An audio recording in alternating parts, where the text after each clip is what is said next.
Hey everyone, welcome to FanFic Canon. Thanks for hitting play. I'm thrilled to bring this fan-made story to life for you. If you enjoy the ride and want more narrated fanfics, smash, subscribe, and tap the bell so you never miss an episode. And if you want audiobook of a novel of your choice, join my Patreon.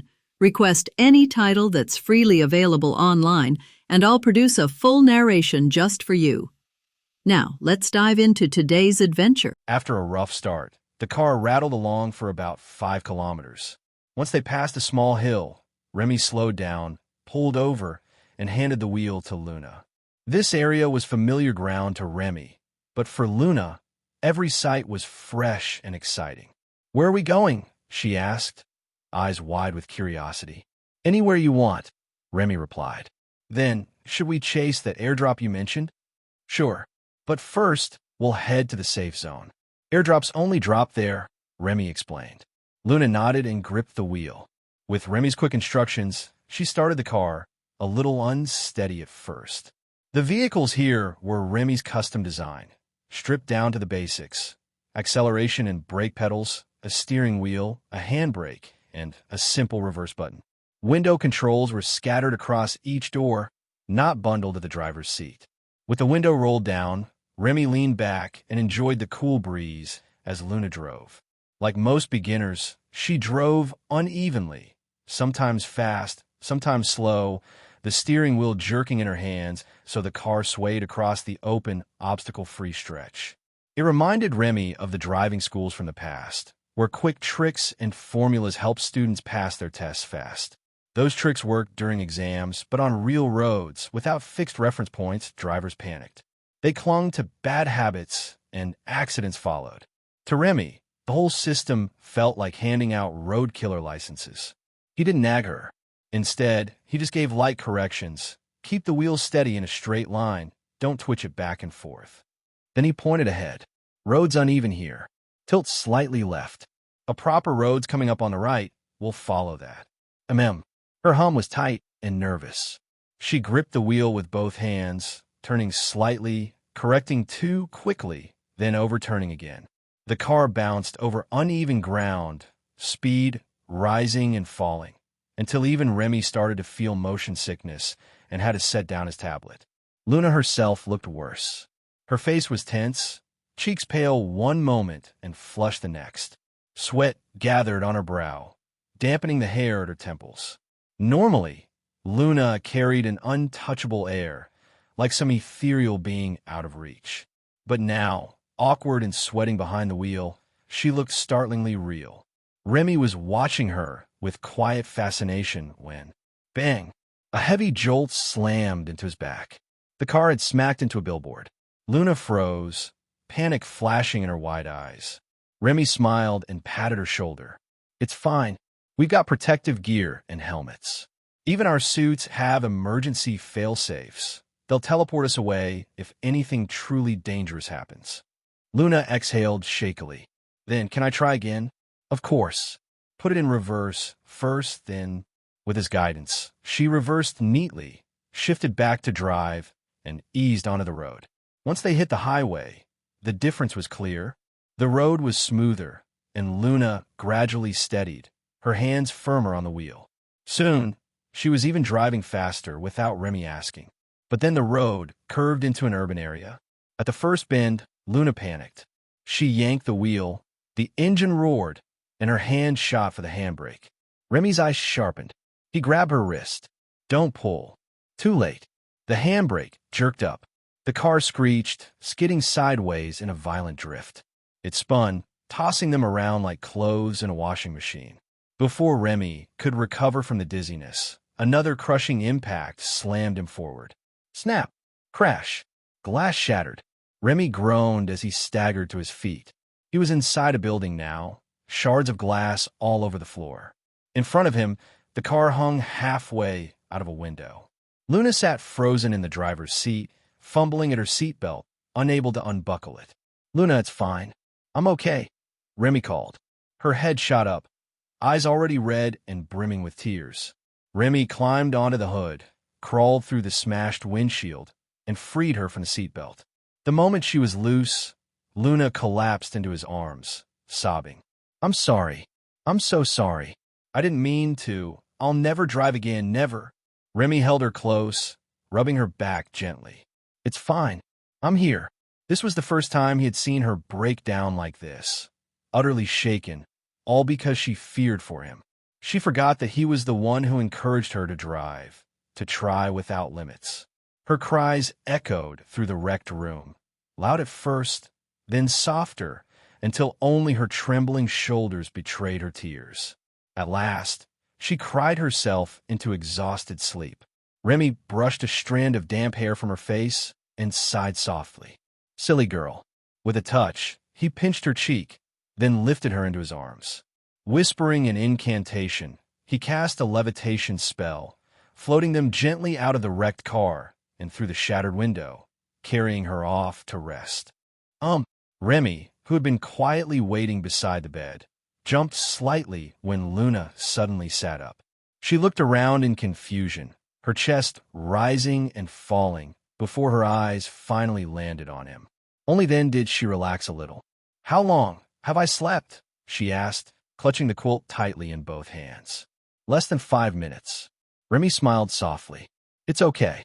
Just rest. I'll stay here with you. Hearing that she hadn't lost much time, Luna let out a breath of relief. Then she shook her head. No, you should keep playing the game. It's just a game. Don't take it too seriously. Remy leaned closer, gently pinching her cheek. To me, you're far more important. Maybe it was because of all the chaos earlier, but the words hit her harder than expected.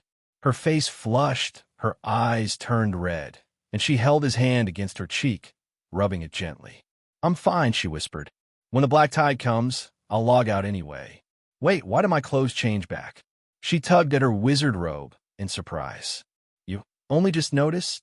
Remy teased, pointing to the pile of gear stacked neatly on the cabinet.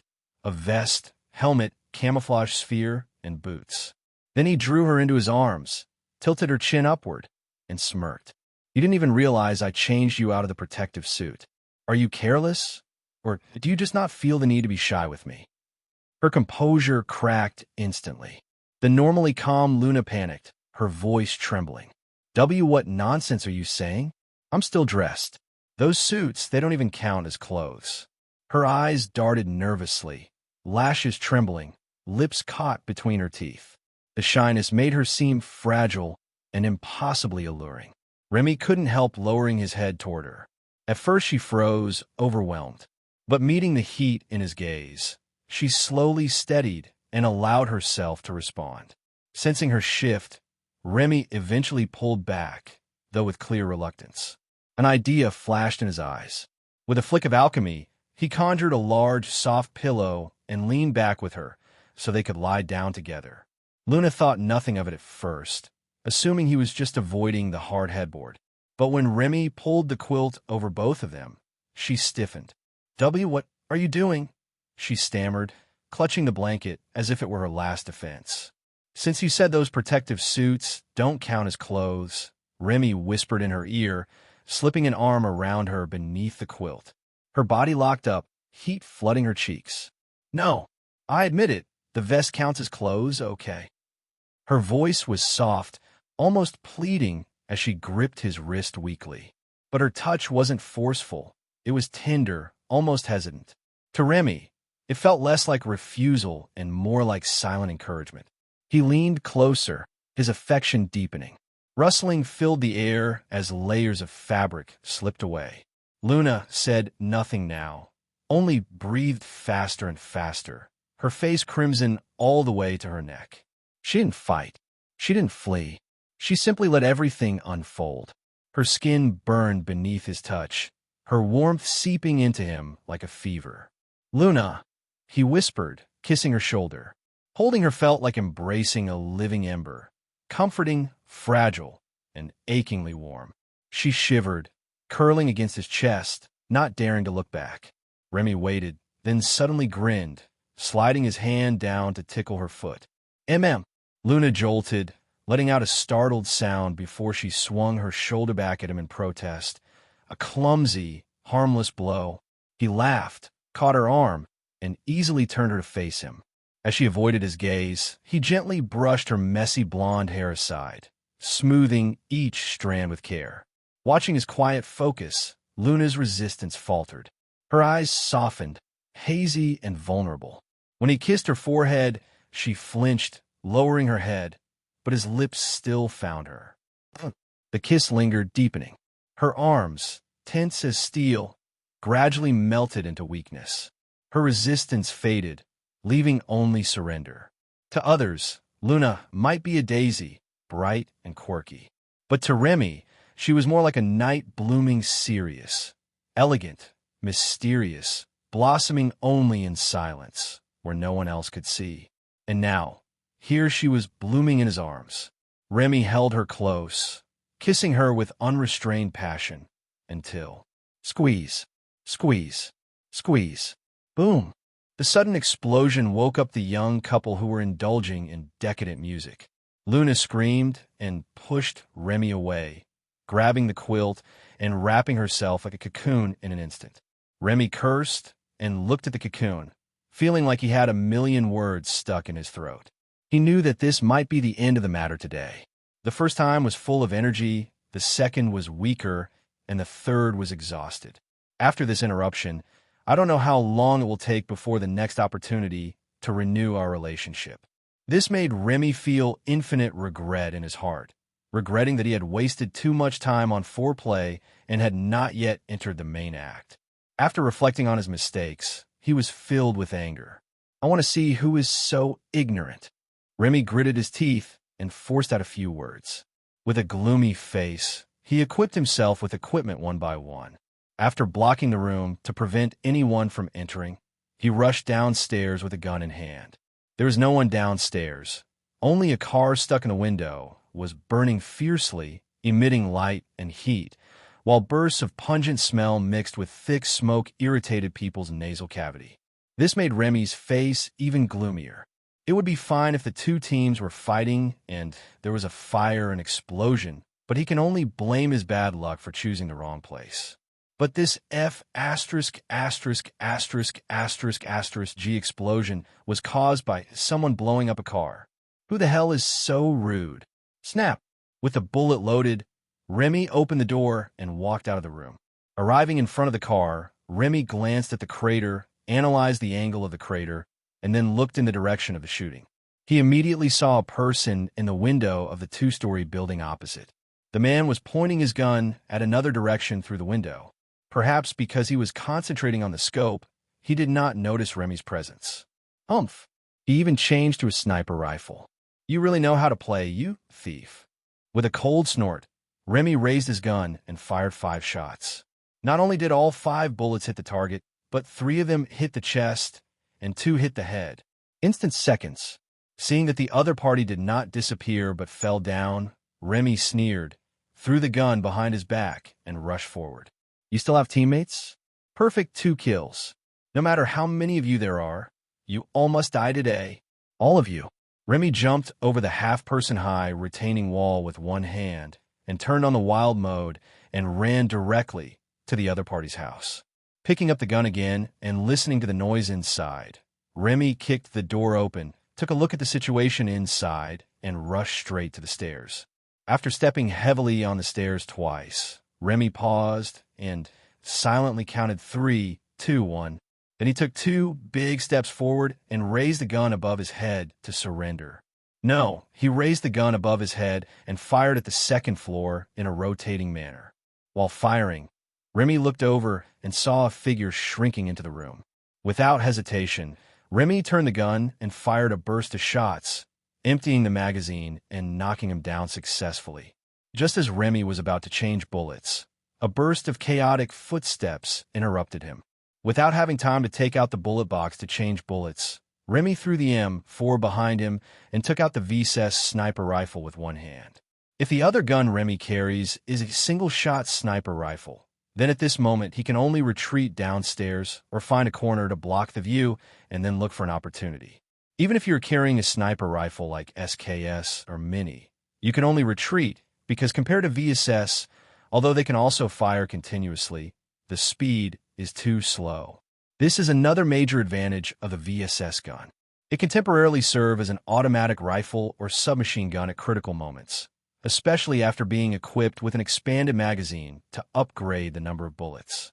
He held the VSS and fired directly, although the first few shots missed the target. Fortunately, Remy quickly stabilized the sniper rifle with extremely low recoil and successfully knocked down the man who walked out of the room and wanted to fight back. The two people who fell to the ground shouted frantically, but because the other party turned on the team voice, Remy couldn't hear what they were saying. He could only see them opening their mouths constantly. MMP, I'm going to disable the team voice chat function when I get back. Why can't I hear what they're saying even though I'm so close to them? Because he couldn't hear what they were saying, Remy could only judge how many people were inside by the sound of footsteps, but the footsteps were very chaotic, so Remy could only judge that there was more than one person inside. With no other options, he rolled to the corner, and Remy changed into MA again and took out the bullet box to load it with bullets. If only we had found grenades before, we could throw one in and send them all spiraling into the sky. Remy, who was already in a bad mood, became even more indignant at this moment, and the more he thought about it, the angrier he got. He was so angry that after replacing the bullets, Remy rushed in with the gun. Without grenades or smoke bombs, if he dragged on any longer and waited for the two men to be pulled up, he would be in a passive position. He would then be unable to advance or retreat, and it would be even more uncomfortable to be unable to do so. It would be better to rush in now while the other party is definitely rescuing people. Rushing into the room, under the gaze of the other party's instantly widened eyes, Remy immediately turned the muzzle of the gun towards the only person standing and shot instantly. He fell down instantly, and Remy turned the gun and pointed it at the three people squatting in the corner. Because the three of them were huddled in a corner, and the situation was urgent, Remy couldn't tell which one was saving people, so he emptied their magazines. When the magazine was emptied, the three people in the corner had disappeared, leaving only 3 boxes to prove that they had been there. Oh, there's another one next to it. 1v4 wins. Bah, what a pity that one of you is missing. Otherwise, I would have killed your entire family. That would have been a relief. Remy spat at the ashes of the 4 naughty guys, and feeling better, he threw his gun behind his back, squatted down, searched the scene, and checked his gains. Submachine guns, rifles, sniper rifles, 8x scopes, information packs, suppressant drinks, grenades, smoke bombs, gun accessories. What's even more outrageous is that the 4 of them were able to put together 2.5 sets of level 3 suits and 2 level 3 bags. These 4 are not urns at all. They are clearly 4 golden treasure chests. No wonder they are so arrogant. It turns out that they're just too rich because of the equipment. Where did these idiots find all this equipment? Or did they kill a lot of people before? But the equipment in this game is just icing on the cake. The key to victory or defeat is still your own level. After looting the bag and taking the supplies in a good mood, Remy looked at the remaining guns and hesitated for a moment before deciding not to change guns. Although the power of a single-shot sniper is tempting, the cost is too high once the gun misses. Moreover, we are not playing a virtual game now, and there are too few opportunities for ultra-long-range sniping. It is better to continue using the more versatile continuous sniper. Remy came in beggar's clothes and left in God's clothes. His mood turned from gloomy to bright, and he happily returned to his original house. But when he saw Luna, who was already fully armed, Remy's good mood instantly disappeared. I won the game, but lost her. It was such a frustrating win. The Lord of the Black Tide has been refreshed. You can get super powerful items after killing him. The specific location can be checked on the map. Bold red letters suddenly appeared on his glasses. Harry stopped running and looked at Ronald and Hermione. The 3 of them took out their tablets to check the map. It's not far, but we don't have a car. If we run there on foot, there are probably only 2 results. Hermione put away the tablet and raised 2 fingers. One is that we go too late and have a wasted trip, and the other is that we run into the enemy who has already obtained the so-called super powerful item. Then let's not go. It will only be dangerous if we go, said Ronald. Wait, look at the map. Remy and Luna are moving towards the location of the Lord of the Black Tide," Harry said.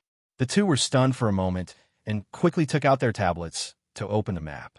Sure enough, they saw two small dots on the map moving quickly away from the three of them, and the direction was exactly the direction of the Lord of the Black Tide. "This," Ronald scratched his head, feeling a little confused. "Go ahead, it's too dangerous. Let's not go." Remy, the founder of the game, has already gone, and they were originally planning to meet up with Remy. "Since Remy has gone, we should go too." Hermione thought for a moment and said, "If he can take care of the others, there will be no danger for us to go. On the contrary, if Remy and Luna are eliminated, our team will be short of 2 people, and it will be difficult to fight later." "That makes sense, let's go. I'll mark the direction. Just follow me," Harry said. "Okay." Ronald nodded helplessly. "I hope Remy is going there to have fun, not just to have fun." Ronald didn't know that Remy, whom he was complaining about at the moment, was not just playing seriously. It was clear that Remy had already turned on the violent mode and vowed to massacre everyone in the audience. Driving the car that took away the team he had wiped out, Remy looked gloomy and stared straight ahead. Luna, who was sitting in the passenger's seat, lowered her head and said nothing, holding the gun tightly in her arms. Remy drove very fast, but steadily, just like his mood at the moment. He just wanted to kill people. They sped along the road until there was no longer a road in the direction of the Lord of the Black Tide. Remy reminded Luna and turned the steering wheel and drove into the wilderness. The road conditions in the wilderness are much worse. Fortunately, since it is not a natural terrain, most of the ground is actually quite smooth. It's just that it's sometimes uphill and sometimes downhill, which makes people dizzy. If you don't wear a seatbelt, you're likely to hit your head due to the uneven terrain. They drove all the way to the top of a hill, where Remy stopped the car and looked at the tablet to confirm the direction. "It's in the front left. You should get there just by climbing over that hill. Be careful, there may be someone on that hill," Remy said. Luna hummed lightly and raised her head slightly, at the same time lowering the gun that was almost vertically held and aiming it forward. Driving downhill and then uphill, Remy was about to brake after reaching the top of the hill when suddenly the whole car shook, which scared both Remy and Luna. Remy quickly stepped on the brake pedal and pulled up the handbrake. Just as Remy was about to reach out and press down Luna's head to prevent her from being shot in the head, Remy was stunned for a moment and then regained his composure, even a little speechless. "Are there enemies? Where are they?" Luna asked nervously while holding the gun and shaking her head left and right to observe. "Under the car, I ran over him and killed him." "Ah, it was a minor car accident. Nothing happened. He was the only one. He was eliminated directly." As he spoke, Remy pulled up the handbrake and drove the car forward a little, then unbuckled his seat belt and got out of the car. Seeing this, Luna also hurriedly unbuckled her seat belt and got out of the car. "When I got out of the car, I saw that there was indeed a square urn lying next to a pile of grass in the back of the car. It seems that this man was waiting here for the people below to fight each other so that he could take advantage of the situation. Unfortunately, he ran into a wild killer like me," Remy said, glancing at the other side of the hillside. On the other side of the hillside is a basin-like area.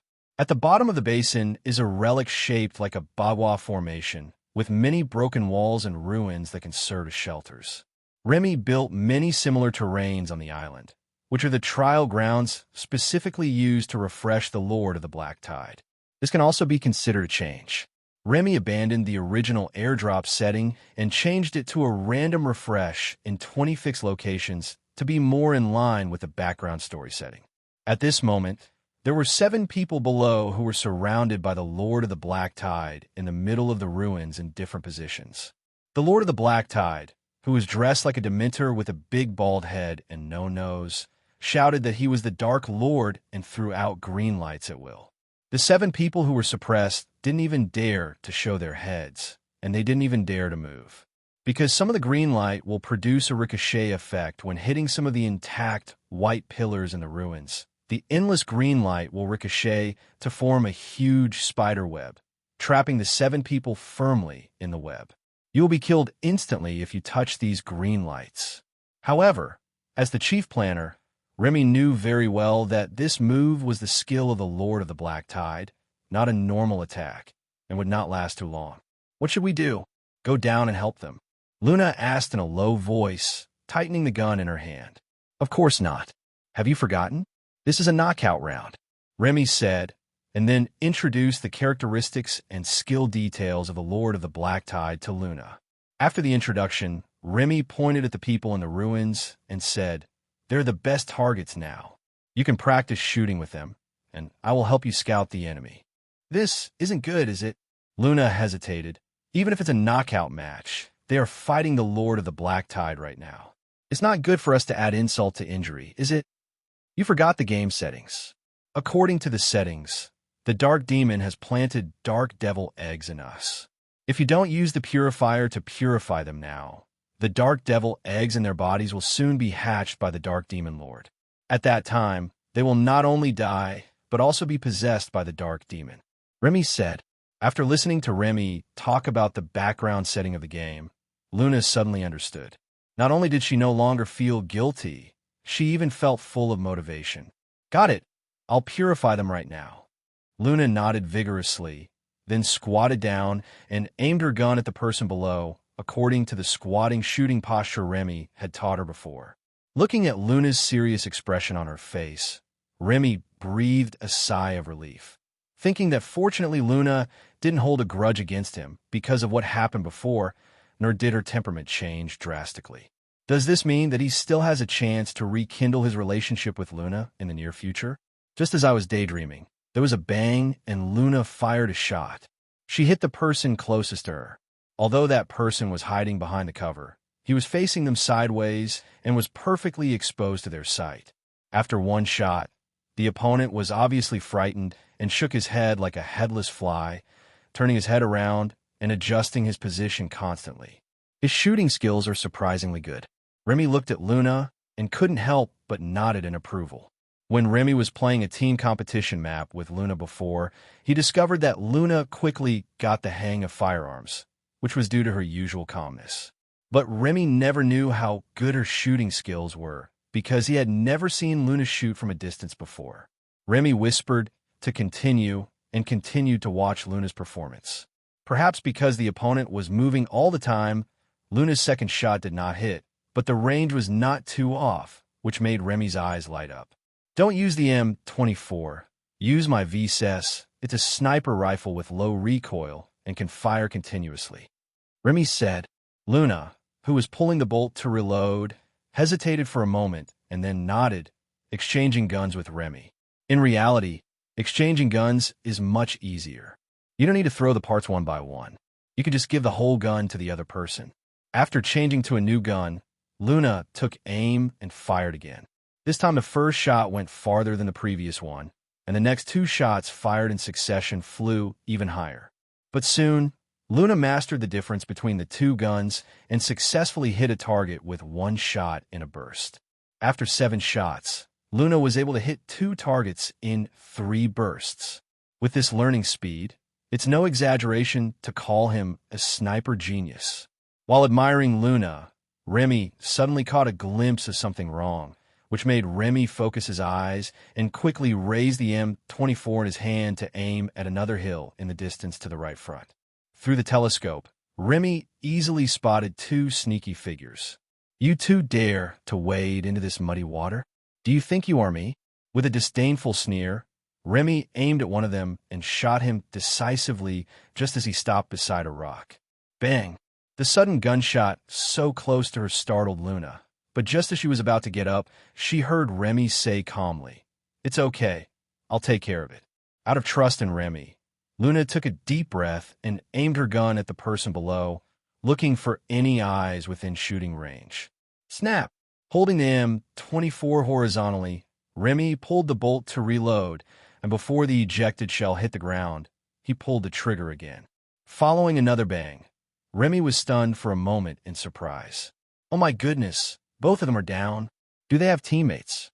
Muttering to himself, Remy used the scope to look carefully, but but he still couldn't find the two teammates until the elimination prompt appeared on the goggles. TSK, after all this time, it turns out he's not around. Pursing his lips, Remy put down his gun and continued to patrol the surroundings and the hills on both sides and opposite. When he saw something wrong, he picked up the gun and used the scope to check carefully. Relying on good vision and familiarity with the terrain, Remy soon discovered several things that were wrong, including two empty vehicles with no trace of the enemy and a lone wolf hiding behind a tree. The lone wolf was hiding in a tricky position. From where Remy was standing, he could only see half of the gun barrel and couldn't see his body at all. After a moment's hesitation, Remy aimed at the ground in front of the gun barrel and pulled the trigger, alerting the enemy. Bang! After one shot, the effect was excellent. The opponent not only moved his position, but also found a stone to hide behind after running a short distance and did not move. This time, most of his body was exposed in Remy's sight. Goodbye. Bang! After taking him away with one shot, Remy continued to look for other potential enemies, firing one or two shots from time to time. The number of survivors displayed in the upper right corner of the glasses kept jumping and decreasing, and one by one the contestants were sent off the island in confusion without any gaming experience. Suddenly, a rustling sound made Remy's heart tighten. He quickly threw the M24 in his hand behind his back and replaced it with M4, while turning around and aiming at the side and rear. Don't shoot. Remy, it's me. Harry. Oh, you're all here. Looking at the panting Harry, Remy, who had finished the killing and was in a much better mood, smiled, put down his gun, and said hello. The two who arrived later also greeted Remy weakly, and after catching their breath, they started to attack Harry, complaining about why he ran so fast. Apologizing profusely and taking a breath of relief, Harry walked over to Remy and was about to ask about the situation, but when he caught a glimpse of the Lord of the Dark Tide in the valley, he immediately lost his composure. Voldemort! Everybody run! Harry yelled. Ban! Keep your voice down. Remy patted Harry's shoulder and said unhappily, This is the Lord of the Dark Tide, also known as the Dark Lord. The Dark Lord? The Lord of the Dark Tide. Ronald asked in confusion, walked forward, looked down, and immediately took a breath of cold noodles. Oh my God, Remy, what were you thinking? Why did you design the Lord of the Black Tide to look like this? Could he be a real person? Ronald asked, swallowing. What nonsense are you talking about? I don't have the ability to get him to act in person. Remy said unhappily. To be honest, even if you say he is real, I don't think it's impossible. Hermione glanced at Remy and said, After all, you hit him with a club under his spell at that time. What do you mean by knocking him out? Remy was immediately unhappy. I clearly defeated him with the stun magic. Okay, it's magic, physical magic, but why did you design the Lord of the Dark Tide to be Voldemort? You must have done it on purpose, right? Harry asked. Of course it's for you to practice your courage. Remy said, The Lord of the Black Tide has a very high attack power. He can kill us instantly with just one hit, so we can only use long-range sniping. Who of you will try first? One person should stay with me to guard against sneak attacks. Harry and Hermione's eyes lit up, and they both looked eager to try, while Ronald couldn't help but shrink his neck when he looked at the Lord of the Dark Tide below. I'll be on guard with you. I don't have a sniper rifle. Ronald said, Well, Harry, Hermione, the two of you spread out a little and find a cover each. Work with Luna to clear the enemies below first, and then attack the Lord of the Dark Tide. Remy arranged. The two nodded and followed Remy's instructions. One of them found a tree to cover most of his body, then raised his gun and aimed at the enemy below and started shooting. The gunshots from the three men continued one after another, while Remy and Ronald held their guns and stood guard in all directions, creating a good shooting environment for them. Soon, the people below were either killed directly by the three snipers or were exposed to the Black Tide Lord's sight because of avoiding shooting and were killed instantly by the Black Tide Lord. The whole valley suddenly became quiet. The three of them looked at Remy together, and after Remy nodded to indicate that they could begin, the three of them launched a general attack on the Lord of the Black Tide. Remy patted Ronald on the shoulder and came to the side of the car, set up the M24, and aimed at the Lord of the Black Tide. After a brief aim, Remy pulled the trigger. Bang! The damage is not great, but the insult is great. The Dark Lord, whose nose was blasted by a bullet, roared angrily and shot dozens of death fingers in the direction of Remy. However, their range was slightly lacking, and none of them could break through half the distance. So Remy calmly shot him again. If you don't know how to use it, this Dark Lord, whose all attacks can kill others instantly, can be called an unstoppable boss. But after knowing how to play, it instantly fell from the altar and became a sitting duck. After 5 minutes of unleashing fire, the Dark Lord let out an unwilling roar. I will definitely come back. Bang! The Dark Lord's body grew bigger and rounder, and finally exploded into a black mist and disappeared, replaced by a super luxurious treasure chest shining with golden light. We won! Harry exclaimed and turned to look at Remy. Shall we open the treasure chest now? No rush. Let's get rid of the little mice around first. There are 3 stones in direction 285, and there's a person behind the highest stone. Remy said, There are 2 in the 170 direction, very far away, behind the trees. I saw them, said Ronald. Then let's deal with them first. We must not let them steal our spoils, said Harry. While sharing intelligence, the second round of war began. When they were fighting the Dark Lord before, their position had already been exposed, and as soon as they started fighting, they were immediately counterattacked by the opponent. And it's not just one side, and it's not even just the 3 people they have already discovered. Fortunately, those people were not from the same team, but Remy and the other 5 were all there, and with Remy and Luna being 2 good shooters, they were able to suppress them in the firepower confrontation for a while. But it is not without harm. A master can be killed by a random beating of sticks, let alone the opponent who is holding a gun. Even if the shooting skills are terrible, after a few rounds of shooting, he will always hit a few bullets. But as time went on, no one on Remy's side was eliminated, while their ragtag army kept losing members, and the balance of victory soon tilted to one side. Da-da-da-da. Ha-ha, I knocked down someone. He's eliminated directly, Ronald said excitedly. I'll take one down too, but my bulletproof vest is running out of durability. Does anyone of you have any extra ones? Harry asked, How can there be extra of this stuff? Remy, how about you change the settings so that each of us can bring a few more bulletproof vests? Hermione asked. If it's changed, I'm sure everyone's backpack will be filled with bulletproof vests and helmets, and the game will be different. Remy said, After you deal with other people, check their backpacks to see if they have any. You can definitely find a few sets that are still usable.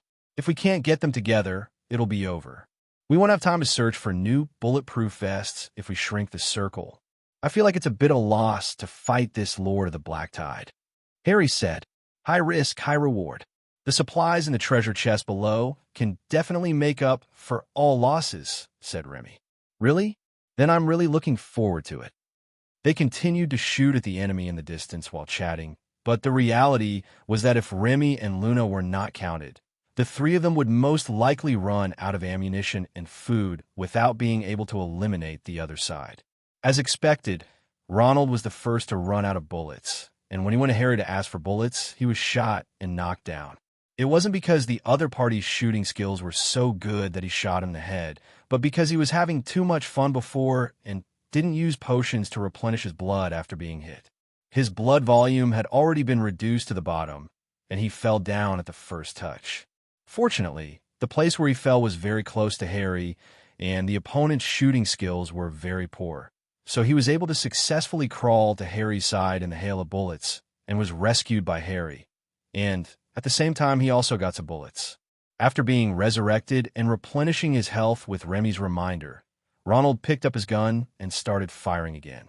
Although he didn't hit many shots, he exerted full suppression power and created many opportunities for others. Submachine guns are still fun. This is the gun that men should use. I have decided that I will play with submachine guns from now on. Ronald said excitedly. You shoot so fast and still miss. What's the fun in that? Harry complained. You still have to use a sniper rifle. Bang! Kill one with one shot. So satisfying. It's just that my shooting skills are not good. I will definitely become very good after practicing more. I have found some feeling now. After this game is over, I will go to Desert Gray to practice submachine gun. Ronald said, I suspect you just want to waste my bullets. Remy complained. Oh yeah, Remy, will we have any problem using so many bullets? It must cost you a lot of money to make bullets, right? Hermione asked. No, these are fake bullets. In fact, each magazine can have unlimited bullets, but I have limited it. Remy shook his head and explained, real bullets are more expensive, but this is just a game. It's impossible to use real bullets. What kind of real bullets are you going to make? I remember that ordinary bullets were not very effective against Voldemort. Although they could suppress him, they could not hurt him at all. Harry asked, Don't worry, my newly invented real bullets will definitely hurt him. Remy said. At the same time, he added in his mind, I can even kill him with one shot. The intensive gunfire continued for another 5 minutes, and finally all the enemies were gone. Most of them were eliminated by them, and a small part ran out of ammunition and food and retreated. After waiting for a while to make sure there were no enemies around, the 5 of them got in the car and headed to the center of the valley to open the treasure chest. This car was parked on the top of the hill as a cover since the beginning of the battle. It still had more than half of its durability left until the end. This shows how good their marksmanship is. Of course, it is not ruled out that they did not know that blowing up a car could cause casualties, so they did not do so. Beep, beep, beep. Honking the horn, the car drove to the treasure chest. Ronald was the first to get out of the car and rush straight to the treasure chest. Even when Harry called him, he didn't respond, which made Harry only smile awkwardly at Remy. It's okay, we are all on the same team. It doesn't matter who gets it, said Remy. How can they be the same? No matter how good something is, it won't be able to perform its function in Ronald's hands. He just knows how to mess around. Hermione complained. It doesn't matter. My current equipment is enough, as long as I don't encounter enemies with equipment from the Black Tide Lord treasure chest. Remy said, Oh my God, Remy, it's your product. Ronald exclaimed, shaking the oversized sniper rifle in his hand. Remy's eyes suddenly lit up. He stuffed a lot of things into this treasure chest. This Barrett sniper rifle was not the best, but it also did not have the highest drop rate. He did not expect it to appear in the first game. What a lucky guy. I want this gun. Do you have any objection? Remy asked. The others shook their heads at the same time, all agreeing that Remy should take the gun. In addition to the Barrett sniper rifle, the treasure chest also contains the standard level 5 bulletproof suit, ghillie suit, and a 16x scope. It's a pity that there was no invisibility cloak. Otherwise, it would have been a sure kill. After discussion among several people, the level 5 bulletproof suit was given to Ronald, who was the most vulnerable, and the ghillie suit was given to Harry, who fell in love with sniping. Originally, Harry had refused to give it to Luna, who had a higher level of sniping skills. But because the ghillie suit was green, Remy refused on Luna's behalf. After changing into their equipment and getting in the car, the Black Tide came again just in time. They left in the car without having time to search for equipment, and Remy was still driving. After taking a look at the map, I found that the safe zone was even smaller this time, with only the hospital and ruins being completely included and even Port G being mostly excluded. How about going directly to G-Town? It's in the middle of the safe zone, and we won't need to run when the safe zone location is refreshed. Remy suggested. After a discussion, several people had no objection, so Remy drove slightly off the straight line and headed for Town G. Nothing happened along the way. No one was encountered and no gunshots were heard, but the number of survivors continued to decrease. I don't know whether they fought to the death somewhere else or were eliminated by the Black Tide. After arriving safely at G-Town, Remy parked the car next to the tallest building and motioned Ronald to get off first. Ronald, you're almost invincible with level 5 armor. You should be the first to enter the house to prevent an ambush. Remy said, No problem, but you have to follow closely. I only have 30 bullets left. Ronald said, Don't worry, we will follow you. Harry said, shaking the gun in his hand. Let Ronald take the lead. Ronald was quite reckless and arrogant. He kicked the door open and walked in without any intention of locating the location by listening to the sound. No one safe, Ronald said. Be careful. This place has been searched. Remy looked at the few supplies on the floor of the room and said, Ronald, check every room, and then we will go to the second floor together. The door was locked after being searched? Ronald, be careful, Hermione said. After being reminded by Remy and Hermione, Ronald came to his senses and nodded seriously. After searching all the rooms on the first floor, Ronald was sure there were no problems. He took a deep breath and walked to the second floor. As soon as he emerged from the stairs, before he could see the situation on the second floor clearly, a burst of dense gunfire scared him so much that he staggered and almost fell down the stairs. Fortunately, Remy caught him in time from behind. There is an ambush indeed. Retreat, retreat first, said Remy. Several people retreated hastily, and the gunfire from above soon stopped. What should we do? It seems there is more than one person here, and we can't force our way in. How about we change houses? Ronald, who was frightened, backed down. No hurry. Remy shook his head and took out a grenade and shook it. Did you all pick up the grenades? Luna's eyes lit up, and she quickly took out 2 grenades from her backpack, 1 in each hand. I picked up 5, Luna said, her excitement barely concealed in her voice. Remy's mouth twitched, and he nodded silently before looking at the others. He couldn't understand why Luna liked grenades, but if she liked it, what else could he do except support her?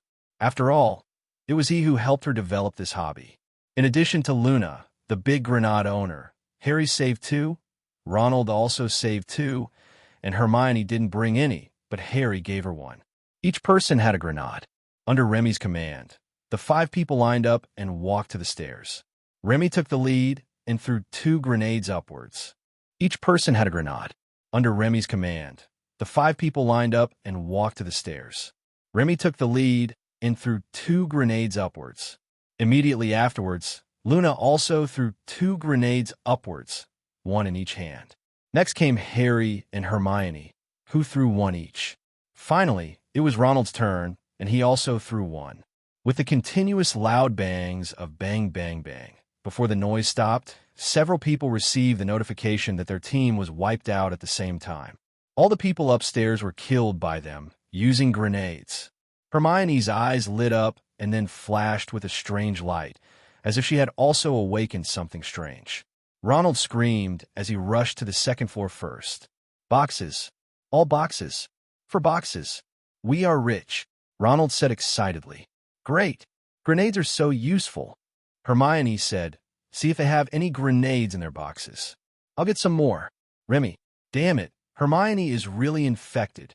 There are 4 boxes, each containing a complete set of protective gear, just enough for the 4 people except Ronald.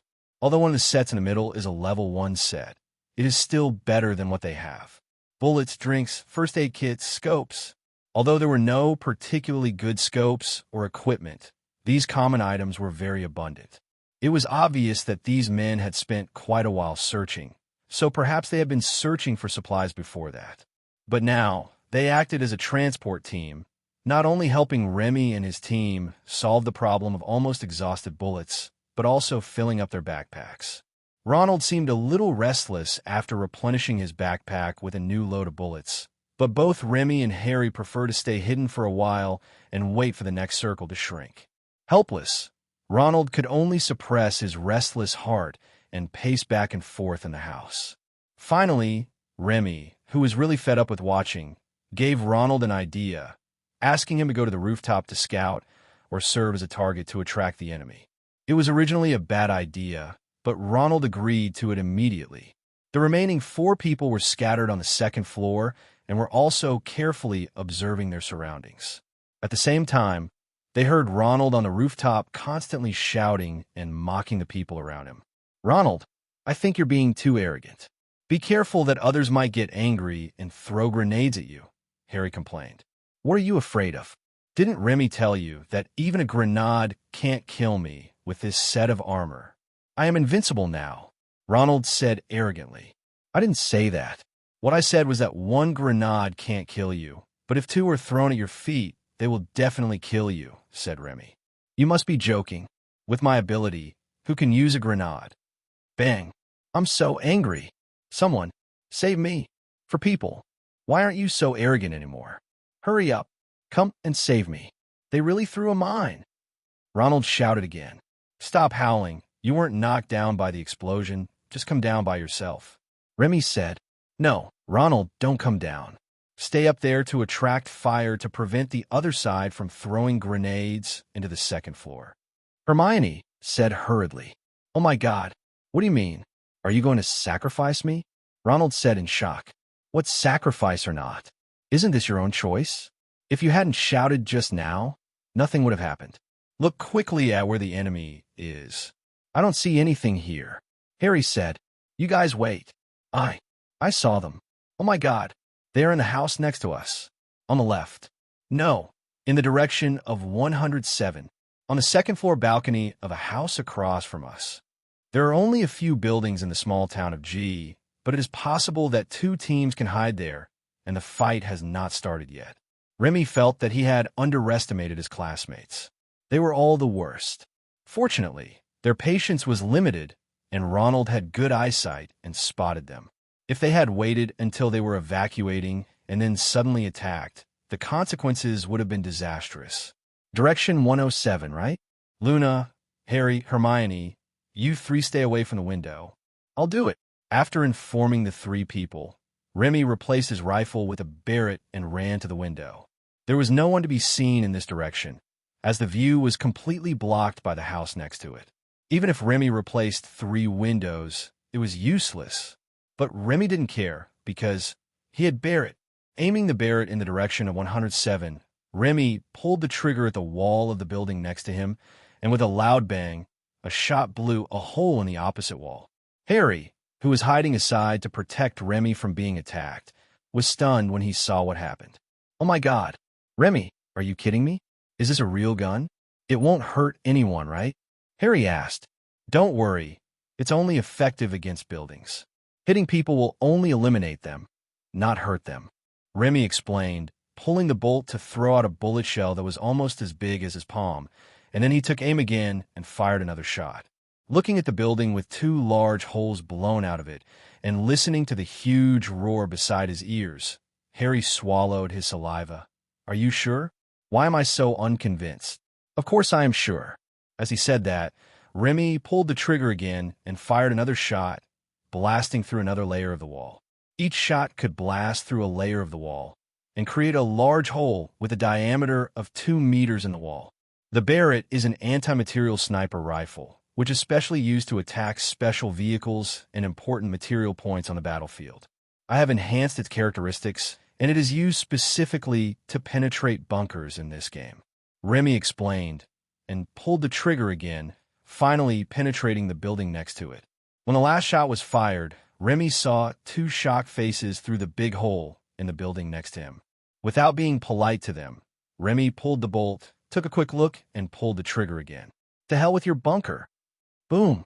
With one shot, the 2 opponents disappeared along with the balcony, leaving only 2 wooden boxes falling down firmly. Your gun king is infinitely rampant. Oh my God, Remy, you are so awesome. You beat both of them to death. Ronald said excitedly. Basic operation, basic operation. Ronald, did you see clearly how many people they had just now? The Barrett sniper rifle will eliminate anyone directly, and we can't rule out the possibility that they have teammates. Remy said while changing bullets. I just saw 3 people. There should be at least 1 more. Ronald said, Okay, I'll take care of him. Remy said, Wait. Ronald called out to Remy. I saw 3 people running out of that house. They must be trying to escape. I'll beat them up. Before he finished speaking, the 4 people on the second floor heard the sound of gunfire coming from above their heads. Remy thought for a moment and called a few people to climb up to the roof along the stairs. Upstairs, Ronald stood alone by the fence and fired wildly at the people below, making the 3 people below run away in panic. Unfortunately, no one was knocked down. Ronald was a little too even-handed. Most of the bullets were wasted in the process of pulling the gun, and only a few of the remaining bullets could hit the target. But I have to say, he played with great momentum. You are really suitable for using submachine guns. You have a good grasp of fire suppression. Remy praised. Really? Ha ha ha, I think so too. After reloading, Ronald fired again, and Remy and others also joined the team.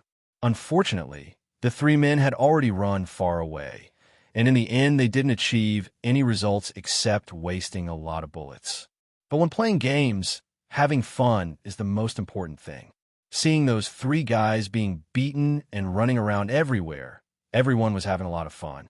They returned to the room on the second floor and waited for a while. During this time, Ronald, under the company and protection of Harry, licked the 2 bags, replenished some bullets, and also brought an extra level 2 helmet. It's a pity that the remaining armor was shattered by Remy's shot. Otherwise, their team would have truly recovered to full health. But it's not a big problem. Anyway, judging from the average shooting skills of the players I met before, armor is not very useful and is far less effective than a teammate who can save lives and heal the wounded. After waiting for a while, the circle shrank. This time, the safe zone was instantly reduced by half and shrunk to an open space, with only a few buildings scattered around the edge. This time, it was Remy who made the final decision on the direction. He marked a high ground and prepared to look down from there to maximize the power of the Barrett anti-material sniper rifle in his hand. With this gun in hand, only a fool would engage in street fighting with them. We got in the car, and this time Ronald, who had been eager to try, drove. You know what? Although he drove a little wildly, at least there were no traffic accidents along the way. He didn't even crash when driving in the woods. His driving skills were quite good. Wait, Remy, there's a car on the right. Harry suddenly shouted. Where? Where? Ronald asked excitedly. Where? I bumped into him. No, don't hit them. Just follow them. Remy said quickly. If the car explodes, we will all fall except you. Just follow them. I will try to blow up their car. Okay, but where are they? Why can't I see them? Ronald said. It's on the right. Don't turn your head. Hermione raised her voice nervously and said, Don't move. Follow our instructions. Oh, okay. Then tell me which direction to go. Go a little to the right and get to the open area first. Under the combined command of Harry and Hermione, Ronald soon spotted the car and excitedly stepped on the accelerator to chase after it. Seeing the 2 cars getting closer, Remy, who was sitting with Luna in the back seat, nudged Luna with the Barrett sniper rifle in his hand. Do you want to try it? Luna hesitated for a moment and shook her head. No, you should do it. Sure. Well, you're a better shot than me. All right. Pressing the button to lower the window, Remy drew his gun. Ronald, you'd better drive steadily. If you make me crash into a tree, I'll shoot you, said Remy. Just leave it to me. If I hit a tree in such an open area, I will never drive again, said Ronald. After getting Ronald's assurance, Remy took a deep breath, stood up with the gun in hand, and leaned his upper body out of the window.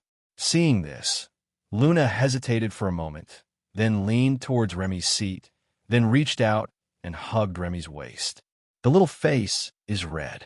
It was not easy to aim in a bumpy car, and Barrett only had 60 rounds of special bullets, so Remy did not rush to shoot.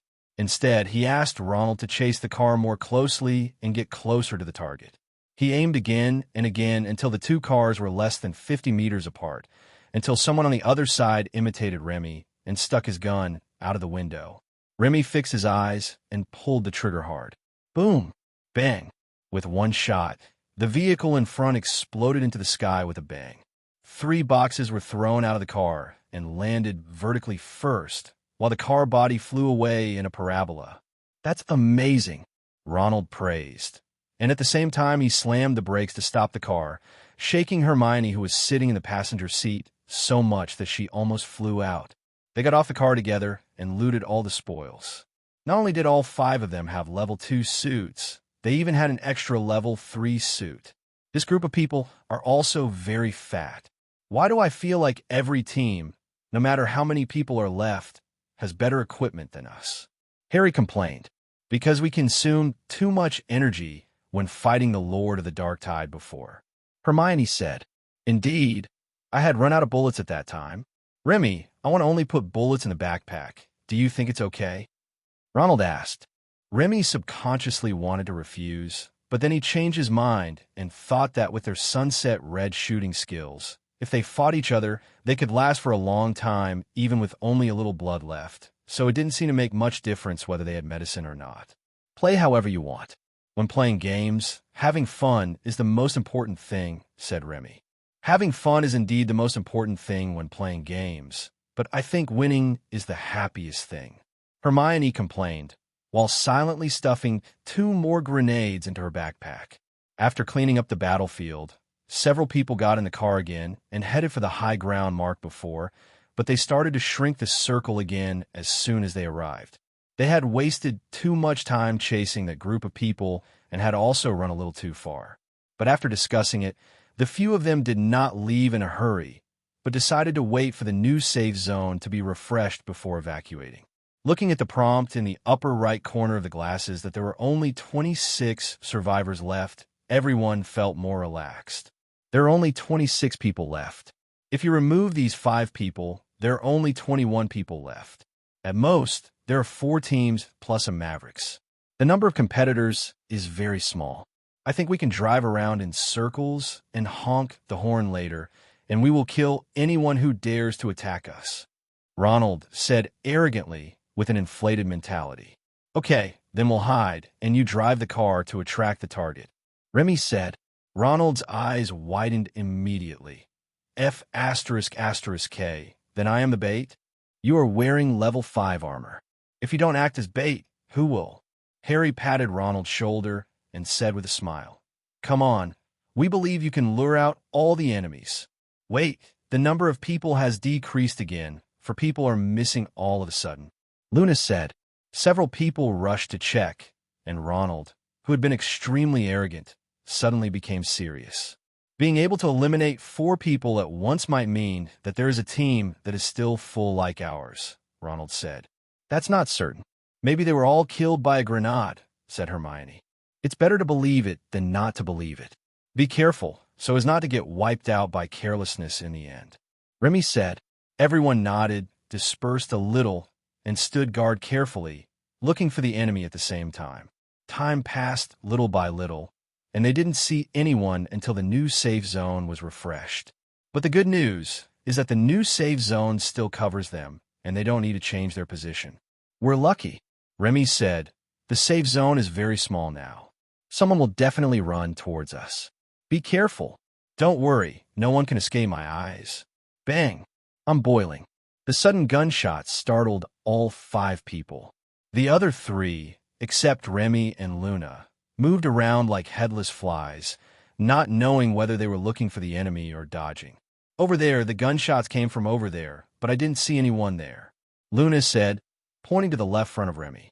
Remy nodded. He also heard it, but he didn't see the enemy's position either. Judging from the gunshots just now, he's not far away. Remy said, Be careful. He might be lying in the bushes. Which direction? He dared to attack me. I'll beat him out. Ronald said. In the direction of 254. The exact location is still unclear. Remy said.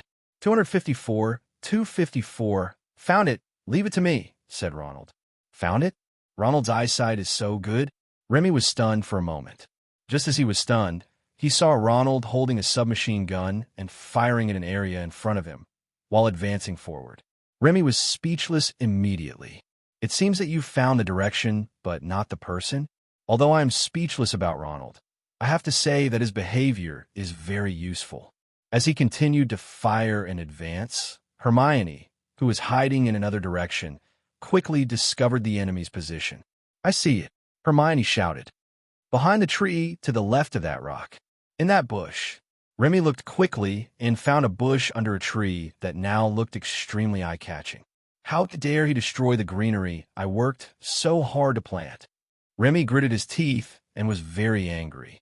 He never planted a bush under a tree. The man must have pulled the bush from somewhere and brought it here. They maliciously exploited the bug. They must be punished. Change to the Barrett sniper rifle. Aim at the tree trunk and shoot. Bang! With a loud bang, the tree trunk and bushes disappeared, revealing an urn behind it. Oh my God, Remy, your shot is so powerful, said Ronald. But why didn't the top half of the tree fall down? What kind of magic did you use? Hermione asked. I didn't damage the upper part of the tree trunk. Why did it fall down? Remy asked in return, and calmly replaced the bullets. Ronald ran to search the box for more bullets, while the rest of them continued to be on guard. Remy took out his tablet and opened the map. Looking at the already small safe zone on the map, he suddenly felt uneasy. His intuition told him that although there were not many people left, it was very likely that each of them had special skills. It looks like we'll have to do a major update after this game. There are just too many loopholes to exploit. Sighing, Remy regained his spirits and looked around. Suddenly, Remy's eyes fixed, and he quickly raised his gun. There's someone in the cabin at the foot of the mountain in direction 199. After reporting the location, Remy aimed at the cabin at the foot of the mountain and pulled the trigger. Bang! With one shot, the cabin and the people inside disappeared.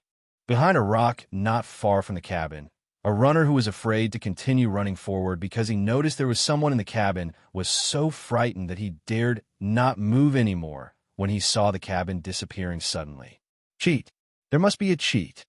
I will definitely report this to Remy after this game is over. I lay on the ground and slowly backed away. I had not gone far when suddenly there was a loud bang. My vision went dark and then bright. When I looked around again, I was already in a lounge. At this moment, there were several people in the lounge cursing loudly.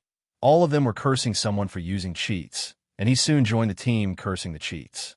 After a while, 2 more people appeared in the lounge, one after the other, and they started cursing without even taking a good look at the situation around them. You 2 were also eliminated by cheaters. Yes, we were running towards the safe zone, but we were eliminated by a single shot. We didn't even have a chance to fall to the ground. We were eliminated directly. Oh my God, I didn't expect there was such a thing. It's really abominable. We must find Remy and report them. By the way, have you seen Remy? Remy should still be in the game. I asked other people, and they all said they didn't see him. Hey, what do you think would happen if Remy met someone who cheated? I don't know, but it will be exciting. What do you think? If Remy was eliminated by someone cheating, would he be so angry that he would rush in and beat up that person? Is there anything he dare not do? He built such a large venue. I would believe you even if you said he tore the whole venue down in a rage. I'm suddenly looking forward to it. People outside don't know that the cheating player they are discussing is none other than Remy himself. And he is not cheating. On the island, Remy eliminated 5 people in one go until there were no more enemies left. The rest of the people are definitely not in this direction, or they're hiding somewhere. After a discussion, several people felt that waiting for the circle to shrink was the most reliable approach. It would be great if the safe zone is still here next time. Remy, are you sure the safe zone refresh is random? Is there really no pattern? Ronald asked. There's no pattern, it's all random, Remy said. That's a shame. Ronald shook his head. Why didn't anyone come to attack us? Your gun was so loud.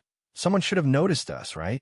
Just as he finished speaking, Remy suddenly heard a slight clicking sound. Remy's pupils shrank suddenly. It was the sound of the grenade's safety opening. Get down!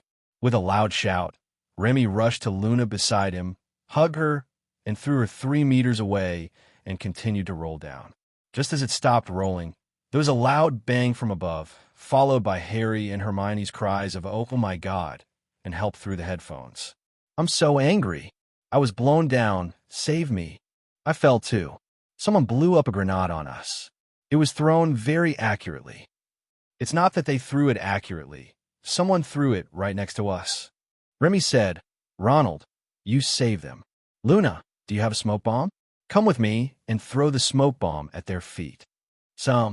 Luna, who was still confused at first, quickly calmed down, took out the smoke bomb from her backpack, and followed Remy to throw the smoke bomb at Harry and the others. 2 smoke bombs were thrown in succession, and before the smoke spread, Remy suddenly caught a glimpse of something unusual out of the corner of his eye. A grenade. A grenade was floating towards Harry and the others along the ground. F***K. Levitation spell. Remy yelled angrily. Someone used the levitation spell to remotely control the grenade here. Oh my God, what should we do? We don't have any wands. Ronald said in panic. That's not right. Wasn't it agreed that wands are not allowed in this game? Harry said. No one checked. He must have cheated and brought it in, said Hermione. Not necessarily. Maybe he is a senior student who has mastered wandless spellcasting, Remy said, but it doesn't matter. Since he is cheating with magic, I won't indulge him. With a cold snort, Remy stretched out his hand and pointed. A huge translucent protective shield protected Harry and the other two and expanded rapidly, directly squeezing out the grenade that was sneaking in. Ronald, I've activated the shield. Just go ahead and pull the person out without any worries, Remy said. Okay. After protecting the three people, Remy took Luna back and waved his hand to disperse the smoke that had just spread. With his vision clear, Remy looked around for the enemy. But this time he no longer simply used his eyes to see, but also sensed the magic around him at the same time. In Remy's perception, Harry's magic was undoubtedly the most noticeable, but he was right next to Remy, so that could be ruled out. Expand the scope little by little until... I found you. With a grin, Remy pointed his gun at a tree and started shooting. Bang! After one shot, the protective shield was shaken violently. Oh, I'm so angry that I'm dizzy. Slapping his head in annoyance, Remy took out 2 grenades from his backpack and used a levitation spell to send them out of the protective shield. It is rude not to reciprocate. To prevent you from accusing me of rudeness, please accept these 2 grenades. While muttering to himself, Remy controlled the grenade to the target location. The man seemed to have discovered the grenade. He stood up from behind the tree, turned around, and started to run. However, there is a prize if you pull the tab and open the lid. Following 2 consecutive explosions, the number of survivors indicated in the upper right corner of the glasses decreased by 1, and the cheating player was eliminated directly. TSK, it seems like this senior has really mastered wandless casting. It's a pity that he hasn't mastered the wandless protective spell. Remy said, It's outrageous enough. Harry, who had just been helped up, said as he put bandages on himself. I don't dare to think about what kind of people I'll meet next. Maybe they'll all be seniors who have mastered wandless spellcasting. Harry said, It's not a big problem. They can't kill us instantly with magic alone. And if they use magic to assist in sneak attacks with guns or grenades, they won't be able to kill Ronald in his level 5 protective suit instantly. Remy said, That's not necessarily true. What if there were 2 grenades at the same time? 3, Hermione said. No matter how powerful the level 5 armor is, can it block 5 grenades? Oh no. Remy frowned. The situation Hermione described was indeed possible. If that happened, even if he was attacked by surprise, he would not be able to activate the shield in time to protect everyone. After much thought, Remy decided he would cheat too. Don't worry, I will be more focused next. I will be able to sense anyone who appears within 100 meters of us. Remy said, But for your gaming experience, I won't tell you the other party's location before they cast magic. After saying that, Remy handed the Barrett sniper rifle to Luna, and then divided the supplies in the backpack among Harry and the others. But this is not because Remy doesn't play anymore, but because Remy believes in himself. With his marksmanship and the area perspective plugin, he doesn't need too much equipment at all. A gun is enough. Originally, in order to take care of other people's gaming experience, Remy wanted to keep a low profile and only take action at critical moments. But when he was driving the car with others to move and suddenly felt that there was someone underground in the open space ahead, Remy finally couldn't bear it anymore. Meow. I worked so hard to build such a big island for you to play games, and you insist on inventing your own way to play, right? You like bugs, right? I'll let you bug. Resisting the urge to use the repair spell to bury the 2 people below alive, Remy bit off the pull ring with his mouth, and then used the levitation spell to control the 2 grenades to fly into the hole under the bushes in front of him. With a loud bang, the number of survivors on the island decreased by 2 again. Remy cast a repair spell to repair the ground, and pointed at Ronald in the driver's seat with a murderous look on his face, signaling him to get out of the car. Ronald, frightened by Remy's appearance, swallowed his saliva, got out of the car quickly, and got on the back seat without saying a word. After getting in the car, Remy stepped on the accelerator and headed straight for the next group of people. At this moment, he had already maximized his perception range, and there was no place in the entire safe zone that he could not perceive. Speeding all the way, when seeing that he was about to hit a small wooden house in front of him, Remy did not slow down. He just freed his hands to cast a protective spell on the car before crashing into it. Bang! Boom! I'm boiling. Harry, who was sitting in the passenger seat, accidentally hit his head and quickly reached for the seatbelt. Remy, be normal. We are scared of you like this, said Harry. What the hell are you afraid of? I'm already very polite by not flying up and crushing them, Remy said, while drifting and turning the front of the car towards the people running out of the wooden house and stepping on the accelerator to the bottom again. You're almost taking off, Hermione complained, and at the same time hurriedly grabbed the back of the seat in front of her to prevent herself from being thrown out. The car roared towards the fleeing people, and with Remy's superb skills and the help of the floating spell, he performed a drift and eliminated all 3 of the fleeing people. The people in the car were so dizzy that they dared not say a word, for fear that they would vomit out the overnight meal when they opened their mouths. However, Remy, who had already entered the rage mode, didn't care about that. After eliminating 3 more people, he turned the car around again. This time, he rushed directly toward a group of buildings. Harry closed his eyes with a deathly pale face and then heard a series of explosions. When he opened his eyes again, he saw that a huge passage had been created by crashing into the row of buildings behind the car. Remy, what's wrong with you? Is this considered cheating? Harry asked weakly.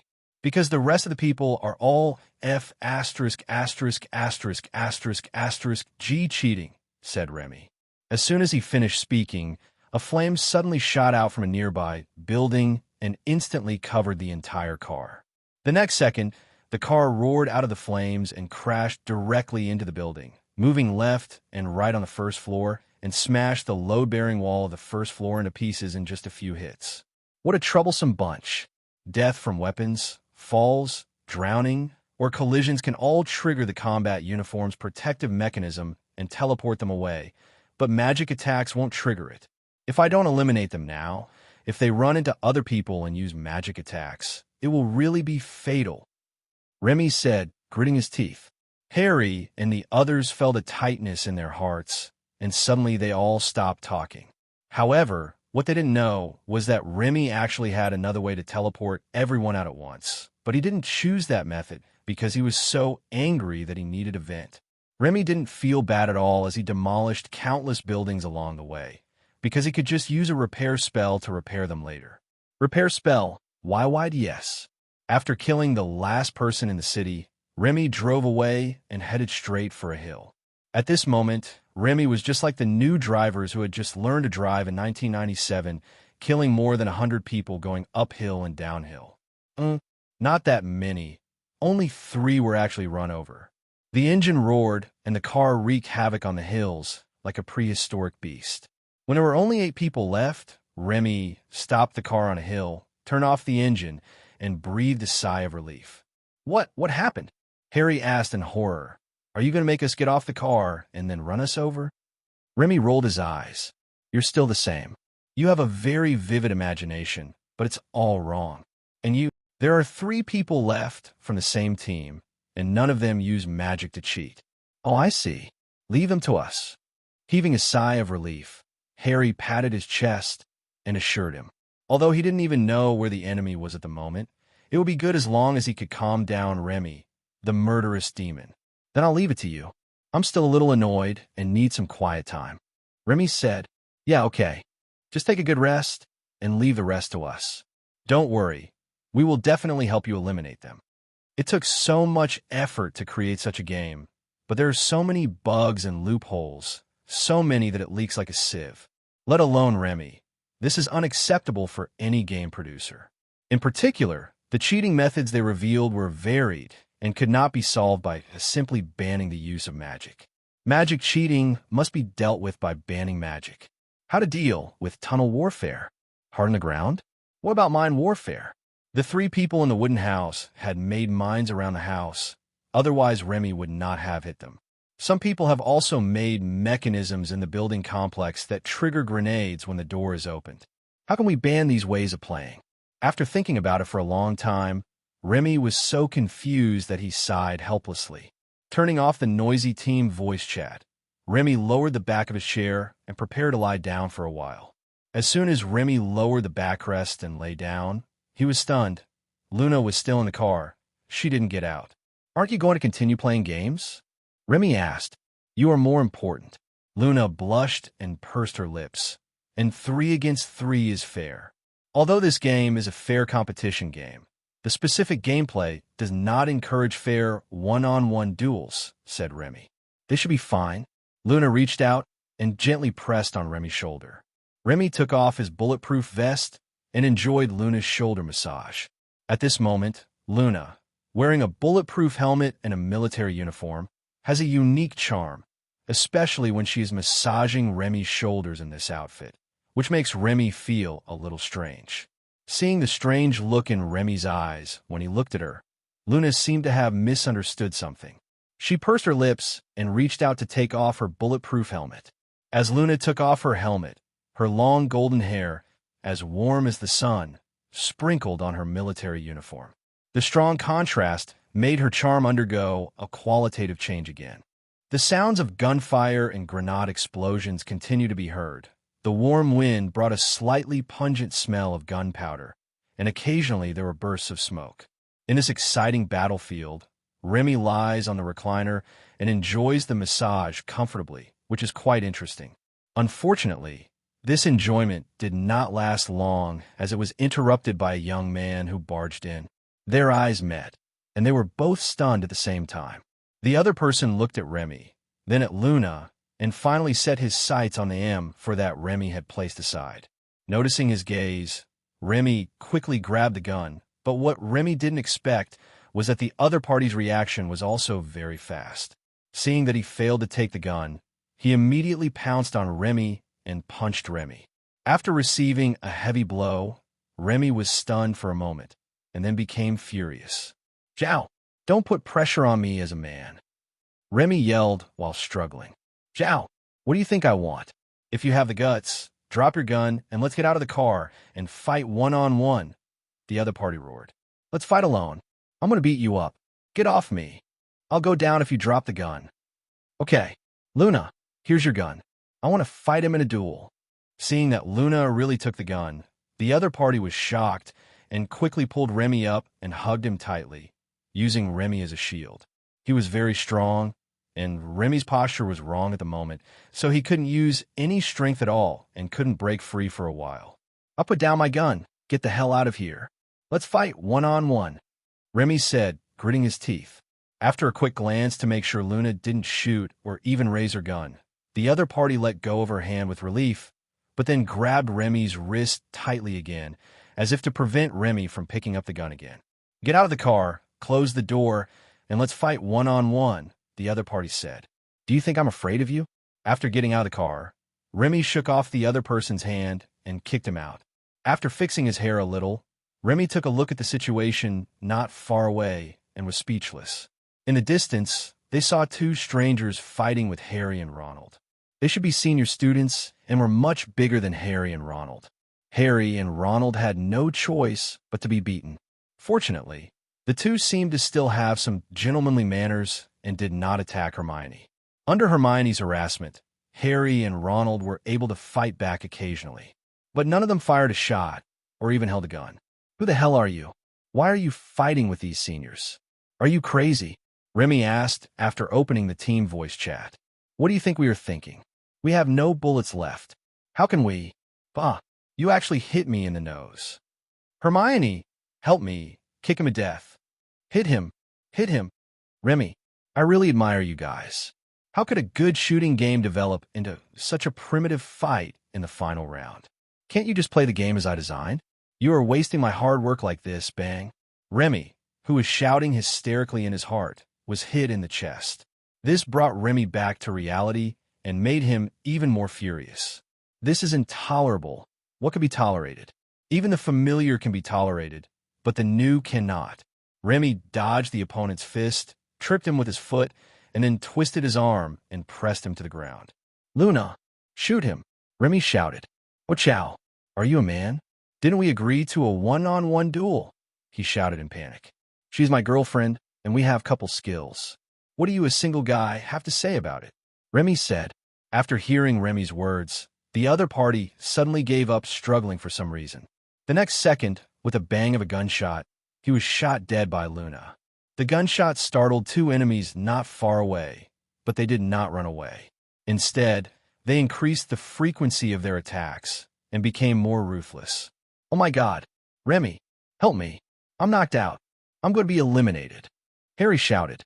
Remy, shoot him now. I can't hold him anymore. Hermione yelled. After taking a look at Harry, who was crawling on the ground, and Hermione, who was desperately pulling back by the shoulder strap of his bulletproof vest, Remy took the gun that Luna handed over from the window and started firing. The opponent's bulletproof vest had already been worn out by Harry's attack, and it shattered instantly under Remy's shooting. Hermione lost her grip and fell backwards. Fortunately, the target she was holding was knocked down by Remy right after. Just as Remy was about to shift his focus and eliminate the last person, Ronald's voice suddenly rang out. Remy, don't shoot. I must defeat him today. Hermione, go save Harry first. Ronald shouted. Are you sure? Even though you have better protective gear. How can you beat him when you're being beaten like this? Remy asked. Let me beat him and get it over with quickly. I'm so tired. There will be a way. Give me 5 minutes. If I can't beat him in 5 minutes, you can defeat him again. Ronald said stubbornly. Okay, then you can let him hold you down and enjoy it slowly. After confirming that Ronald was really out of control, Remy put down the gun tiredly, sighed, and returned to the car. Enjoy it for nothing. Remy, didn't you say that our physiques have been strengthened to the same level? Why do I feel that he is stronger than me? Ronald asked. The combat suit only raises everyone's limit to the same level in theory. The specific situation will vary from person to person, and you also have to know how to exert your strength. He obviously knows how to fight better than you. Like me, I just pinned his companion down one-on-one. Remy explained. Can you teach me 2 quick tricks? Ronald asked. Yes, pulling hair, poking eyes, kicking crotch, poking throat, pinching balls, stepping on toes, bending pinky toes. Aren't these moves of yours too dirty? Are there any that are less dirty? It's not that dirty, but you can't do it quickly. You can do it yourself. Ignoring Ronald, Remy lay back in the chair. Luna reached out and continued to rub Remy's shoulders to help Remy relax. After a while, there was a sudden scream like a pig being slaughtered outside, and Hermione's disgusted and contemptuous voice. It was as if Pandora's box was opened. Ever since that scream appeared, screams continued to ring out from time to time, and it came from not one person, but 2 people. Although I didn't see it with my own eyes, but by listening to the screams one after another, I could guess that the owners of the 2 voices must be torturing each other. After a while, after being reminded by Luna that 5 minutes had passed, Remy picked up the gun again and got out of the car with Luna. They had to put an end to this farce to prevent the 2 guys from torturing each other until they grew old and wasting everyone's time. Originally, Remy wanted Luna to deliver the final blow, but before he could get close, looking at the unbearable scene in front of him, Remy decisively hugged Luna in his arms to prevent her from seeing it and quickly raised his gun to empty the magazine. As the last person was eliminated, the sky was filled with colorful rays of light, and a golden treasure chest inlaid with colorful gems fell from the sky to the center of the venue. The treasure chest opened automatically, and countless fireworks rose into the sky, forming a line of words in the air. Good luck, chicken, tonight. Fireworks exploded in the sky, dispelling the dark tide all around. Under the sky full of fireworks, Ronald sat on the ground, his face full of unhappiness. Remy was also unhappy, but relieved. It's finally over. Harry, there are rewards in the box. You can take them. Remy said. There's a reward? What's the reward? Harry walked to the box with some surprise and took out a golden AK-47 from the box, then took out another one, and another one, and another one. A total of 5. Wow, pure gold? Everyone has it. Harry asked in amazement.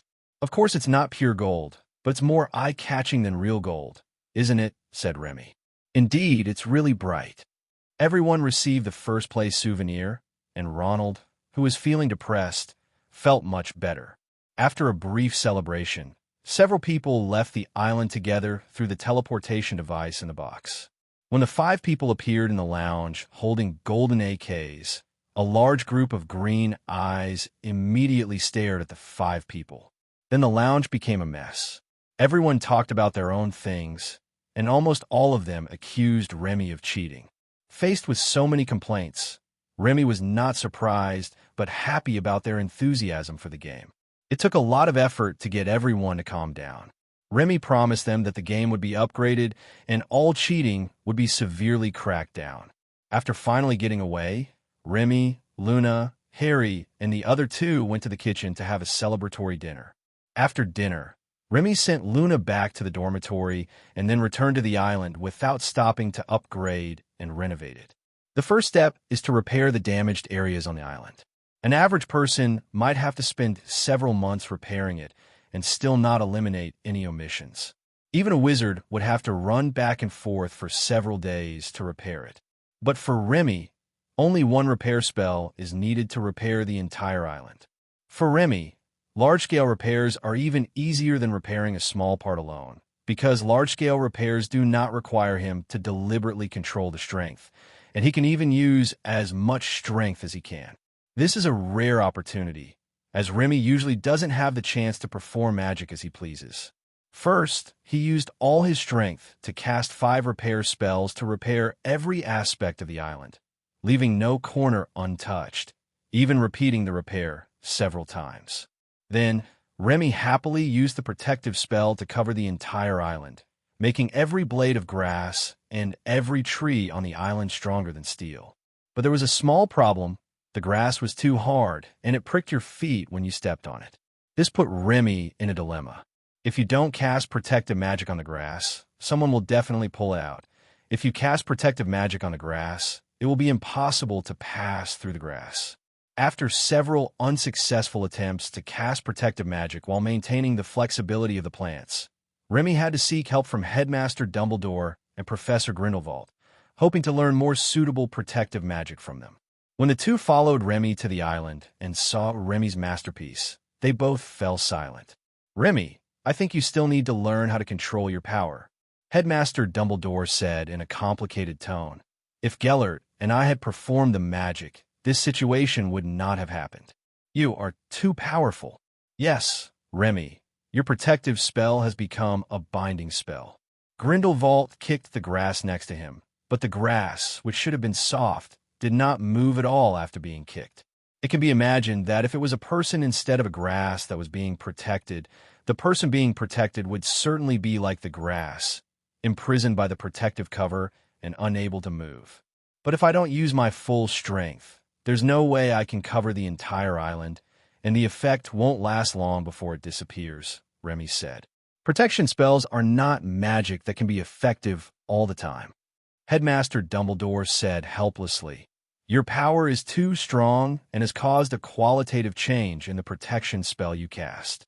My suggestion is that you experiment a few more times and control your power so that it does not change qualitatively." "Right." Grindelwald nodded and agreed. "With your power, if you only increase the amount of magic power, it should be possible to make the protective spell cover the entire island and last for quite a long time. As long as there is no qualitative change, it will not make them hard." "Okay, let me try again. You guys go back and rest first. I can't control it finally to exclude you 2 when I cast a large-scale protective spell," Remy said. The 2 nodded and disappeared in a flash. However, the 2 did not return to Hogwarts Castle, but appeared on the landing platform above the outer edge of the island. They stood on the edge of the landing platform and looked at the island silently. After a while, a huge protective shield rose from the island and covered the entire island in the blink of an eye. "What a shocking power! Even Merlin might not be able to do it," Grindelwald exclaimed. "Yes, in comparison, the magical abilities of you and Voldemort, who are called the Dark Lord, seem to be nothing," Dumbledore said meaningfully. Grindelwald curled his lips in disdain. "Voldemort and I are different. Remy is even more different from us. Yeah, by the way, Do you think we can break this protective spell together? Dumbledore asked as he looked at the protective shield that rose again. So what if it breaks? He could perform it dozens or even hundreds of times. How many times can two old bones like you and me break it? Grindelwald glanced at Dumbledore calmly. Instead of worrying about him, you should worry about yourself, Albus, said Grindelwald. Dumbledore was confused. Worried about myself? Worried about what? He hasn't done anything evil, nor does he have any evil thoughts, but you are always worried about him. Don't you think there is something wrong with your concept? Grindelwald asked. Even if he has great power, so what? Compared to other wizards, don't you have great power as well? Dumbledore was stunned. At this moment, Grindelwald suddenly showed a meaningful smile.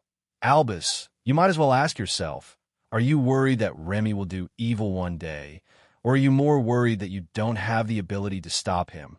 Or are you worried about being surpassed? Silence. Dumbledore fell silent and also fell into deep thought. Grindelwald's question really hit upon his blind spot. He had never really thought about this question carefully, but he should definitely think it through. Thank you, Gellert. I will think about this problem carefully in the next few days. Dumbledore said after a long sigh. Actually, I really hope that you are afraid of being surpassed. We are already at this age. If we don't fight for success, we will have no chance. But it's really disheartening to compete with such a little monster. Grindelwald said as he looked at the huge protective shield that rose again on the island in the distance. Dumbledore also looked towards the island, and a bitter smile appeared on his face. He also felt powerless against Remy's power. After a week of adjustments, the gaming venue finally met Remy's expectations.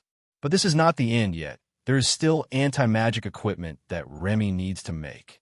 We were busy all the way until the end of the school year, and the brand new PUBG Mobile finally passed the review and obtained the version number for release. Fortunately, the students' enthusiasm for the game remained unabated, and because the team competition map was not closed during this period, the shooting skills of all contestants improved significantly. Due to time constraints, Remy had to abandon the complicated competition process planned at the beginning and streamline it again and again. After streamlining, the 10 players who survive to the end of each round can advance. If a whole team is eliminated at the same time in certain games and the number of remaining people is instantly less than 10, then additional games will be played until 100 people are gathered. In this way, only a dozen rounds of screening are needed to select 100 people for the finals. As for whether they would be separated from their teammates because of this selection system, Remy didn't care about that. He just wanted to complete the first game before the end of the school year. Besides, maybe those who can advance are eager to get rid of the bad teammates who hold them back, and a selection system provided by Remy can give them this opportunity. Remy did not participate in this competition.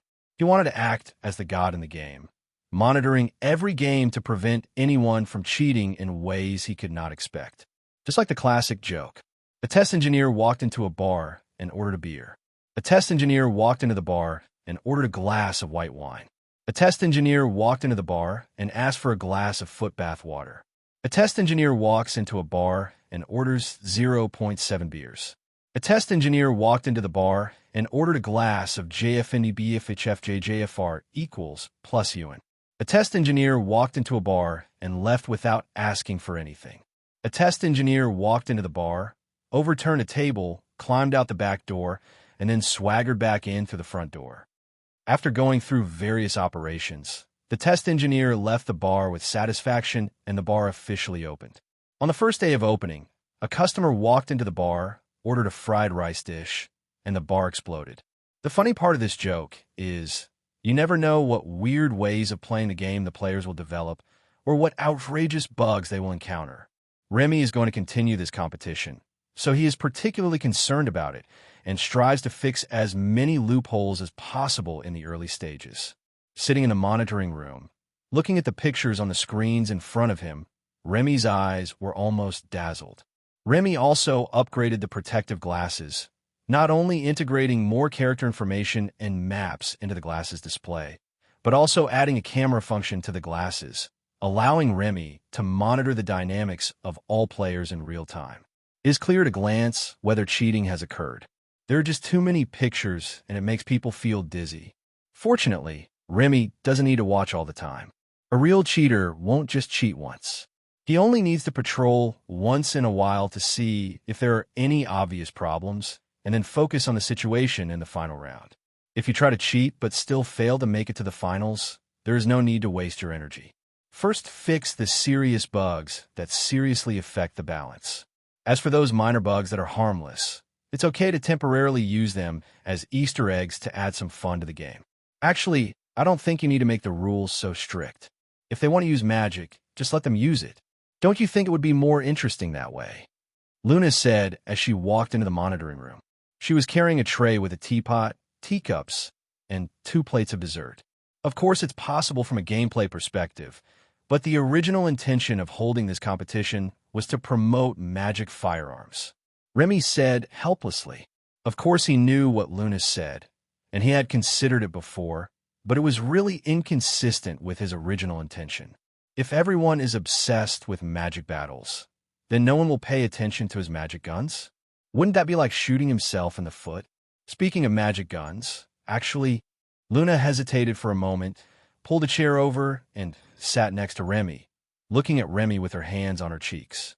Don't you think the design of your magic gun is a little strange? Luna asked. Strange? What's strange about it? Remy asked. Wizards all have magic power, and it is because of magic power that they are wizards. But your magic guns can be used by anyone, even muggles. Don't you think this is strange? Luna tilted her head slightly and asked, I have tried magic gloves in your laboratory. Why don't you design magic guns like magic gloves?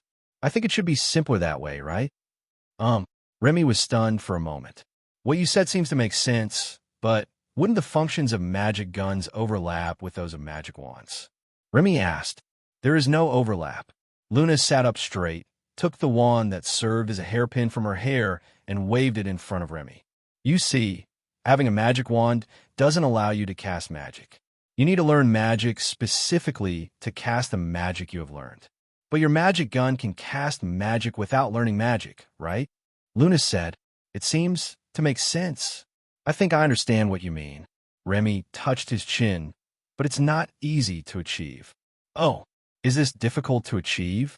I feel that it should not be difficult for you to just make the magic gloves look like a gun, right?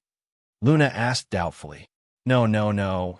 The difficulty is not to make the magic gun absorb the magic power of the user like the magic gloves. The difficulty is the bullet.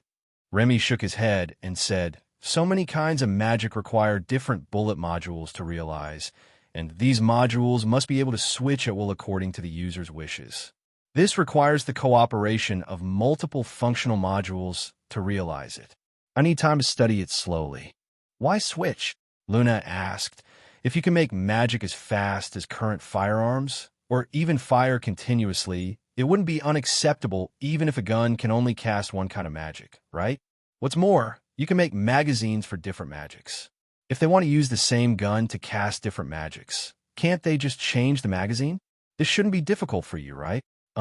Remy's eyes widened and became brighter when he heard Luna's suggestion. Chow. That's right. Why didn't I think of that? Luna, you are such a genius. Moo. He hugged Luna in his arms and gave her a big kiss. Luna was stunned, and then her face turned red. Holding Luna in his arms, he stood up, and the two of them disappeared from the monitoring room. When they reappeared, they had already arrived at Remy's new laboratory located underground. At this moment, Remy had no intention of watching the surveillance video. He just wanted to quickly put Luna's suggestion into practice, because it was just a modification and not a complete remake, and because he was only making a sample first, Remy was able to produce it very quickly. When a magic gun that combined a magic glove's active magic absorption function with a magic card ability to absorb magic power and actively release corresponding magic functions came out, Remy couldn't wait to test the gun on a wooden target. This test immediately revealed a problem. The magic power was consumed too quickly when firing continuously. Because the bullets were removed, the newly made gun had no limit on the number of bullets. In addition, the gun fired too quickly and had no recoil. Less than 2 seconds after pulling the trigger, Remy clearly felt that some of his magic power was missing. With Remy's magic power, he could clearly feel that a part of it was missing. If it were an ordinary person, the magic power in his body would be drained away by the magic gun in just 1 second. This is very dangerous and has no practical value. With such a short time and such a fast firing rate. In this situation, if the first shot doesn't hit the person, all the magics that follow will be in vain, and there will be no chance to adjust the muzzle position. After telling Luna about the new problems, the two of them had a heated discussion and jointly explored suggestions for improvement. Remy needs Luna's help and Luna's vision. After Luna made suggestions for improving magic firearms, Remy realized that he had made a mistake. His vision was too narrow, and his view on magic firearms was more inclined towards firearms rather than magic. In other words, Remy actually started from the perspective of a muggle, and the guns he made were only capable of firing magic. But Luna is different. She doesn't know much about the muggle world. She looks at magic guns from a wizard's perspective and values magic more than guns. Remy needed Luna's wizard perspective. After discussion, the two finally agreed that the shooting speed must be reduced, and at the same time, certain restrictions must be placed on the number of consecutive shots. Redesign the magic gun. When a moon rises high, the magic gun 2.0. No, it should be the 3.0 version is released. The new magic guns are a big improvement.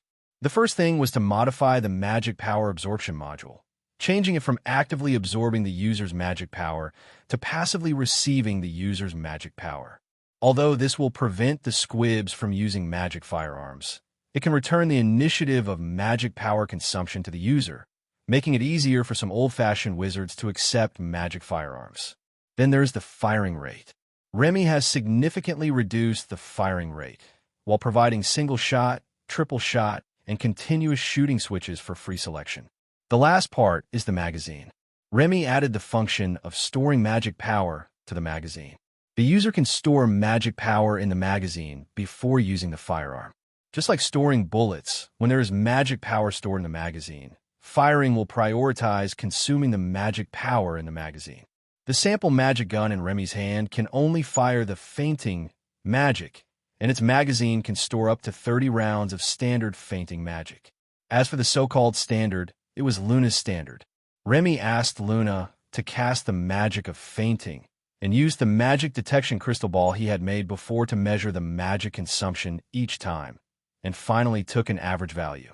Luna's magic level is pretty good, at least above average among students, so she's suitable to be used as a standard unit. After testing the gun again, Remy nodded with satisfaction as he looked at the row of targets that had all been knocked down. That's right. This way it's powerful, but not too over the top. It's also easier for people in the magic world to accept it. Although it's not my ideal magic firearm, but at least I don't think it's unacceptable. Seeing that the hour hand of the clock on the wall was pointing to 3 o'clock, Remy hesitated for a moment and gave up the idea of setting up the production line now. There is no need to be too anxious. As long as the production line is set up before the end of the holiday and production is running at full capacity, it will be in time for the purchasing season on the eve of the next school year. Remy put down the gun, stretched beautifully, and walked out of the laboratory. Next to the laboratory is a lounge, where Luna is currently lying on the sofa to rest. Perhaps because she heard the door open, Luna stood up from the sofa as soon as Remy walked in. Is the new gun made? Is it effective? Luna asked dazedly while rubbing her eyes. The effect is great. Remy walked over to Luna and rubbed her head. Thank you for waiting here for me, and for the magic test before. Thank you for your hard work. No, I just took a nap. Luna said, do you want something to eat? I'll get it for you. No, I'm not hungry at all now, but I'm a little sleepy. Come on, I'll take you to rest. Remy said softly. Okay, huh? Luna, who was in a daze, suddenly widened her eyes.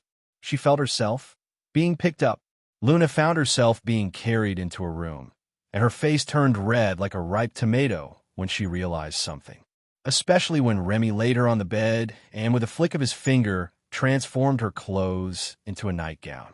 The nightgown is a soft and silky silk dress, and it has suspenders.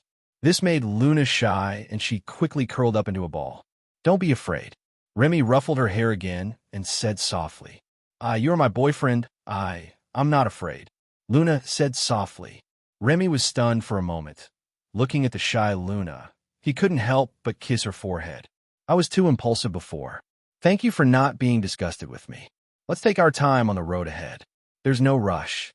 Have a good rest. Good night. After that, Remy kissed Luna again. Luna was also stunned. Looking at Remy, who had closed his eyes, a different look appeared in her eyes. Good night. Boo. After kissing Remy, Luna took a deep breath and slowly closed her eyes as she exhaled slowly. Nothing happened that night. The next day, when Remy woke up, he saw a pair of bright big eyes looking at him as soon as he opened his eyes. Remy was shocked at first, but then couldn't help but laugh at his own reaction. Have you woken up early? What time is it? Remy asked with a smile. Let me see, it's 9 o'clock. Luna sat up and looked at the clock and said. As she stood up, the silky dress straps slipped off her smooth shoulders, but Luna didn't seem to notice. 9 o'clock. Then you have to get up quickly, otherwise you will miss the class this morning.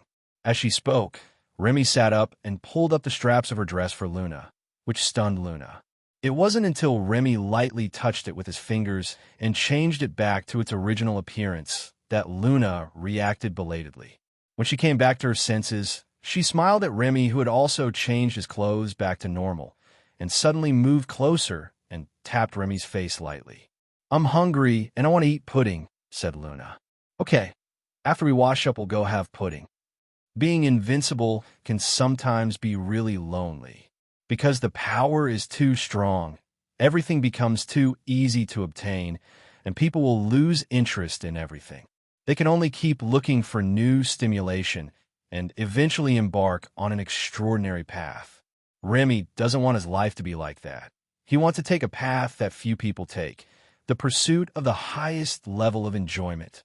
What distinguishes humans from lower animals is not that we can use tools, nor that we have great power, nor that we have complex social relationships and smart brains, but that humans know how to restrain themselves. Morality is a shackle that humans impose on themselves. It is precisely because of this shackle that human activities are different from those of other animals and are called civilization. Simple indulgences, whether it's overeating, S*X, or fighting, may provide intense stimulation and satisfaction for a short period of time, but they are low level. Because this kind of enjoyment has no threshold, anyone can enjoy it, whether they are human or not. If you indulge in it, what is the difference between you and a savage beast? Real enjoyment, like morality, requires patience. Concerts and art appreciation require patience and long periods of boring study before learning how to appreciate them. The most beautiful sunrise requires patience in the cold wind all night and even exhaustion after climbing a mountain. The most stunning rainbow will only appear after a storm. I'm also pursuing high-level enjoyment. So, Headmaster Dumbledore, you don't have to worry about me. You don't need to worry about any aspect. In the headmaster's office, Remy looked at Headmaster Dumbledore sincerely. He looked directly into Dumbledore's eyes without any wavering or evasion. Looking at Remy like this, Dumbledore was silent for a moment, smiled, and shook his head. To be honest, I wasn't that worried at first, but after listening to what you said just now, I feel that my worries are not unnecessary. Dumbledore said, Remy, what does it mean? Do you think I'm talking nonsense? Especially since all of this is just an attempt to get me to agree, or rather, to not interfere with your relationship with Ms. Luna Lovegood, right? Asked Headmaster Dumbledore. Oh, well, I really think there's nothing wrong with the way Luna and I get along. I promise that it won't affect my studies, and I also promise that it won't affect Luna's studies. Don't worry, Remy said. How can I be assured? Dumbledore pushed his glasses. Even though you talk a lot, you haven't experienced that kind of thing. Can you really guarantee that you won't indulge in it? Especially with your current progress. It should have reached the edge of danger, right? Remy couldn't help feeling a little embarrassed and guilty when he was suddenly asked about this by Headmaster Dumbledore, especially when he was being stared at by him. Well, not really. There's still some distance, Remy said, touching his nose uncomfortably. Do you believe what you said? Dumbledore asked. Don't forget, you're only a third-year student, and Luna is only a second-year student. If you really think you are mature, then do you think your current relationship is right? Don't you think your relationship has gone too far? This seems to be a bit too much. Remy scratched his face, but then changed the subject.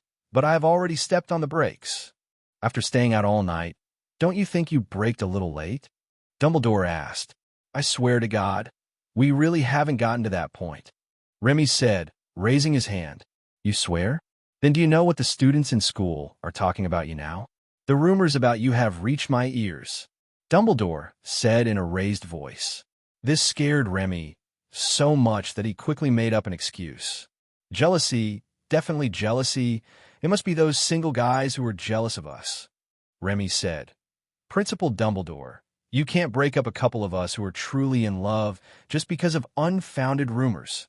Blanche. Dumbledore's eyes twitched, and he was speechless about Remy's sudden act of acting pitiful and cute. I didn't say I wanted to separate you. I just hope that you two will rest in your own dormitories every night from now on. Is that not too much to ask? Dumbledore asked. Isn't that too much? That's too much. Luna and I have finally developed to this point, and now we are passionate and inseparable. If this happens suddenly, won't all the passion we have accumulated before be wasted?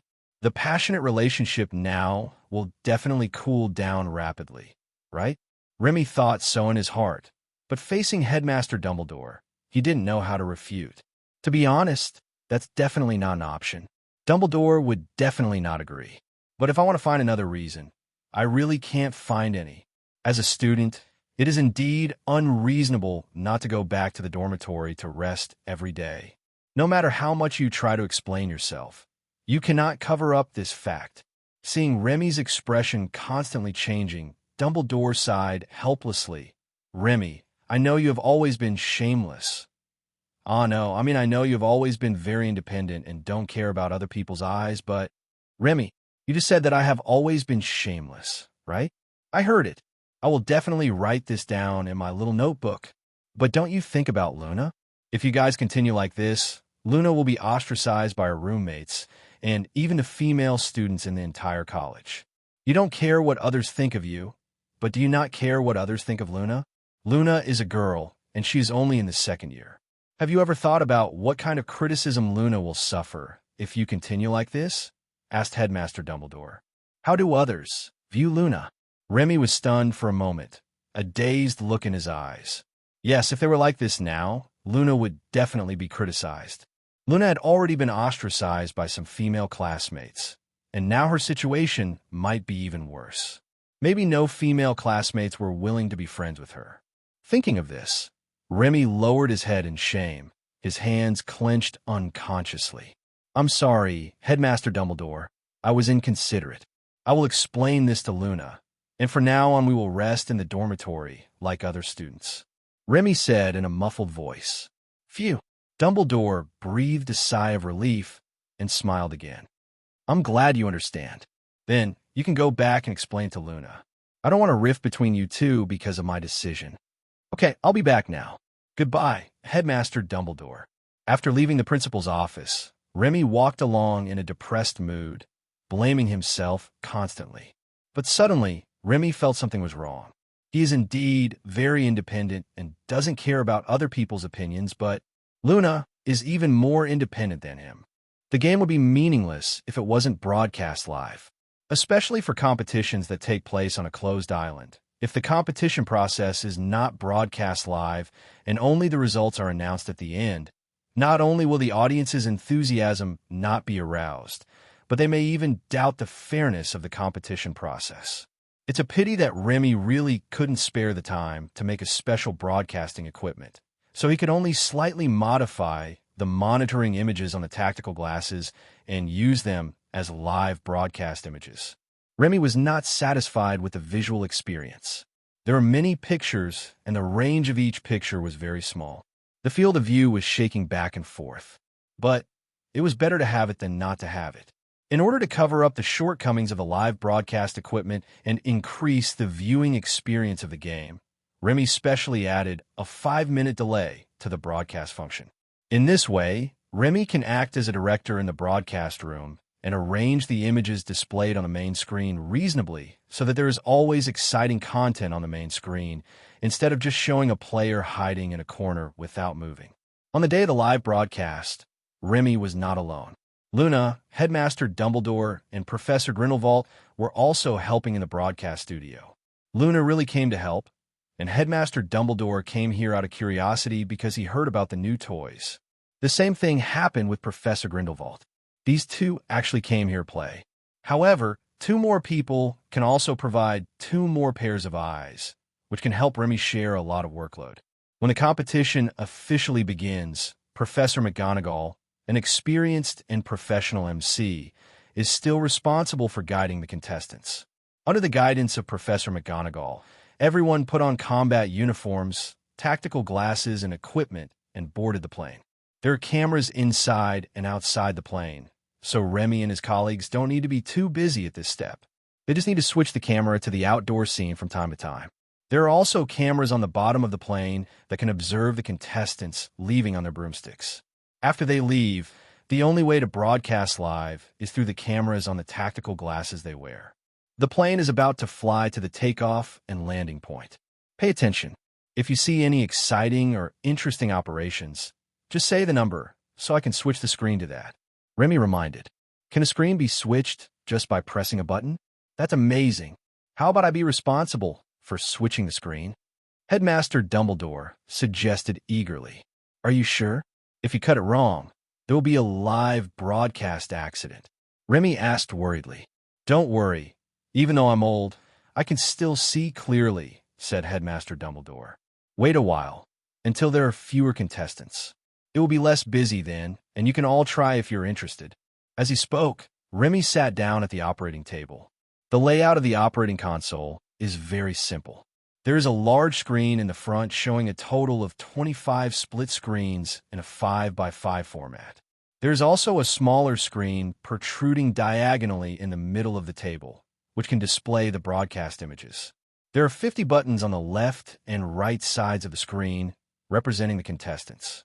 There are also several buttons below the screen for controlling the cameras on the plane. Each button has a clear digital number.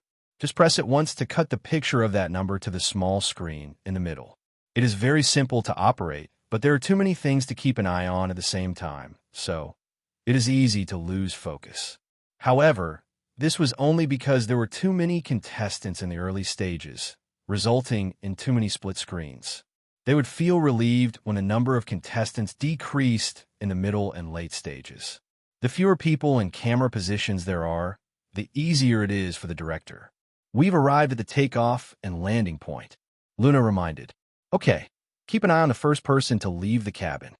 Remy nodded, switching the screen back and forth between the interior of the cabin and the bottom of the plane, while keeping an eye on the 25 screens in front of him to see who was about to leave the cabin first.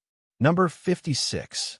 Hearing Luna's number, Remy subconsciously pressed the button number 56 on the right. The scene switched instantly, and sure enough, a pair of hands were seen holding a broom handle and flying towards the island. After the picture paused for 3 seconds, Remy switched the picture to the bottom of the cabin again. Now we focus on interesting scenes, such as flying stunts or flying accidents, funny or exciting behaviors, said Remy. Okay, are these the images we see when they fly on broomsticks? It looks just like when we fly on broomsticks ourselves. I haven't used a broomstick for a long time, and I really miss it, said Headmaster Dumbledore. Don't be sentimental, just work hard, Professor Grindelwald reminded. I'm watching. Number 84 is doing a big turn.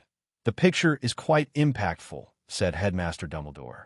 Remy nodded and switched the screen the moment Headmaster Dumbledore announced the number, automatically blocking out Headmaster Dumbledore's trash talk. He doesn't have the energy to chat with others now, as he has too much to focus on. In fact, the switch buttons can also be distributed to Principal Dumbledore and others, allowing them to decide freely when to switch the screen, but that can easily cause collisions.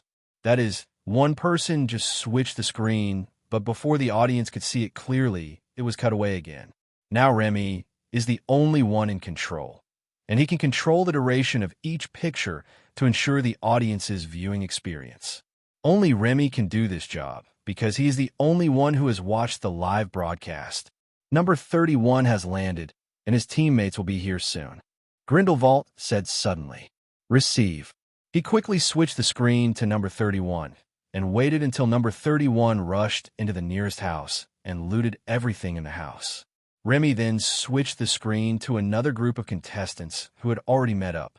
Switching back and forth between several groups of players, from time to time, there will be a camera in the air providing a panoramic view of the island. 5 minutes later, the footage was transmitted to the viewing area. The viewing area is not underground, but on the Quidditch field. At this moment, the Quidditch field has been transformed into a panoramic model of the island. There are a bunch of labels on the model, with each player's number, name, and the college they belong to. The number is 5 digits. The first 2 digits indicate the team, and the last 3 digits indicate their competition number.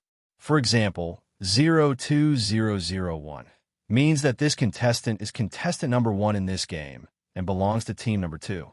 As the screen on the model lit up, the labels on the model began to move, and at the same time, professional Quidditch commentator Lee Jordan began to commentate on the game.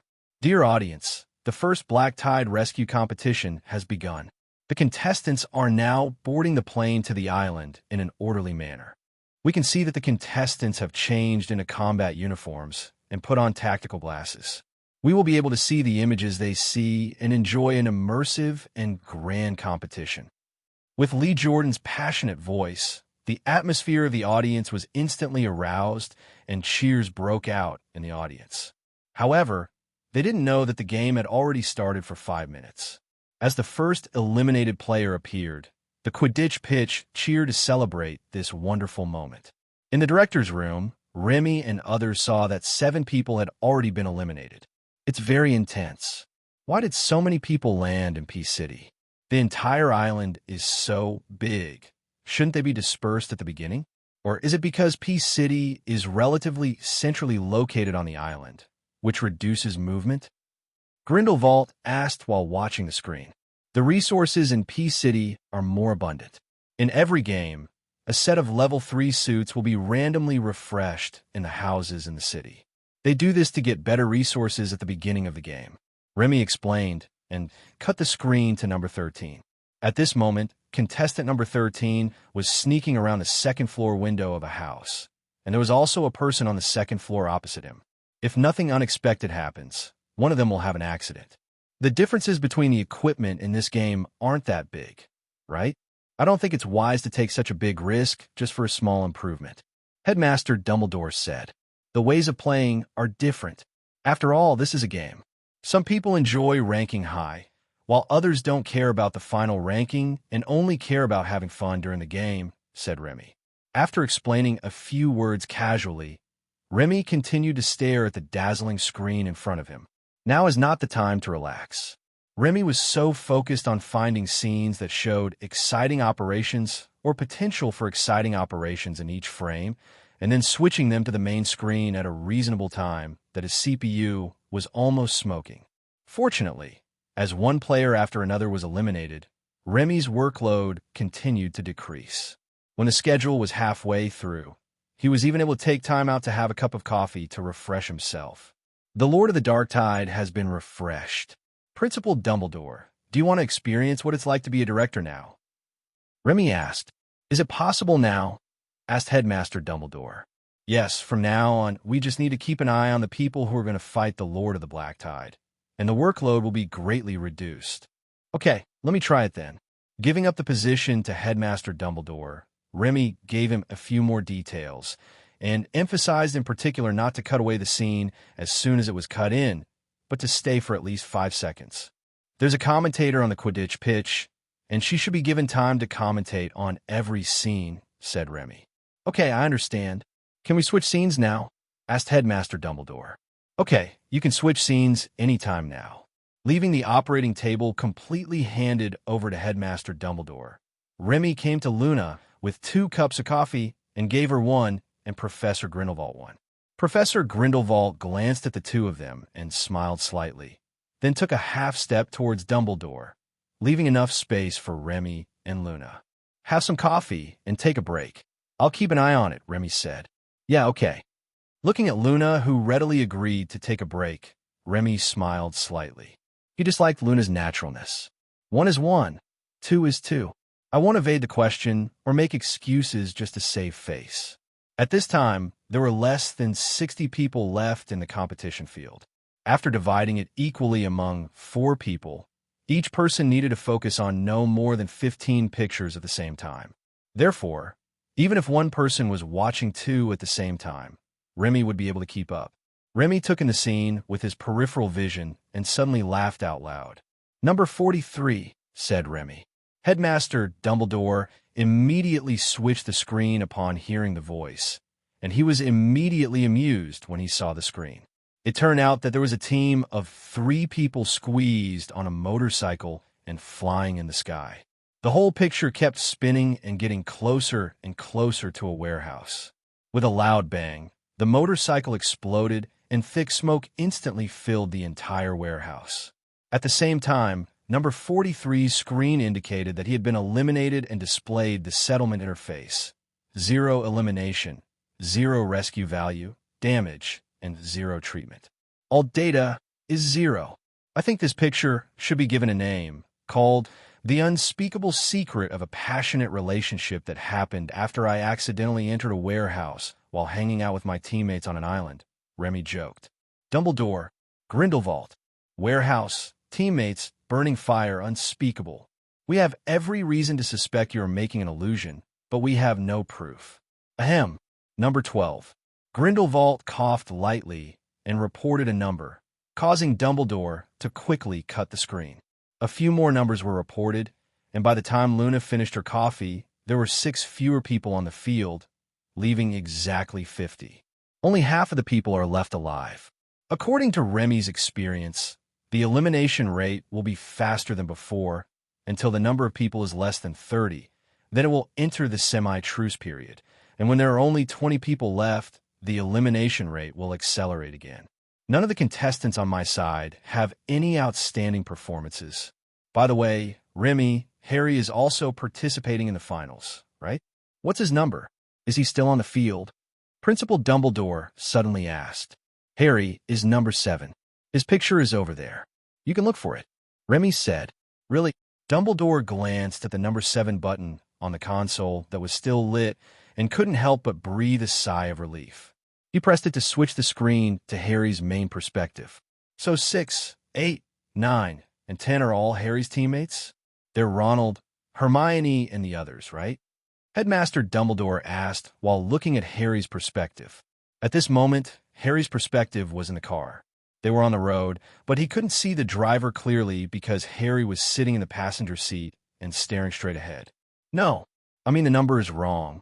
Their numbers are assigned randomly. Remy said, why not consecutive numbers? Consecutive numbers should be more convenient for your broadcast, right? Asked Professor Grindelwald.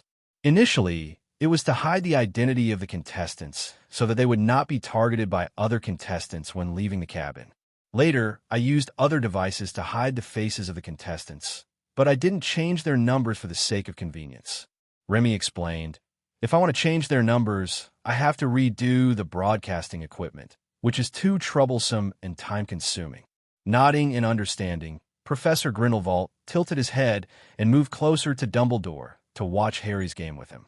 He was also very interested and curious about this legendary little boy who survived a disaster and who was given special attention by Dumbledore. Albus, have you ever thought about taking Harry as your apprentice? Grindelwald suddenly said, you take him as your apprentice, and then we can see who can teach the apprentice better. Can you compare with me in the ability to teach apprentices? Dumbledore was about to cast a disdainful look at Grindelwald when he suddenly realized that something was wrong. Grindelwald's apprentice seems to be Remy. This is better than... How can this be better than this? After some explanation, it turns out that the apprentice Grindelwald was referring to was not Remy, but Luna, as he had a crush on Luna. This made Remy and Dumbledore feel a little helpless and Dumbledore directly rejected Grindelwald's bad idea. Luna was 1 year younger than Harry, and she didn't have the Voldemort cheat, so there was no fairness in the competition between the two of them. Dumbledore even recommended Hermione to Grindelwald, saying that if Grindelwald really wanted to compete, he might as well teach Hermione. But Grindelwald said that if Remy wasn't counted, Hermione's magic level had already surpassed Harry, and she was the best in the same grade, so it was not challenging to teach her. This made Remy even more dissatisfied. Teaching Hermione is not challenging, but teaching Luna is challenging? So Remy also rejected Grindelwald's bad idea.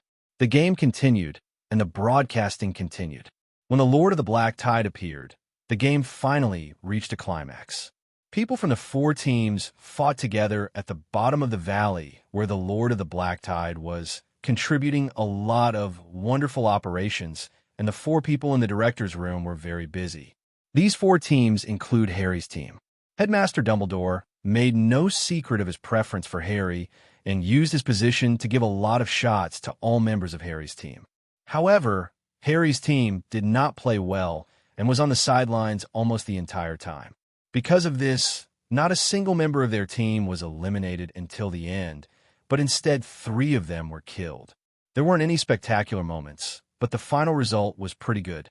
It's a pity that they were too far away and had no chance to fight the Lord of the Black Tide to get the treasure chest.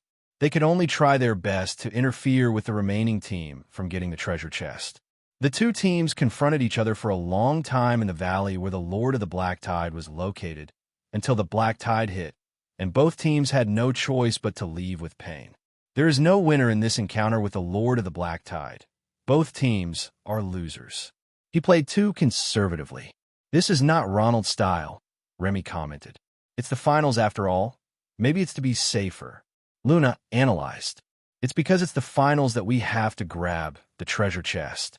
It's more profitable to kill the Black Tide Lord first and lure others to get the treasure chest than to keep confronting. I really don't understand what they are thinking.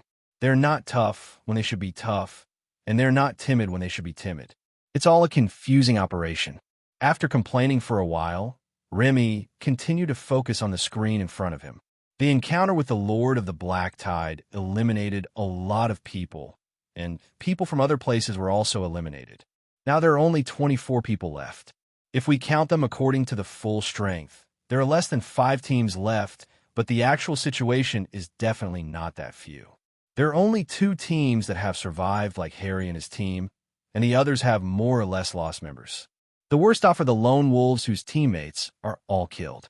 They will definitely have a hard time fighting next.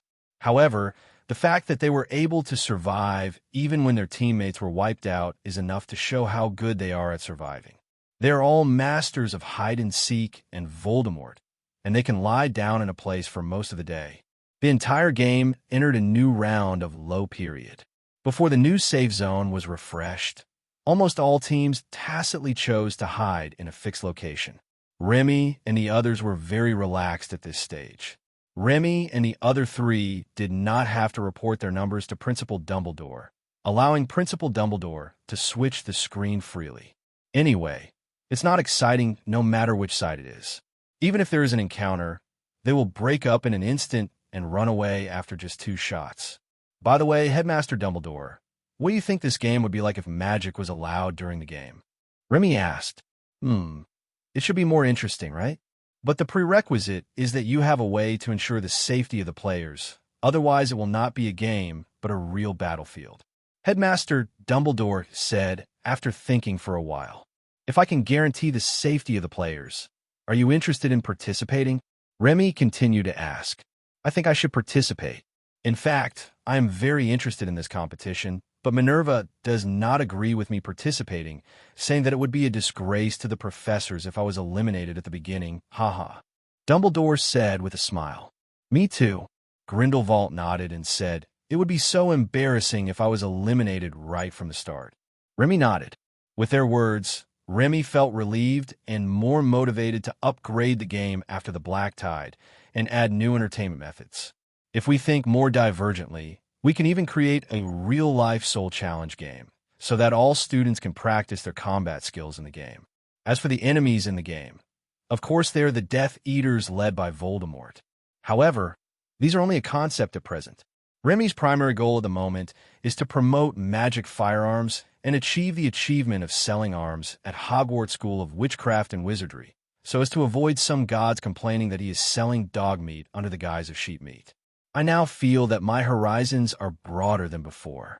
If it were in the past, I would definitely participate in the competitions I organized, but now I prefer to watch others play. Remy said, "This means that you have completed the gorgeous transformation from the front stage to behind the scenes, and officially become the mastermind who controls everything." Grindelwald said with a smile. There was a half-smile in his eyes, and I couldn't tell whether he was joking or really thinking that. "You can eat whatever you want, but you can't say anything you want. If Headmaster Dumbledore takes it seriously, he will put me in the dark room," Remy said helplessly. "Don't worry, Albus is not such a suspicious person, right?" Grindelwald asked. "Of course." Headmaster Dumbledore pushed up his glasses and said, "Stop chatting and focus on the task at hand. The audience is waiting for us to broadcast a wonderful game to them." "That's right. The fight has started on the 17th. Let's go over there." Glancing silently at Headmaster Dumbledore out of the corner of his eye, Remy also returned to work mode, staring at the screen in front of him with Luna and reporting the number to Headmaster Dumbledore from time to time. As new save zones were refreshed, all contestants began to move, getting closer and closer to each other, with small-scale encounters occurring from time to time in various parts of the safe zones. Most of the time, both sides only lost supplies and no casualties, but occasionally one or two unlucky guys would be eliminated, such as Neville and Harry's team, who was eliminated first because of his size and his imperfect hiding. Not long after, the explosive Geniusimo was also killed by the explosion and was taken away on the spot by 2 consecutive grenades. Harry and his 2 companions retreated in time and were able to save their lives. They disappeared from the high slope and were not traced until the circle refreshed again. Their figures appeared on the screen in front of Remy again. They once again met the team that number 34 was in. This time, contestant number 34 had only one teammate left, and they were both out of ammunition and food. They were both eliminated after a short resistance. Harry Trio successfully advanced into the top 10. Is it the luck of the protagonist's halo, or is it strength? Remy thought carefully about his experience with Harry and found that he was not as lucky as the protagonist in a romantic novel. Of course, his luck is also very good, at least better than 99% of people. Because you come from the Muggle world, you're more familiar with guns? Thinking of this possibility, Remy looked at the remaining contestants and found that most of them were indeed wizards from the Muggle world. In this kind of game, they who come from the Muggle world are indeed better than the little wizards who grew up in a magical world. The new safe zone has been refreshed, and the 2 teams should meet soon, Luna said suddenly. "Yeah." Remy turned his head to look at the screen in front of Luna, only to find that she was looking at the screen in front of him. Switching between the 2 screens, Remy suddenly realized that the 2 teams Luna mentioned were located on their respective screens. "Indeed, we're about to meet him." Principal Dumbledore switched to number 68. "His perspective is better," Remy said. "Okay," Dumbledore said. "That's pretty good indeed. 1, 2, 3, 4 people, including himself, 5 people. It looks like someone else is going to be saved." "Not necessarily. They are now too close to the Kuroshio. If they delay for too long or their car gets blown up, they might be eliminated by the Kuroshio that is catching up," Remy said. "If that's the case, the audience will probably laugh out loud, right? Ha ha ha." While the 2 were chatting, the 2 teams they encountered on the island had already started fighting. There were 3 people in one team and 2 people in the other team, but the marksmanship of all 5 of them was learned from the master of outlining. For a while, there was no clear winner and no one could do anything to anyone. Remy had the impression that these 2 teams were inexperienced but cautious enough. None of the 5 of them were good at sweeping fire. All of them fired single shots or bursts, and after a long time, they didn't use up many bullets. These guys are really frugal. But if they keep going like this, how long will it take to decide the winner? Maybe they will really be eliminated by the black tide. Remy commented helplessly. The black tide has begun to move.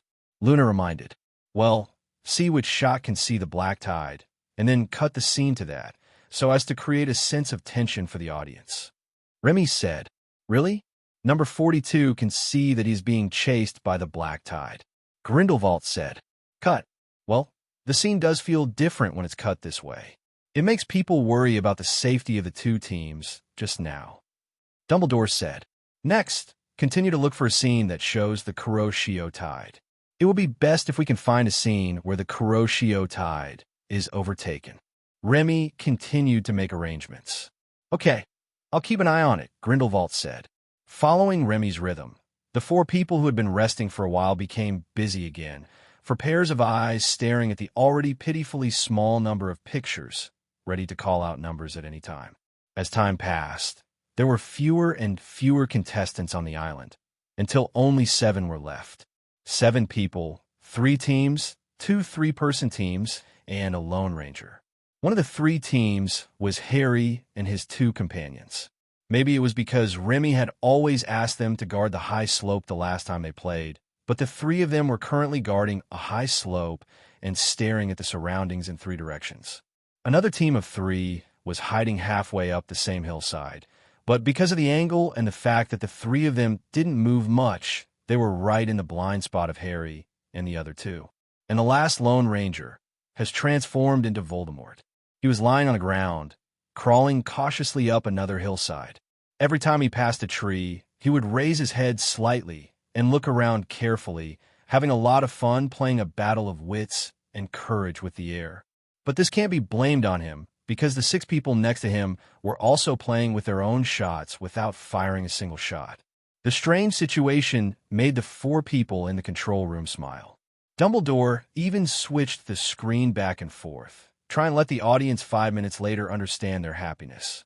He didn't know that there was an island model and a positioning system on the Quidditch field, and the audience would be able to see it more clearly than them. Who do you think will discover whom first? Grindelwald asked. It depends on the situation. Maybe by the time number 11 climbs up to Harry and the others, they may not be able to find the 3 people at the bottom of the hill. Headmaster Dumbledore said with a smile. Just as he finished speaking, suddenly, a grenade appeared in one person's picture. Remy quickly turned around to find a more complete view, and finally saw from Hermione's perspective that Ronald threw a grenade forward with all his strength, in the direction of the other 3 people. Is this cheating? How did you see this? Remy's eyes widened in surprise, and he really couldn't understand how Ronald found out. As the grenade hit the ground and exploded into a cloud of smoke, the 3 people on the opposite side fell to the ground instantly. One was disabled, and one was left alone. Only one was saved because he was squatting behind a rock. At the same time, from Hermione's perspective, Ronald was visibly stunned, and then he looked ecstatic. Seeing his reaction, Remy immediately understood something. It's a great win, definitely a great win. 100% true. Remy shook his head helplessly, not knowing where to start complaining for a moment. It seems to be luck. Luna said, although I can't hear their team voice, but Hermione and Harry obviously didn't react, which means they didn't communicate this information in advance. Your analysis should be correct. This guy is really TSK so lucky. Remy said, number 76 used a smoke bomb, and now their position is completely exposed. Luna said, upon hearing the number, Headmaster Dumbledore, who was already used to it, subconsciously switched the screen to the other side. However, the screen was completely white, and nothing could be seen except a person lying on the ground in front of him. Dumbledore informed Remy of the situation and asked if he should cut to Harry immediately. Don't do that yet. Now let's cut to the Lone Ranger to add some drama. Remy said with a slight smile on his face. Luna, what's that person's number? Number 99. Great number, Luna said. Headmaster Dumbledore nodded and cut the screen to contestant number 99.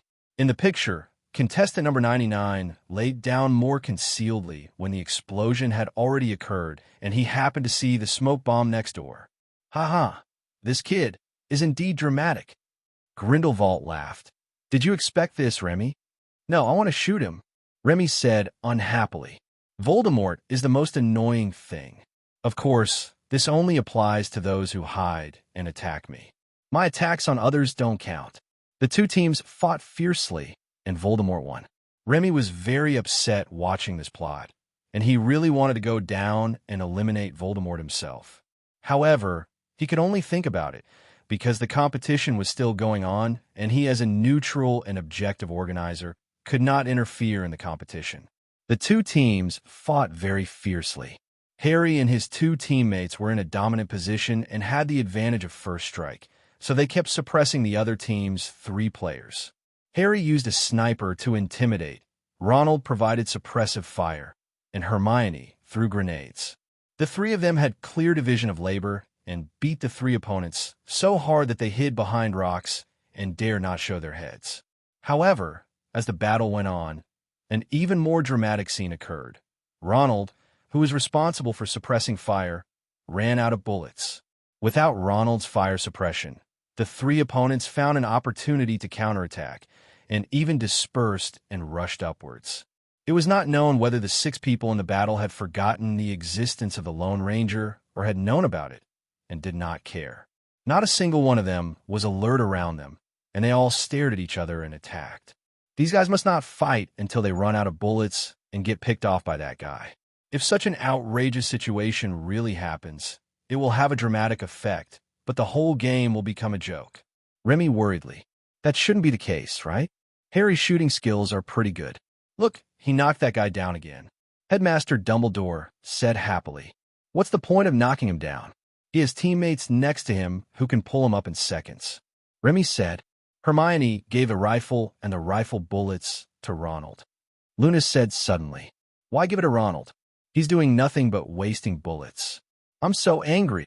Remy, who was complaining about Ronald's shooting skills, suddenly widened his eyes, only to see Ronald, who had regained his bullets, start firing again, suppressing the 3 opponents so much that they dared not show their heads again. This is not the point. The point is that Hermione next to her actually threw everything on the ground, then hung grenades on her bulletproof vest, and finally rushed out with grenades all over her body, rushing to a big tree not far in front of the tree where the 2 opposing team members were. Hermione took off a grenade and threw it at the other side, then threw another one, and another one. She threw 5 grenades in one breath. As one grenade exploded after another, the 2 people hiding behind the tree were eliminated instantly. It turns out that she hung grenades on her body to make it easier to throw them. Huh, you scared me. I thought Hermione was going to commit suicide. Remy breathed a sigh of relief and said, but she's quite brave. She actually dared to rush so close to the enemy without a gun. Well, she's really amazing, brave, careful, and cool-headed. I suddenly like this girl a little. Grindelwald praised. Then why don't you follow Headmaster Dumbledore's advice and take her in as your apprentice? I will.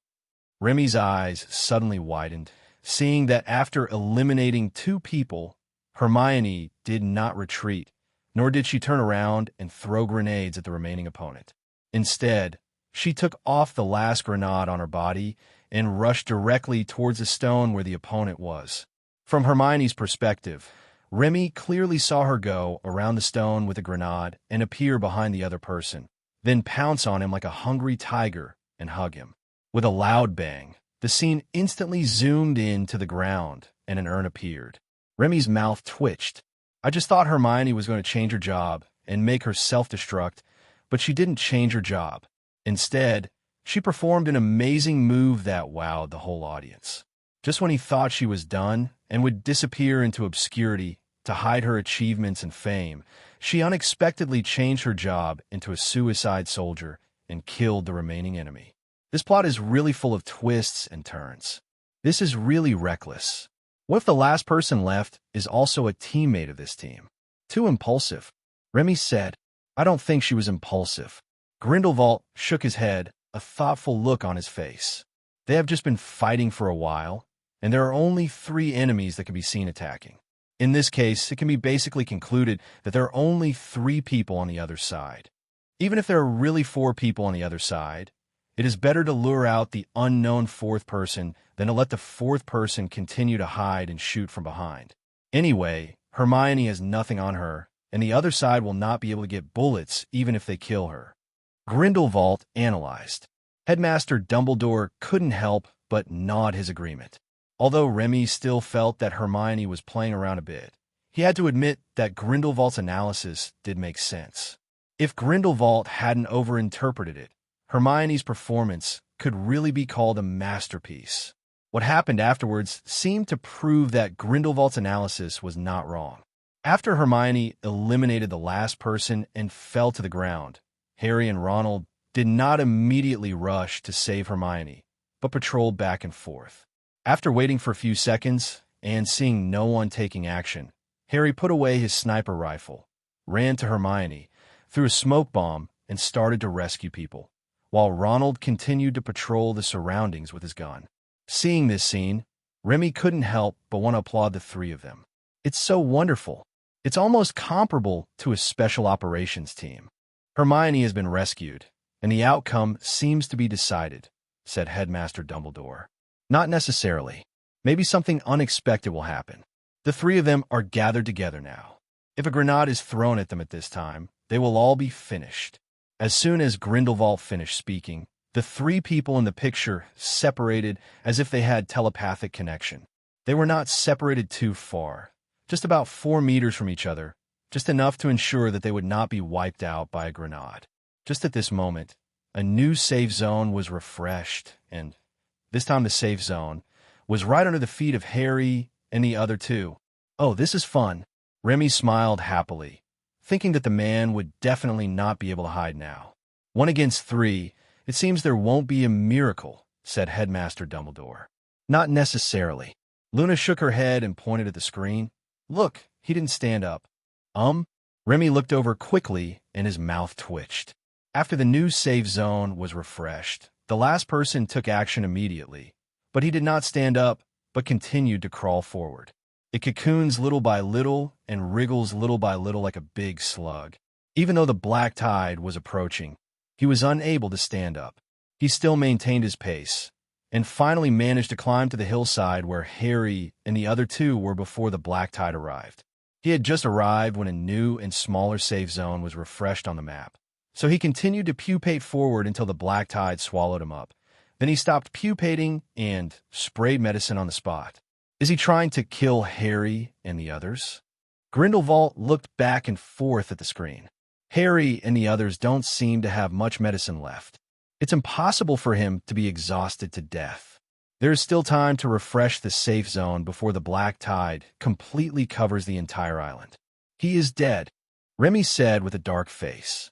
The game was dramatic, but not the kind of drama he wanted to see. When Voldemort was completely devoured by the black tide, Remy's face was darker than the black tide. It wasn't until Luna said something that Remy's face turned from stormy to sunny. Actually, think about it, this ending is not bad. At least it tells others that it is impossible to outlast the people in the safe zone by hiding in the black tide. I believe that if anyone encounters a similar situation in the future, they will definitely give it a try. Luna said, "Phew." Remy let out a long sigh and nodded, then walked to the console and switched the live broadcast screen to the pre-recorded promotional video for the game after the black tide. After setting up the loop playback, Remy nodded to Headmaster Dumbledore, and they all left the director's room and headed for the lounge not far away. After congratulating Harry in advance, Headmaster Dumbledore looked at the time and took the lead into the portal, leading the others through the portal to the Quidditch field. When they arrived, the live broadcast of the stadium happened to show Harry and his 3 teammates winning the championship. For a moment, the whole stadium was filled with cheers and laughter. Harry and the other 2 were naturally laughing happily, while the person involved hid in the crowd, lowered his head awkwardly, and helplessly accepted the teasing of the contestants around him. After waiting for a while, Headmaster Dumbledore brought the top 3 teams to the stage to present awards. The contestant who was previously teased suddenly became a hot topic, and countless people cast envious glances at his teammates. His teammate was eliminated early, but that player actually brought him to second place on his own. In fact, according to Remy's original idea, the ranking was to be based on individual performance. At that time, He was worried that this kind of extreme corruption would occur, but Headmaster Dumbledore said that this was a team game, so naturally awards should be set up based on the team. Helplessly, Remy could only accept Principal Dumbledore's proposal, because he was in the right. After presenting team awards to the 3 teams, Headmaster Dumbledore gave a few words of encouragement to all the teachers and students, thus bringing this unique competition to a successful conclusion. The game is over and the vacation is about to begin. That night, all the teachers and students gathered in the auditorium. Amidst laughter and cheers, Headmaster Dumbledore announced the scores of the House Cup for this academic year. Gryffindor House had a double celebration as they were once again the winners of the House Cup this year. However, unlike previous years, what students talked about most at today's College Cup dinner was not the College Cup, but the competition organized by Remy, which made Remy very pleased. His efforts were not in vain, and the popularization of firearms education was a great success. After the dinner, Remy did not go back to the dormitory to rest, but walked in the castle with Luna. The two strolled in the castle until they came to a tower, from which they could fully appreciate the beautiful Hogwarts castle under the moonlight. No one spoke, but the smiles they exchanged every time seemed to speak volumes. But when the two were about to go back to rest, Luna suddenly threw a difficult problem to Remy, catching Remy off guard. "Will you come to my house to see me during the holidays?" Luna asked. Faced with Luna's question, Remy, who had always been fearless, panicked and didn't even dare to look into her clear eyes. Will you write to me then?" "Yes, I will." Seeing Remy nod, Luna smiled happily and took Remy's hand. "Will you dance with me?" Luna asked. Remy smiled and nodded and put his arm around Luna's waist, dancing gracefully in the bright moonlight. Holidays are a carnival for students and a nightmare for parents, but in this world, they are also a period of activity for villains. In a damp cave located on a cliff by the sea, a dark shadow stood at the entrance of the cave, laughing wildly towards the sea. "Ha ha ha ha ha! I've mastered it. I've finally mastered the Sunflower Manual. Dumbledore, Remy, tremble. Be terrified. I will make you live a fate worse than death." He raised his hands high and roared loudly. Countless black air emerged from his body and instantly dyed the nearby sea black. Even the sky was dyed black. There were strong winds, lightning, and thunder. The heavy rain poured down, passing through his body and soaking the cave, but he didn't care and continued to laugh wildly. "Harry Potter, I want to find you. Use your blood to completely revive me. When I'm fully resurrected, Remy Barrett, I will definitely be well. Thank you." Maybe it was the sudden storm, or maybe it was because his voice was too loud, but in the distance a pitch-black hexagonal dragon noticed the abnormality and flew over. Noticing the black dragon flying over, the black shadow stopped roaring. "Humph! A little lizard dares to challenge the might of the gods? You're courting death." Phew! The black shadow turned into a ball of black smoke and rushed into the sky in an instant. The black dragon was wrapped in the black smoke before he could react. A series of roars and screams came from the black smoke and lasted for dozens of seconds before stopping. When the screams disappeared, the black smoke condensed into a black shadow again and became more solid, and the black dragon disappeared without a trace, as if it had been eaten up. Great! I regained some strength. When I am completely resurrected with Harry Potter's blood, I will become more powerful than before. Let the whole world submit to me. Ha ha ha ha ha. Remy, where are you? I miss you so much. Achoo. Remy sneezed for no apparent reason and rubbed his nose. Could it be that Luna misses me? Oh, I promised to write her a letter. But wouldn't it seem a bit hasty to write her a letter now that we've only had 2 days off? After hesitating for a moment, Remy got up, took the elevator out of the basement, went to his own shop, took out paper and pen to write a letter to Luna. In this era, there are relationships like pen pals, and communicating by writing letters is just like communicating by text messages on mobile phones and online in the future. Come to think of it, it's not too urgent to write a letter now. After writing the standard greeting on the letter paper, Remy held the pen for a long time without putting pen to paper. He had written letters before, but each time they were written because of something specific. Now that he was suddenly asked to write a letter just for casual conversation, Remy really didn't know what to write. What should I write?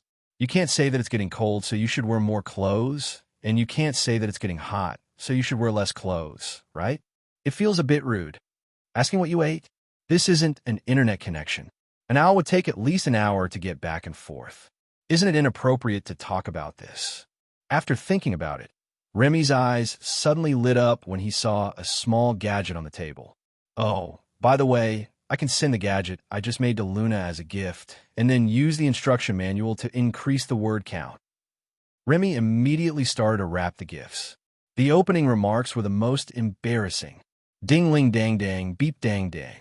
Humming a tune he had no idea what it was, Remy opened the shop door, placed his hands over his eyes, squinted, and looked up into the sky. The sunshine today is exceptionally bright, and even the wind blowing through gives people a warm feeling, mixed with the sweet scent of candy. Remy was in a good mood, and was about to close the shop and go to the pub for brunch. Suddenly, a figure dressed in a way that was out of place in the beautiful scenery of Diagon Alley caught Remy's attention. The figure was not tall, and was wrapped in a black robe. This outfit was not considered out of place in Diagon Alley, but even his head was wrapped in a black hood, and one could only roughly judge from his figure that he was not a woman, at least not a woman with a very prominent figure. As if noticing Remy's gaze, the man lowered his head and pulled his hood again with his hand, then turned and walked into a small path. Remy's eyes narrowed.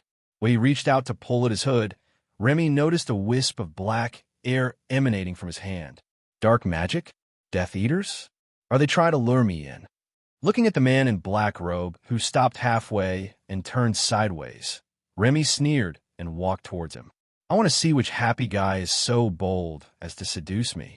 There will be a price to pay for seducing me. Seeing Remy catching up, the man in black robe turned around and continued walking forward.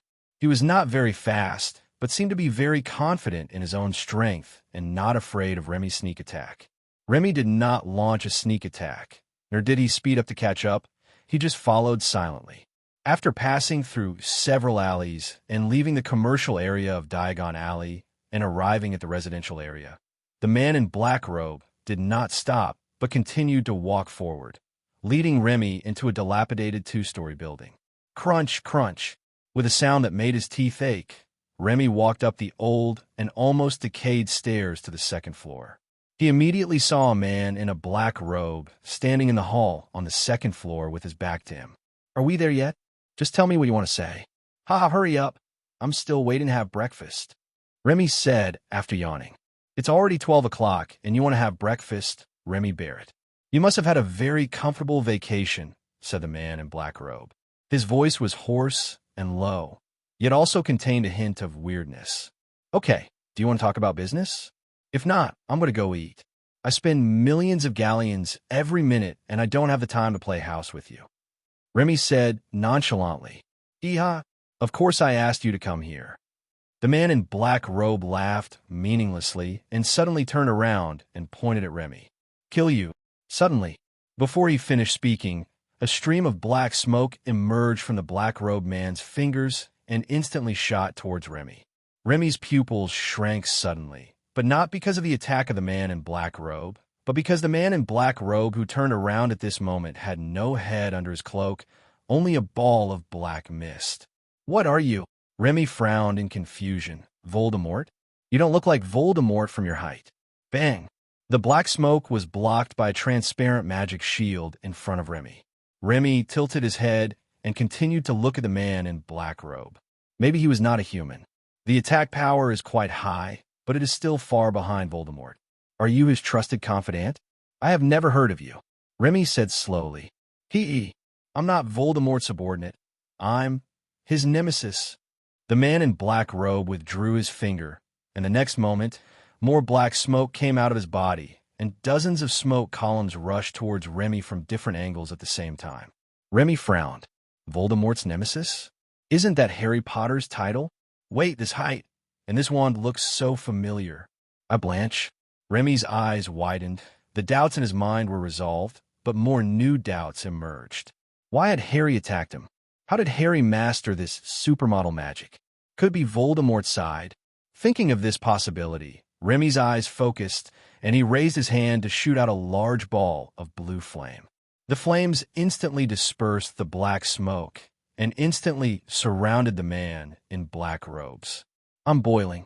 The man in black robe made a sound that was very familiar to Remy, and at the same time reached out and pulled down his hood in a panic. "Remy, it's me. Harry, your friend Harry Potter," Harry yelled. Suddenly, the flames stopped less than 10 centimeters away from Harry's body. Looking at Remy, who was frowning and saying nothing, Harry suddenly became anxious. "Remy, it's really me. It's not Polyjuice Potion. If you don't believe me, you can ask me questions." "Oh," Remy nodded. "Who was the most handsome male student in Hogwarts Castle?" Harry was stunned for a moment, and after thinking for a while, he tentatively said, "Remy Barrett?" "The answer is correct, but there is no reward." Remy said, "Harry, you are so narcissistic. Can we remove these flames now?" Harry breathed a sigh of relief and said, "But I remember your flames are not very powerful. Why can you break my moves so easily?" "Because you are too weak." Remy waved his hand, and the flames surrounding Harry immediately moved away from him, but did not go out. Instead, they became more and blocked the entire living room on the second floor. "Harry, maybe you should explain to me why you attacked me. And where did you learn the magic you just used?" Remy asked, looking at the flames around him.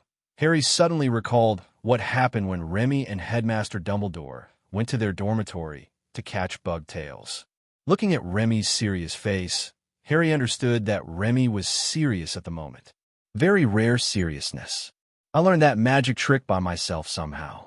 I know it's unbelievable to say this, but it's true that I found out I could do it the moment I woke up. As for attacking you," Harry scratched his head sheepishly. "After suddenly gaining such powerful strength, I wanted to try to see if I could defeat you. Now it seems that I can't. Remy, you are so strong that even it can't make you fight seriously." Harry exclaimed, "I'm actually serious," Remy said, still not removing the flames around him. "But Harry, are you sure you mastered that magic inexplicably after waking up? You don't have any clues." "Well, actually there's a little bit, but it's just a guess." Harry said, "I had the same nightmare that night. In the dream, I saw Voldemort use that magic to kill someone." Remy's eyes narrowed, and he was about to continue asking, but he heard Harry continue. "After waking up, I found that I also mastered that magic. I was very scared at first, but after looking up the information, I felt that the magic I mastered was a bit like the legendary Obscurus." Silently, Harry became the silent? How is this possible? As if noticing Remy's disbelief, Harry continued. "The book says that Obscurus is a magical creature born from a young wizard who has suppressed his magic power for a long time. You know my situation. I grew up in my aunt's house. I have been suppressing the magic power in my body and have hardly used it since I was a child. I meet this condition, and I can indeed feel that there is something in my body. I don't know why the Obscurus only appeared now, but I guess it's because I've been under too much pressure lately. Every time I have a holiday, it's like the end of the world. I don't want to take a holiday at all. And that horrible dream was probably caused by me being too stressed. It was probably because the Obscurus consciousness that was born in my body had some strange reaction with my consciousness that caused me to have that horrible dream. It was really terrible, but it's all right now. I discovered that I had this ability the day before yesterday morning. I didn't have nightmares last night and slept really well." Harry was so excited that his face showed joy, but Remy's expression became more serious as he listened. "Obscurus is not a good thing. It is too dangerous. And if it weren't for MOMO Rand, the situation would only be worse. Harry, would it be convenient for me to check you out?" Remy asked. How do I check?" "It's very simple. Just let me feel it." As he said that, Remy walked up to Harry and held out his hand to him. Harry did not dodge, allowing Remy to put his hand on top of his head. Remy's pupils shrank sharply as he used his magic to sense what was happening inside Harry's body. He actually felt a magical aggregate that seemed to be a living thing inside Harry, but its location. Looking at the lightning mark on Harry's forehead, Remy realized that this time he was in real trouble. It really is Voldemort who is causing trouble. Harry, how much do you know about Obscurus? Remy asked in a deep voice, looking away. Not much actually. Harry scratched his face in embarrassment. What I just said is all I know about it. What's wrong? Do you know what a person who has an Obscurus within him is called? Remy continued. Do they have a special name? I don't know, can you tell me? Harry asked curiously. Remy, no wonder you are so happy now. You have been having a lot of fun. A wizard who has the Obscurus in his body is called an Obscurus. Remy explained. Although the Obscurus has far more powerful powers than ordinary people, because of the Obscurus, no Obscurus has ever lived to adulthood. Oh my God! Harry jumped up in shock. Is this true? Don't scare me. This is not fun at all. Of course I know it's not fun, and I'm not kidding you, Remy said with a serious face. Harry, you are in danger now. Very dangerous, unprecedented danger. I know, don't stress it. Harry scratched his hair and said, Is there any solution? You must have one, right? Principal Dumbledore. Principal Dumbledore must have a way to deal with the Obscurus, right? He has a hammer way to deal with Obscurus. Remy rolled her eyes. I know you're anxious, but don't be anxious. Listen to me first. Patting Harry on the shoulder to calm him down, Remy waved his hand to remove the flames that were blocking the surroundings. It's not certain that what's in your body is an Obscurus, and I'm leaning toward the possibility that it's not an Obscurus, Remy said. Really? Harry asked. Well, it gives me a weird feeling. Remy nodded and said, You know what? The Obscurus is known as the most evil creature in the dark arts, and although the thing in your body is also very evil, in my opinion, it is still a little short of the most evil. Harry, should I be happy now, or continue to be afraid? Are you sure it's an evil dark magic creature? It can't be an ordinary magic creature? I don't feel there's anything evil about it. Although the tricks it uses are black, we can't conclude that it is evil, right? Harry asked. You can't feel it because you're affected by it. Remy tapped Harry's forehead with his finger. If you don't believe me, go to Diagon Alley and find someone to perform your new magic in front of. See if he asks the Ministry of Magic to arrest you. What should I do? If it's not an Obscurus, will I die before adulthood like the Obscurus? Harry asked. I don't know. Although the amount of magic I master is not inferior to most adult wizards, I have not studied the theory of magic in depth. I can only use it, but I don't know its principles. I will take you to see Headmaster Dumbledore. He is knowledgeable and may have a solution. Remy said, Okay. Harry nodded vigorously and suddenly looked distressed again. But where is Principal Dumbledore now? Is he in Hogwarts? It's still early before school starts. How can we get there? Can the fireplace lead to Hogwarts Castle? No need to bother. Remy reached out and grabbed Harry's shoulders, and the next moment, Harry's eyes widened as he looked at the castle in front of him. What kind of magic is this? Apparition? But why don't I feel dizzy at all? Harry asked in surprise. Because I was the one who used apparition. Remy said, Come on, let's go find Headmaster Dumbledore. Harry casually pushed open the door to Hogwarts Castle and took a deep breath. I still feel more comfortable here than at my aunt's house, said Harry. Really? By the way, I forgot to ask you just now. How did you come to Diagon Alley to find me? Remy asked. Well, my uncle took my aunt and cousin away for something. It seemed to be related to my cousin's studies. No one was home, so I ran away by myself. At this point, Harry suddenly smiled. Thank you for your reminder before. Reminder? What reminder? Remy asked in confusion. Before school started last summer, I exchanged galleons for some pounds at Gringotts. This time I used the money I exchanged to take a taxi to London, said Harry. Remy suddenly realized, smiled and nodded, then led Harry through the hall and up the stairs. The portraits along the way looked at the two curiously, and many of them greeted them and asked about their purpose of visit. The two of them returned the gifts one by one, and as for the purpose of their visit, they only said that they had something to ask Headmaster Dumbledore. They walked all the way to the principal's office, and before they could knock on the door opened. Headmaster Dumbledore glanced at Remy and then looked at Harry. His intuition told him that the two of them came back this time, probably because of Harry. "Why are you returning to school so soon? Did you encounter any difficulties, Harry?" Confused, shocked, silent, when Remy whispered to Dumbledore what he had discovered, Dumbledore's face completely sank like the prelude to a storm. At this moment, he gave people a strong sense of oppression, making Harry, who was standing at the door, lower his head in confusion, and he didn't even dare to look at Dumbledore, just like every time he made a mistake and was caught. But soon Harry realized something was wrong. He didn't make any mistakes today. He came here to seek help. Why would he feel guilty? "Principal Dumbledore, did Remy tell you about my condition? Do you know what exactly happened to my body?" Harry raised his head and asked. "I have a rough idea. Come here for a moment," Dumbledore said. While asking Harry to come over, Dumbledore also stood up and walked out from behind the desk and came to Harry. He leaned down and looked Harry up and down with a pair of eyes as bright and sharp as an eagle's, finally stopping his gaze on the lightning scar on Harry's forehead. His pupils shrank suddenly, and his right hand unconsciously raised to touch Harry's lightning scar. Ah! An intense burning sensation radiated from the lightning scar, causing Harry to scream in pain and step back from Dumbledore's touch.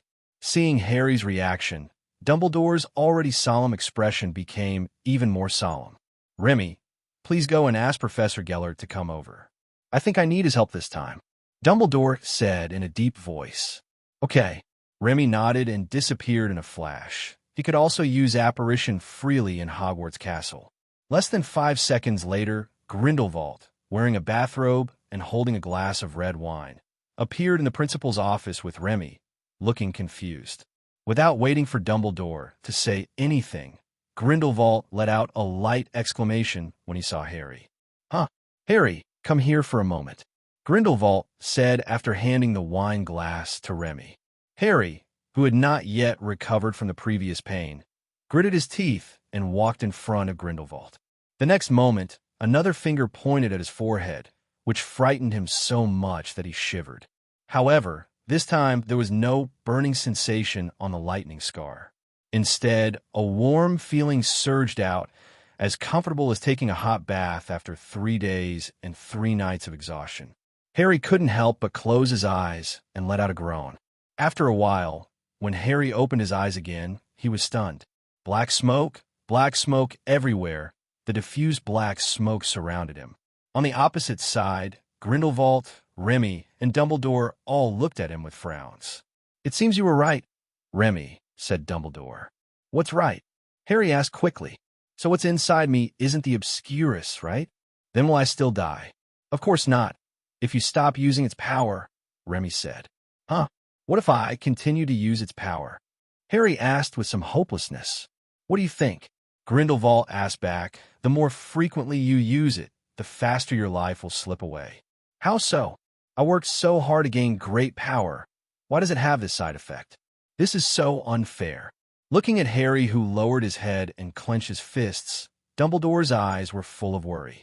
"Harry, don't be obsessed with power. I know this kind of powerful force is fascinating, but you also have to know that no power could be obtained out of thin air. The more magical the power, the greater the price it often means," Dumbledore said.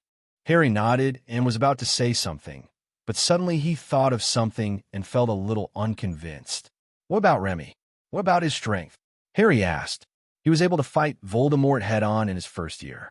His strength wasn't something he trained himself, right? Dumbledore, glancing at Remy, Dumbledore didn't know what to tell Harry for a moment. It is obvious that Remy is the bug in his previous statement, a living, irrefutable bug, and Remy himself remained silent. If someone asked him this kind of question under normal circumstances, he would definitely brag about himself. But facing Harry at this moment, Remy really couldn't feel relaxed. The abnormality that happened to Harry was obviously related to him. Even if it was not directly related, it was definitely indirectly related. After all, this kind of thing could happen in the original book. Everyone has their own talents and opportunities. "I'm lucky. My power has no side effects," Remy said. "If you are interested, I don't mind sharing my method with you, but not now.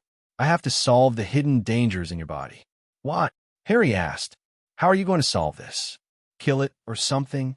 Seeing Harry's attitude, Grindelwald frowned and was about to say something, but Remy suddenly took half a step forward to block him. If possible, I would rather remove its side effects so that you can fully master that power. Your current hidden danger lies in this. You cannot fully master that power. Remy said. Oh, then what should I do? Communicate with it more? Harry asked. On the contrary, not only can you not use that power, you should not communicate with it. Remy said, you are already affected by it. The more you communicate, the more you will be controlled by it, instead of controlling it. Controlled by it? Harry frowned. But if I don't communicate with it, won't I be affected by it? Maybe I can become friends with it. Harry raised his head, his eyes shining with determination and confidence. It was born in my body. We are one. I believe I can be good friends with it, said Harry. It's as hard for you to be friends with it as it is to be friends with Voldemort. Remy said, it's even harder than being friends with Voldemort. Harry's eyes widened. How is that possible? Voldemort and I are. Harry, although it was born in your body, is a parasitic dark magic creature. Its only goal after birth is to kill you and occupy your body. Grindelwald interrupted. Parasitic? Occupies my body? Harry was stunned. Professor, do you mean it is the same as the fictional dark demon in the game After the Dark Tide, made by Remy? You're not trying to scare me, are you? You don't think that the Dark Lord was made up by Remy, do you? Grindelwald asked meaningfully. Seeing that Harry was finally frightened, Dumbledore breathed a sigh of relief and let Harry go back to the dormitory to rest. After Harry was sent away, the atmosphere in the headmaster's office suddenly became more depressing. The three of them spoke frankly and started a discussion immediately. The abnormality that happened to Harry must be related to Voldemort, and the map used to locate the book is no longer valid. Voldemort may have destroyed the book. Remy, do you have any other way to monitor Voldemort? A device that can monitor Voldemort is theoretically possible, but it will take time. I think the most urgent thing is to solve the hidden danger of Harry first. If we can find Voldemort, even if we can't kill him, the three of us will have a good chance of catching him if we work together. As long as we can catch him. Albus, the abnormality that happened to Harry may not be controlled by Voldemort. It will be useless even if we can catch Voldemort. What? Dumbledore and Remy both turned to look at Grindelwald. Gellert, what do you see? Dumbledore asked. We have concluded before that there is a soul fragment from Voldemort in Harry, so Harry can also be regarded as one of Voldemort's. No, half of his Horcrux, do you remember? Grindelwald asked. Dumbledore nodded. Of course I remember this. Isn't what happened to Harry now because of that soul fragment? Remy glanced at the two of them silently. He hadn't even known before that they had discovered Harry's biggest secret. These two old guys were indeed not easy to deal with. It's because of the soul fragments, but not entirely. Grindelwald continued. His power comes from darkness, the darkness deep in his heart. From the darkness deep inside Harry. Dumbledore's pupils shrank sharply. Why do you make this judgment? Why do you think Harry has a dark heart?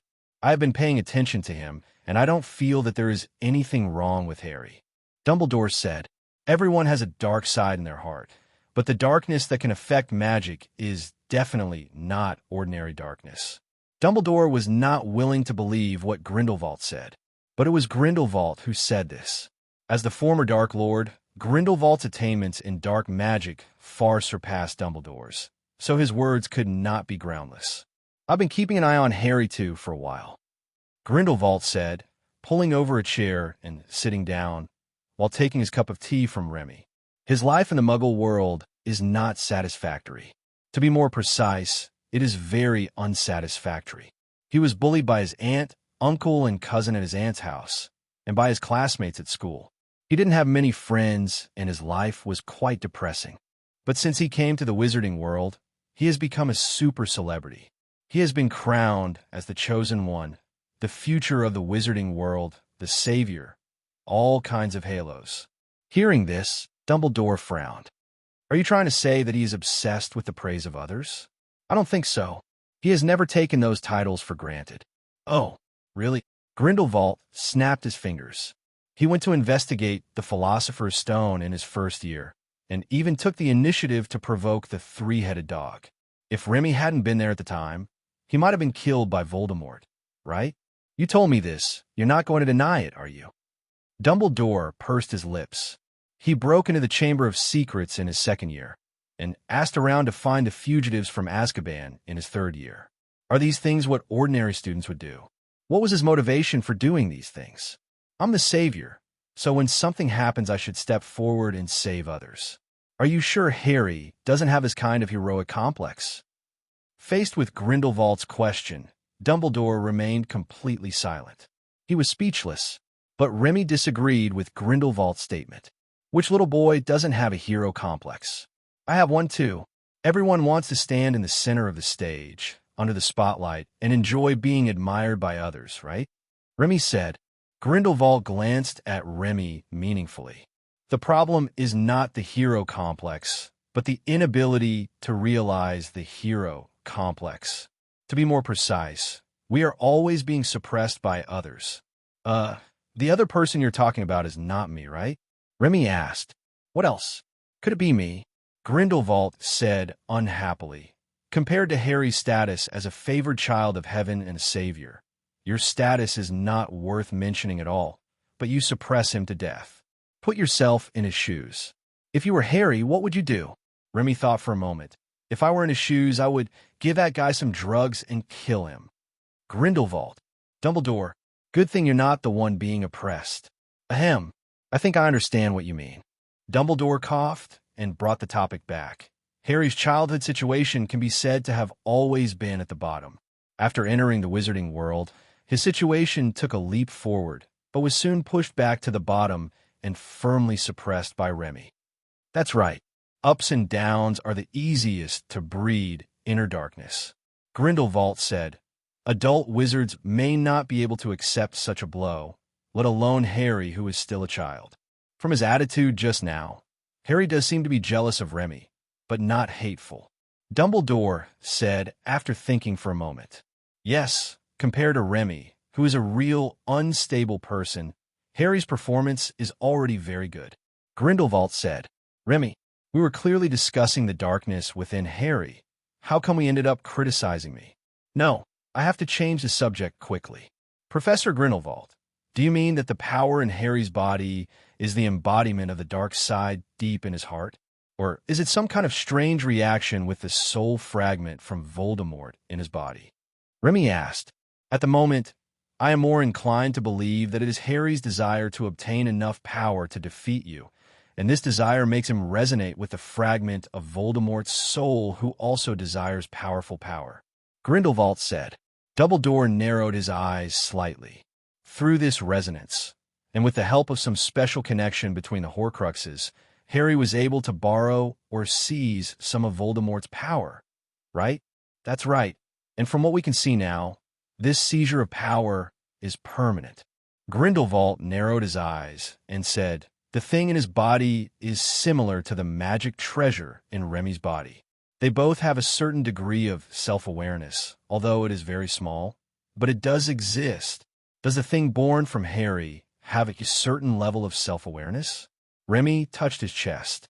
Having self-awareness, no matter how small, means that it is an independent organism, not an appendage. In other words, the real problem Harry is facing now is that the power of that thing comes from Voldemort, so it will have a certain impact on Harry's consciousness. Remy asked, No, it's much worse than that. Grindelwald placed the cup on the table and stood up. Harry's self-awareness is affected because of his resonance with that soul fragment. If his resonance with that soul fragment continues to deepen, his self-awareness will be in danger. After a long period of resonance, we should eventually be assimilated by the more powerful party, right? Remy breathed a sigh of relief. If there was a problem with the borrowed power, then the predicament Harry was facing now was 100% Remy's fault. But now, after listening to Grindelwald's analysis, Remy felt that he would not have to bear more than half of the blame. Harry should bear the biggest blame himself, who made him lose his mind and resonate with Voldemort's soul fragments. If there was no resonance, wouldn't nothing have happened? Grindelwald's analysis was also recognized by Headmaster Dumbledore, But the three people who figured out the source of the matter were still frowning, and none of them could think of a perfect solution. Harry has reached puberty now. People of this age are rebellious by nature. If we interfere with him forcibly or confront him directly, it might backfire, right? Remy said, "That's right." Grindelwald nodded. "That's why I just try to scare him. This way, at least he won't do anything stupid in the short term." The Dark Devil is indeed a good excuse. Even if he has a rebellious mentality, he will only chat with the thing in his body and will not fight with the soul fragment. Remy said, and then changed the subject, but it is not a long-term solution. Now he is too easy to resonate with Voldemort. Is there any way to completely solve it? Professor Grindelwald. The best way is, of course, to separate the soul fragments in his body and cut off the channel. But when it comes to Horcruxes, even I don't have a good solution now. Grindelwald shook his head and sighed, then looked up at Remy. "So for now, we can only do something with you." "Me? What can be done about me? What do you need me to do?" Remy asked. "Just be honest and stop trying to show off." Dumbledore said, "If conditions permit, lose to Harry a few times to make him feel more relaxed. Yes, for the next period of time, don't mess around and try to make the tool that can monitor Voldemort as soon as possible. You just said you can do it, right? Albus and I will study how to deal with Horcruxes and see if we can come up with a perfect method of separation." Grindelwald said. Remy looked embarrassed and did not agree directly. "I'm afraid this will be a bit difficult. I'm preparing for the launch of the magic gun. Once the magic gun is officially sold to the public, I will definitely become the focus of the entire magic world. Don't tell me to postpone it. I can't wait. This is my dream. You can't ask me to give up my dream just to let Harry relax, right?" Remy said, if delaying the treatment could cure Harry, Remy would definitely agree to it. But the fact is that it cannot cure Harry. In this case, it is not worthwhile to let him make sacrifices and delay the realization of his dream. Dumbledore nodded. "Your magical firearms will be available for sale before the holidays are over, right? In that case, you could do what you want. I will keep Harry in Hogwarts Castle during this holiday, but when school starts, don't worry, I will be a well-behaved student next school year. I will be so busy with my relationship that I will even give up my studies and let Harry surpass me," Remy said, patting his chest. "Dumbledore, Grindelwald, why do we feel that you just want to have a good relationship and not for Harry's sake? But it's a good thing. If Remy can really settle down, it will save a lot of brain cells. Wait, now that I think about it, it doesn't seem like it's a bad idea to let Remy fall in love. It would be best if she could start a family right away and find a mature and steady husband. That would definitely make things easier for me." After imagining a beautiful future for a while, Dumbledore knew that this was impossible. Although the legal age for marriage in Britain is relatively low, one still has to be 16 to get married.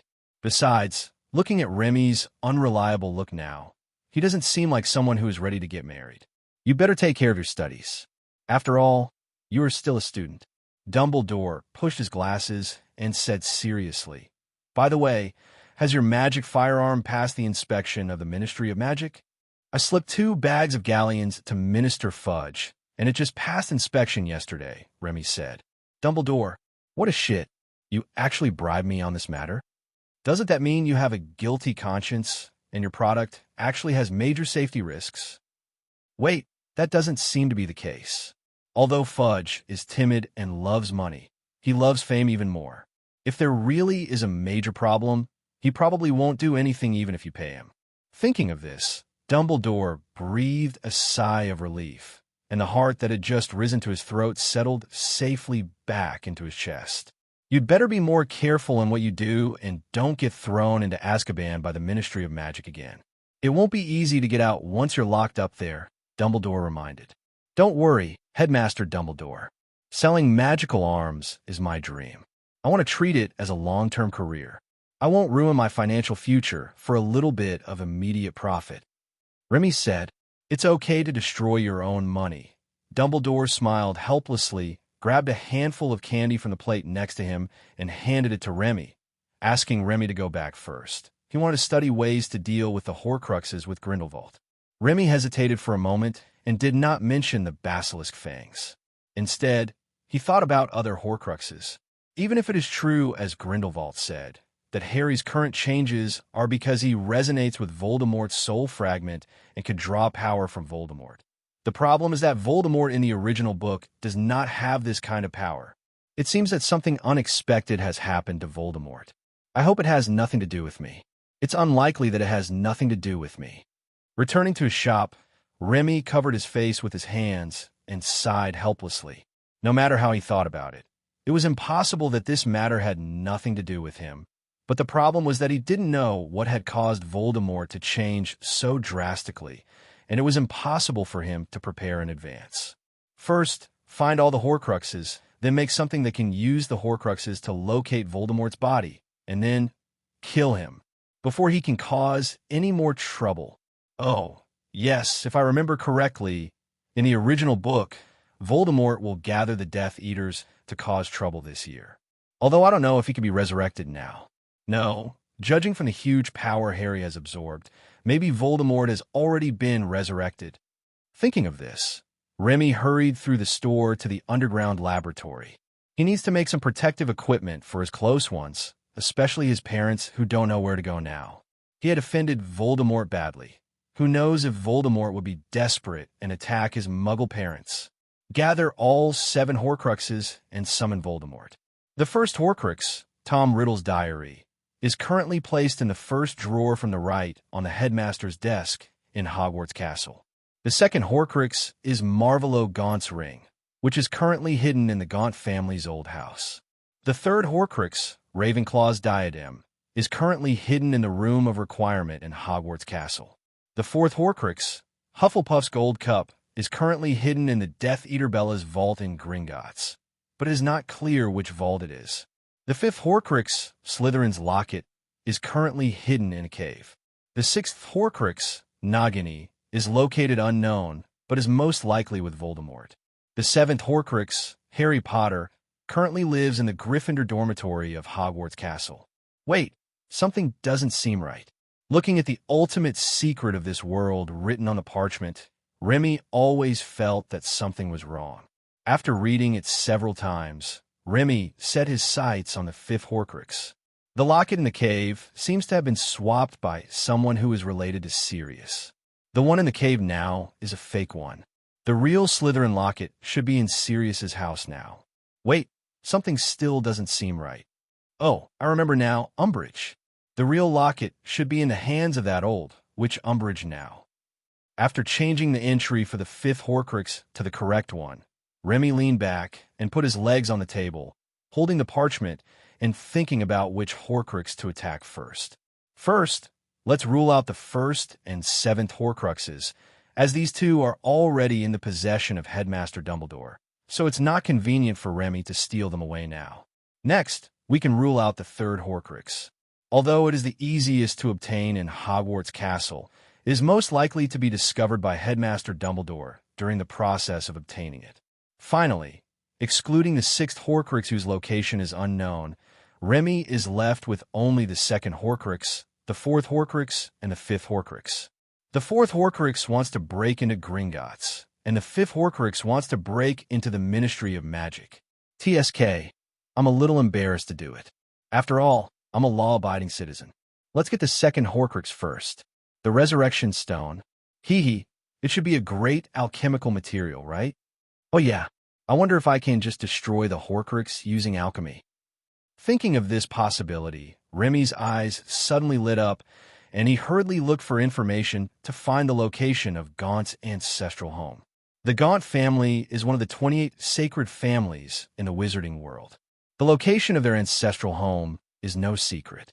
Remy easily found its approximate location in a book called Secrets of Wizarding Families, near Little Hangleton.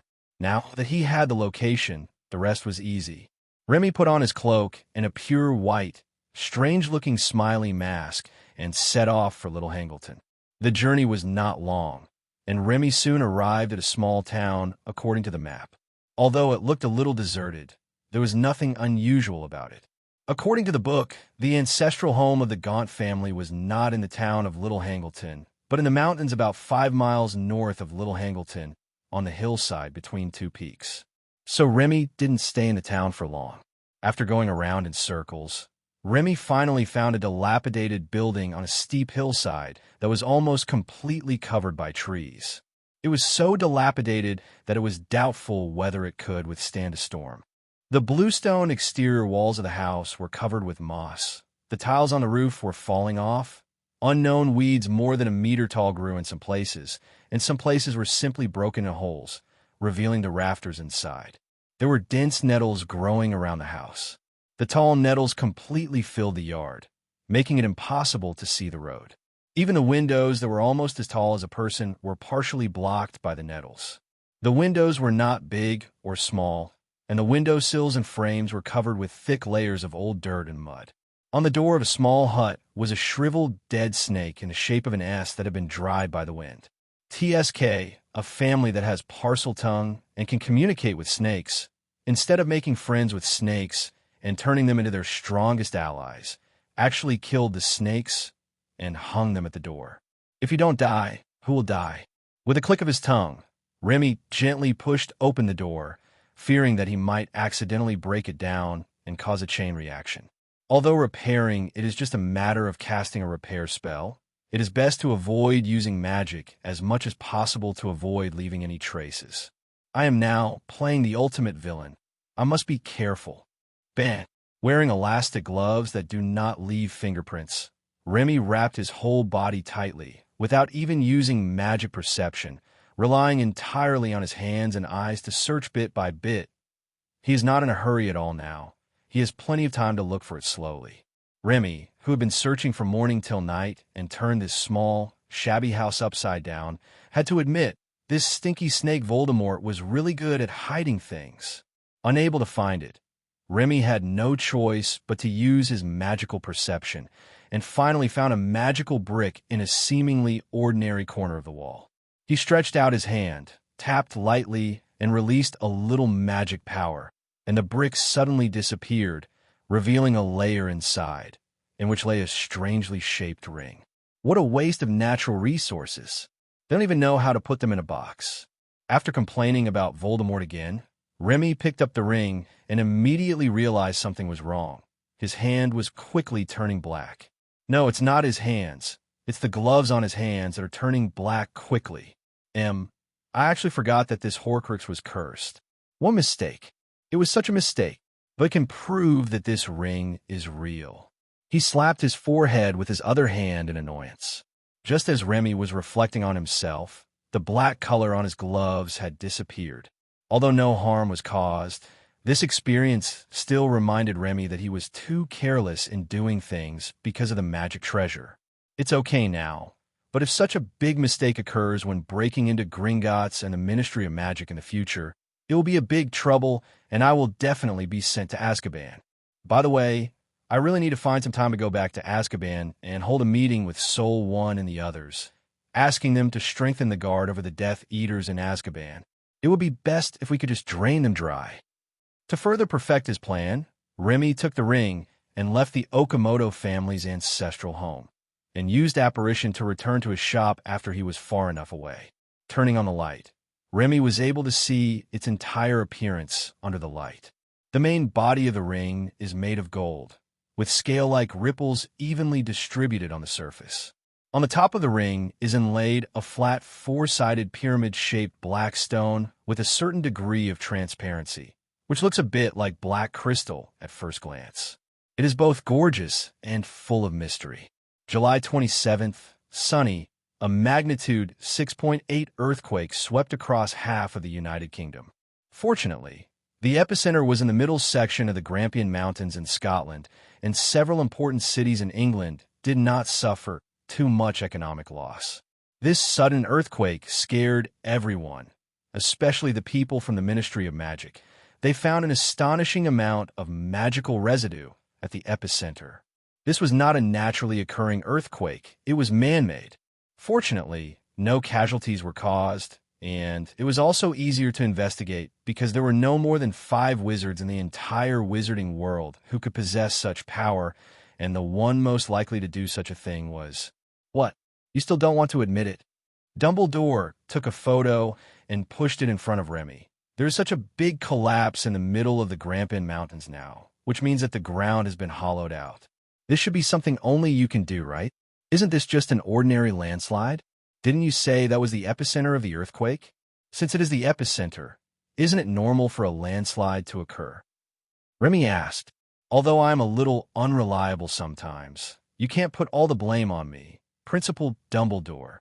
Dumbledore stared at Remy's eyes again and again, and finally nodded and shrugged to Minister Fudge next to him.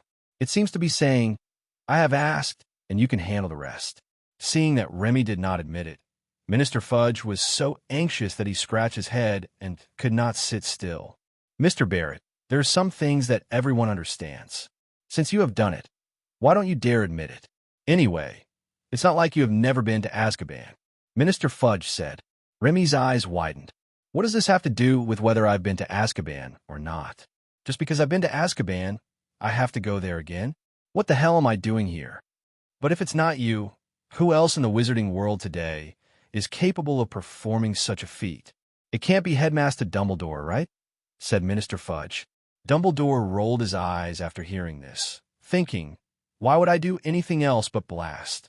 Besides, I don't have the ability to do it. I don't know the kind of large-scale blasting magic. Why don't you suspect Voldemort? Remy asked. Are you mentally ill or have a problem with your courage? You don't even dare to think about that possibility. Minister Fudge's face darkened and his lips moved again and again, but he never said a word of rebuttal. He really didn't dare to think about it. If he really suspected that Voldemort did it and asked his subordinates to investigate, wouldn't that be equivalent to saying that Voldemort is back? Nothing great was accomplished during his term, and instead Voldemort returned from the dead. Does he still want to keep his reputation? Remy, don't speculate on things that have not been confirmed, Dumbledore reminded. Fudge's expression eased slightly, but Dumbledore's next words instantly made him so angry that he almost vomited blood. Minister Fudge must have considered the possibility of Voldemort's return and started investigating, right? Minister Fudge? Dumbledore asked with a smile. Fudge's face instantly became as stiff as it could be, like a wax figure, with the corners of his mouth twitching. Look at how cowardly he is. There's no way he can investigate. Remy muttered. Remy, giving Remy a glare to stop him from making another move. Dumbledore stood up and asked Minister Fudge if there was anything else he needed to do at the Ministry of Magic. Following the steps Dumbledore gave him, Minister Fudge let out a long sigh and hurried down the stairs, saying that he had other things to do and had to leave now. After seeing Minister Fudge off, Headmaster Dumbledore's expression changed, becoming less formal but more serious. Tell me, what did you do there? Don't deny it. You don't think you can lie to me without me noticing, do you? Dumbledore said. Remy hesitated for a moment and then sighed helplessly. It's nothing, actually. I just conducted an unprecedented alchemical experiment there, and the result was a failure as expected, and then it exploded. Alchemical experiment? Exploded because of failure? An alchemical experiment that could cause such a large-scale earthquake? What are you trying to make? Dumbledore asked. The Resurrection Stone. Resurrection Stone? Dumbledore's pupils shrank suddenly, and the way he looked at Remy suddenly became a little different. How close are we to success? Dumbledore asked immediately. It's not that different, it's just impossible, Remy said. Dumbledore, Blanche, it's all in vain. Wait, even Remy's amazing alchemy can't create the Resurrection Stone? How was the legendary Resurrection Stone created? Wait a little longer. Remy, what do you make the Resurrection Stone for? Remy, you don't seem to have anyone to resurrect, right? Dumbledore asked. Remy, who comes from a wealthy family, has both parents and all his relatives and friends are still alive. What is he doing with nothing to do but making the Resurrection Stone? Dumbledore said he couldn't understand it. No, the people I care about are still alive and well, so I don't have this need for the time being, said Remy. Then why did you make the Resurrection Stone? Did you hear about the legend of the Deathly Hallows, so you wanted to challenge yourself and prove yourself? Dumbledore asked. I do want to prove myself, but more importantly, Remy glanced at Headmaster Dumbledore.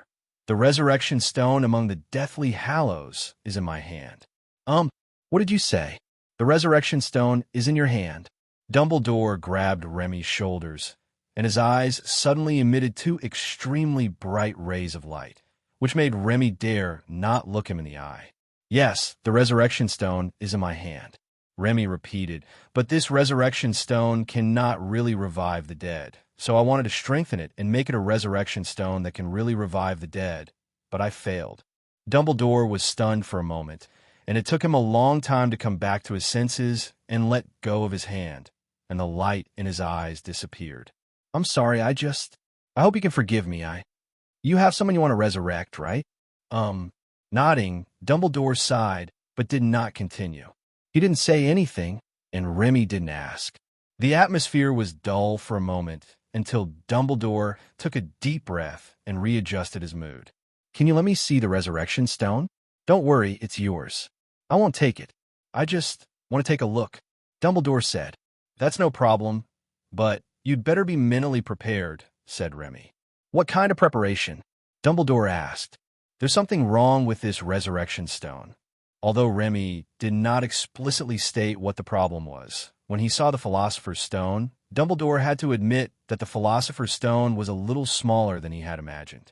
The small stone the size of a fingernail inlaid in a gold ring setting turned out to be the legendary Resurrection Stone. If Remy had not said it was the Resurrection Stone, Dumbledore would not have believed it. But the moment he picked up the Resurrection Stone, all doubts disappeared. The huge and strange magic power clearly proved its extraordinariness. However, as soon as he pinched the ring's setting, Dumbledore's expression suddenly changed. Horcrux! Dumbledore's eyes widened in disbelief. This was also made into a Horcrux by Voldemort. Yes, it seems that Voldemort has a little too many Horcruxes. Remy nodded. This madman, he actually split his soul into so many pieces. No wonder his temperament changed so much in just a few years. Dumbledore said through gritting his teeth. Horcruxes are rare treasures. I even hope that Voldemort has as many Horcruxes as possible. Remy said, Dumbledore frowned. Why? If an ordinary item is used for alchemy, it will be blown to pieces after the refining fails, and it will completely disappear from this world. But look at this Horcrux, it is not damaged at all. Not only the Resurrection Stone, but even the ring setting is not damaged at all. Remy licked his lips, looking a little excited. It is the perfect alchemy material. It will not be damaged due to refining failure, which means that theoretically Remy can add almost infinite magical properties to a Horcrux. And there is no need to worry about failure midway and all your efforts being wasted. However, Dumbledore was concerned about another aspect. Really? So even your alchemy can't destroy it? Dumbledore asked. Yes, but it doesn't matter. Although my alchemy can't destroy it directly, I can give it a self-sealing property and cut off its connection with Voldemort. Remy said. Dumbledore's eyes lit up. Oh? Then can you use alchemy to sever Harry's connection with Voldemort? Remy was stunned for a moment. His expression suddenly became a little strange. You don't want me to use Harry as raw material for human alchemy? He doesn't look like he can't be damaged. Of course not. I mean to create a magical item that can help Harry cut off the connection. Dumbledore said, it is theoretically feasible, but it is somewhat difficult, and using magic items is only a temporary solution and not a permanent cure. If Harry loses the item used to cut off the connection one day, the consequences may be more serious. Remy said, okay, so this resurrection stone really can't resurrect people? Dumbledore asked, still seeming a little unwilling to give up. I can say responsibly that it is not possible, Remy said, then reached out to take the ring back, but once he did, he found that Dumbledore didn't let go. With a glance at Dumbledore, Remy withdrew his hand. The original resurrection stone had a function similar to the mirror of Ariste, but it could create an illusion of the person it wanted to resurrect or see, and that illusion could only be seen by the person carrying the resurrection stone. Moreover, the phantom has no intelligence at all. It behaves according to what the wearer subconsciously thinks the person will do. It's like a puppet, not intelligent at all and very boring. Remy explained. So that's how it is. Dumbledore's expression darkened, and he looked even older in an instant. Gently stroking the wonderful patterns on the ring, Dumbledore was distracted for a few seconds before suddenly realizing that something was wrong. Wait, you just mentioned the function of the original Resurrection Stone? Isn't this Resurrection Stone the original Resurrection Stone? Dumbledore asked confusedly. Now this has been enhanced by me. Remy explained. Strengthened. Dumbledore's eyes lit up again, and his fingers holding the ring trembled with excitement. So now it can be resurrected. Wait, didn't you just say it failed? Could it be? Yes. Remy nodded. I strengthened other functions, not resurrecting the dead. Dumbledore, well, with a long sigh, Dumbledore looked at the ring in his hand, especially the resurrection stone on it, again and again, and finally sighed again. What functions have you enhanced it with? Will it have an impact on the fragment of Voldemort's soul inside this Horcrux? Dumbledore asked. Should not be, Remy said uncertainly. I strengthened its resurrection function. It is only effective for dead people. Voldemort is not dead yet, so theoretically it won't work on him. What the hell did you do? Can this resurrection stone really revive the dead? Can you give me a definite answer? After so many twists and turns, Dumbledore, whose heart was a little overwhelmed, resisted the urge to curse and forced himself to calm down. Can it resurrect the dead? Can you explain all its functions at once? Dumbledore asked word by word, gritting his teeth. I'm sorry, I was just following your words to answer your questions. Now, let me formally introduce my new invention. Remy scratched his head and reached out his hand to take the ring again, but he quickly put his hand down as soon as he raised it. He noticed that the muscles in Dumbledore's hand, which was holding the ring, were tense, even harder than before. I didn't get it back just now, and it's even more impossible now. This resurrection stone cannot really resurrect the dead, but it can resurrect the dead as ghosts.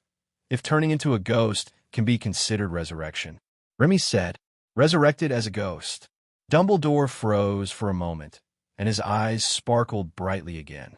However, but there is a small problem. Remy continued. Puff. Another turning point. Dumbledore's face turned black. He was almost spitting out blood in anger. What's the problem? Dumbledore asked through gritted teeth. That's how it works. Remy lowered his head and organized his words. Anything that has existed in this world will leave traces.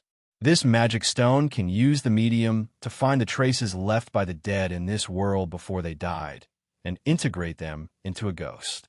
You can also understand it as copying all the information of the person who is still alive in the past timeline and pasting it into the newly created ghost body. Thoughts, memories, preferences, emotions, everything is copied, and the person who is resurrected as a ghost is guaranteed to be exactly the same as before his death. But there is no guarantee whether the other party can accept it, because in the other party's cognition, he suddenly became a ghost and has no idea what happens after death.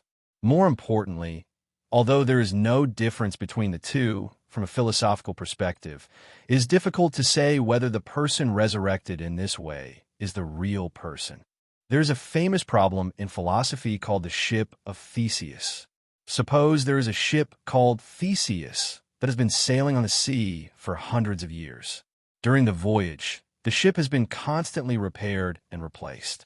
As long as a piece of wood rots, it will be replaced, and so on, until all functional parts are not the original ones. So, is the resulting ship still the same ship as before? If it is not the original ship, at what point does it cease to be the original ship? If a new ship is built using old parts taken from the ship of Theseus, which of the two ships is the real ship of Theseus? This is a classic paradox. At this time, Dumbledore was facing a similar paradox. Remy explained the principle of the resurrection stone very clearly. It does not bring the soul of a person who was alive in the past to the present and transform it into a ghost, but copies the information left by that person in the past timeline into a ghost in the present. So is this ghost still the ghost of the dead person? If yes, all its information is copied. If not, they are exactly the same, and the original remains in the past, and now there is only one. If only the original parts are the real thing, and the copies do not count, then the problem returns to the ship of Theseus paradox. The ship of Theseus paradox has an extension paradox. The human body is constantly metabolizing and at a very fast speed. Every day, the cells that make up the human body are replicating and dying. Every 6 to 7 years, all cells in the human body are completely replaced.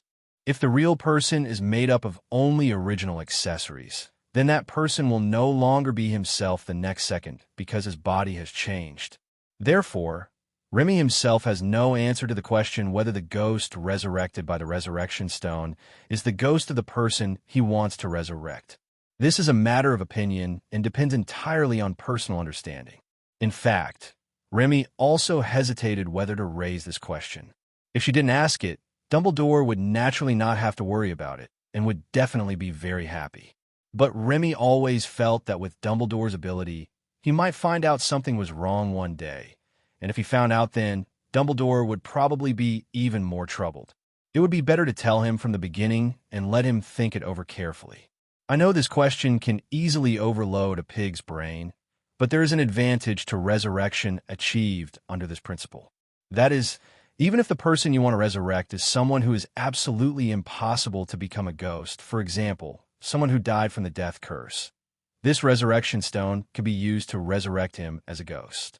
Remy said, "Yeah." Dumbledore came back to his senses from his confusion. His eyes were extremely complicated. Is it really impossible to completely revive it? Since you can revive dead information as ghosts, then you could go a step further and revive the ghosts. Impossible. Remy shook his head immediately and firmly. Ghosts are not living creatures. Transforming into a ghost does not cross the boundary between life and death. The boundary between life and death cannot be crossed. I am very sure of this. The boundary between life and death cannot be crossed. This is the conclusion Remy came to through practice. That alchemy was the most special one Remy had ever encountered. Remy clearly felt that the reason for the failure was not that the cost was not enough, but that the effect he wanted to achieve was simply impossible to achieve. For the first time, Remy clearly felt the reason for failure in the alchemical process. The price Remy paid after that refining, the magic crystal and magic power, exploded without being integrated into the Horcrux, but exploded outside the Horcrux. Fortunately, it exploded outside the Horcrux. At the critical moment, Remy forcibly controlled a part of the magic power and used them as a cost to perform secondary alchemy on the Resurrection Stone to create the current enhanced version of the Resurrection Stone. If the second alchemy had not successfully consumed that part of the magic power, the earthquake would definitely not be as mild as just a magnitude 6. In order to successfully strengthen the Resurrection Stone in one go, Remy used up all his resources. Is it impossible to cross it? Dumbledore muttered, his eyes slightly dazed. Dumbledore gently stroked every line on the ring and every edge of the Resurrection Stone with his fingers. He slowly came to his senses and gently placed the ring on the table. "Please put it away first. I may borrow it from you later, or maybe not." Dumbledore sighed and said, "To be honest, my mind is a little confused now. I can't even stay rational and calm." "Okay." Remy nodded and took back the ring. "By the way, to use this Resurrection Stone, you need to prepare a medium. It's best to use the other person's body tissue, such as bones, nails, and hair. If you don't have it, it doesn't matter.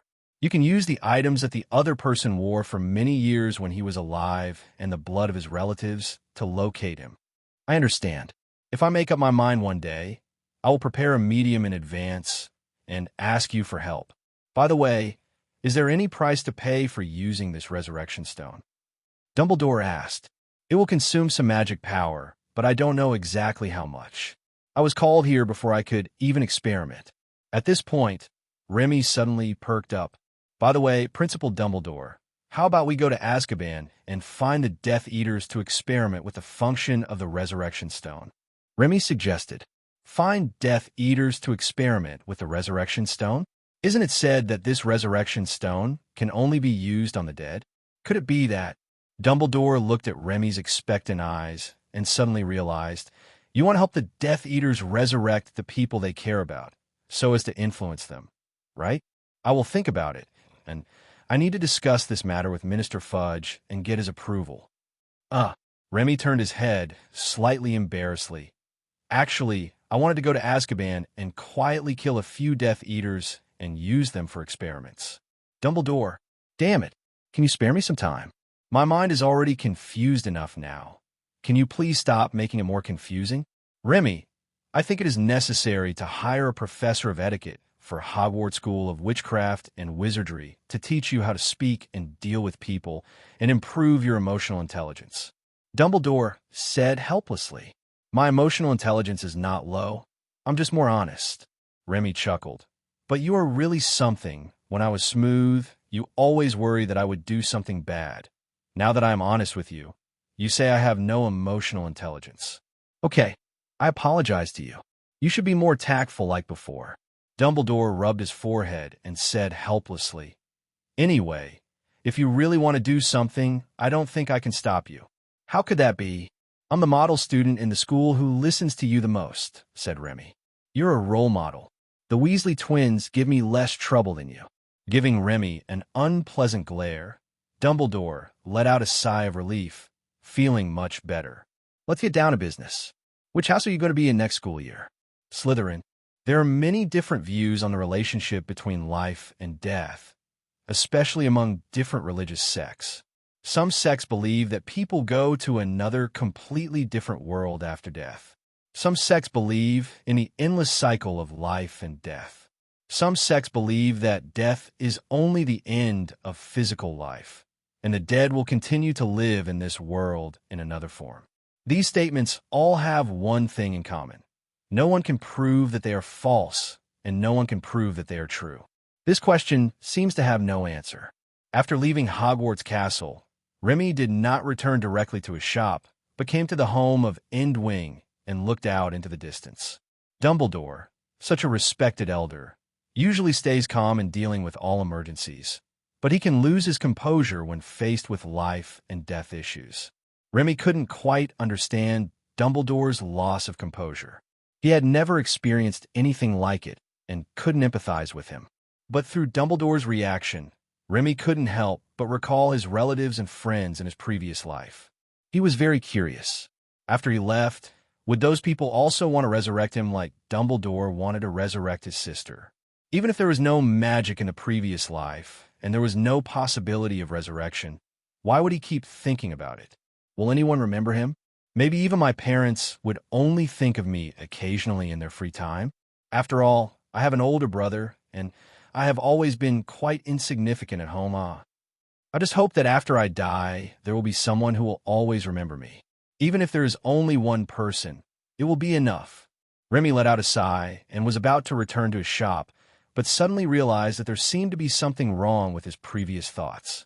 He is Remy Barrett, the direct disciple of the legendary alchemist Nicholas Flamel and the future heir to the Philosopher's Stone. Is it possible that he will die? Even if that day comes, before he dies, I'm afraid all the people he knew would have descendants on their graves, right? Forget it. Let's not ask for those extravagant things. There's nothing wrong with being a living scourge, right? As a human being, the most important thing is to be happy. Thinking of this, Remy turned around and walked into the cave, kicking the wing of End, who was snoring. After kicking End Wing awake and letting it play with him for a while, Remy returned to the store contentedly and continued to prepare goods while thinking about his next move. After much thought, Remy decided to wait until the end of this holiday before looking for other Horcruxes, so as to avoid breaking into Gringotts or the Ministry of Magic and being arrested and sent to Azkaban. He was not afraid of going to Azkaban, but he was worried that it would hinder his arm's business. Coming to the basement, Remy felt a headache looking at the messy factories. Previously, he had lost all his magic crystal stock in order to strengthen the Resurrection Stone, and now he would definitely not be able to achieve the original planned production. Fortunately, the problem is not serious. Now, he has much more magic power than when he first entered school in the first grade, and the speed of producing magic crystals is also much faster than before. Although we cannot achieve the originally planned production, we will definitely have goods to sell before school starts. The insufficient production can be used as a marketing tool. We can also do something with the paint job and turn the first batch of magic guns into high-end collectibles. Fire Chilin, Thunder God, Heavenly Dragon. What else? While recalling the exaggerated and cool appearance of a gun with special effects in a game in his previous life, Remy walked to the experimental table and started to copy. No, it was the design. As time goes by, everything is going on in an orderly manner. In addition to work and correspondence with Luna every day, Remy also follows major events in the wizarding world through the Daily Prophet. Remy did not see the Ministry of Magic announcing Voldemort's return in the newspaper, nor did he see the Ministry of Magic make any statement on the previous earthquake. It was obvious that their strategy for dealing with the earthquake was to ignore it. This made Remy very dissatisfied with Minister of Magic Fudge. If it weren't for the fact that he was easy to bribe, Remy even wanted to invest money to incite public opinion to impeach him and step down. The wizarding world reported in the Daily Prophet was peaceful and tranquil, with few new domestic happenings every day. Most of the reports were about a certain expert expressing his opinion on some international wizarding event or gossip about some famous wizard. It was all hearsay and no real evidence. It's like an entertainment tabloid, very suitable for killing time and having fun when you're bored. But think about it. There are only about 10,000 people in the entire country's magic world. With such a small number of people, how many new things can happen every day that are worthy of being published in the newspapers? Until the international Quidditch match began, the Daily Prophet reported on the Quidditch matches like crazy. On the front page, second page, third page. Even in the gaps, there were interviews with some out-of-date Quidditch players. This game is a feast for the news industry and a grand event for wizards in the entire magical world, but Remy is not among them. He has no interest in Quidditch games at all, especially after Remy contacted Minister Fudge to ask if he could sponsor the game and get the naming rights, but was rejected. Remy became even less interested in Quidditch games. I even hope it dies suddenly. If Quidditch activities die out, then the competitions he organizes will gain more attention and better promote his store and products. So when Remy saw in the Daily Prophet that there were dark wizards causing trouble at the competition venue and even launching the Dark Mark, Remy was overjoyed. The news of Voldemort's return could no longer be concealed. The Quidditch match was ruined, and the double happiness made Remy add 2 magic crystals to his tea to celebrate. This happiness lasted until 2 weeks before the end of the holiday. On this day, Principal Dumbledore wrote a letter inviting Remy to Hogwarts School of Witchcraft and Wizardry, saying that he was ready and hoped to borrow Remy's Resurrection Stone. Remy also wanted to know whether his strengthened Resurrection Stone could achieve the theoretical effect, so Remy happily went there. But when I got there, I found that the medium provided by Dumbledore was not 1, but 3. 3 completely different mediums. Principal Dumbledore, do you want to resurrect so many people? Remy asked doubtfully. It's indeed a lot, but Dumbledore nodded embarrassedly, then reached out and pushed the 2 boxes on the far left forward. These 2 are related to Harry's parents. Something to do with Harry's parents? Remy was stunned for a moment, then reached out and opened the box. There was a badge and a small bottle in a box. The pattern on the badge was very special. After a little thought, Remy recognized that it was the Potter family crest. There was a small pool of dark red liquid in the small bottle. Remy guessed that this might be Harry's blood.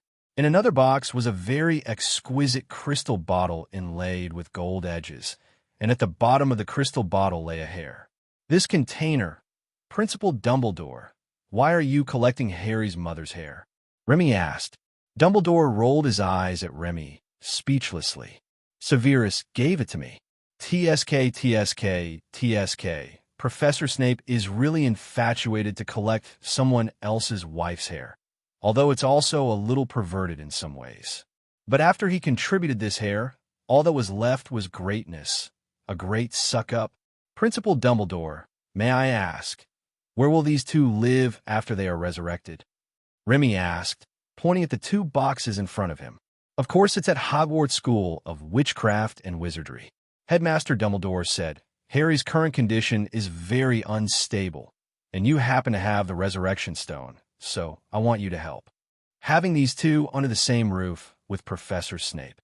Doesn't that seem a bit awkward to you? Remy asked. They were both students at Hogwarts. Dumbledore pushed up his glasses and said, Besides, Severus has promised me that as long as Lily can be resurrected as a ghost, he will never reveal that he provided the medium, nor will he bother Lily. Remy, this is really a case of a dog licking until he ends up with nothing. Are you working too hard? Well, since Professor Snape has decided this himself, I won't say much. Which one should be resurrected first? But I have to be frank with you, I can't guarantee a 100% success rate. I haven't really tried it. Remy asked. Dumbledore nodded, thought for a moment, and pushed the last box towards Remy. Let's try to resurrect my sister first. I still have a few things she used. It doesn't matter if we fail once or twice. Dumbledore said. Remy nodded and opened the box and found a necklace inside. It had a black rope and a golden round pendant with a flying phoenix carved in the middle. Ahem, it was the phoenix. It is very delicate, but due to its age, the gold pendant is covered with a layer of oxide and no longer sparkles. Then I'll try it, but the necklace alone is not enough. Remy reminded. Dumbledore nodded and took out a 10-centimeter-long golden needle from the drawer. He had no idea what it was used for. Anyway, judging from its thickness, it is definitely not used for acupuncture. How should we do it? Drop it on the Resurrection Stone. Dumbledore asked, holding the golden needle. No, drip it on the necklace. Remy said. Dumbledore did as he was told and thrust the needle into his finger without blinking. The blood was evenly smeared on the pendant.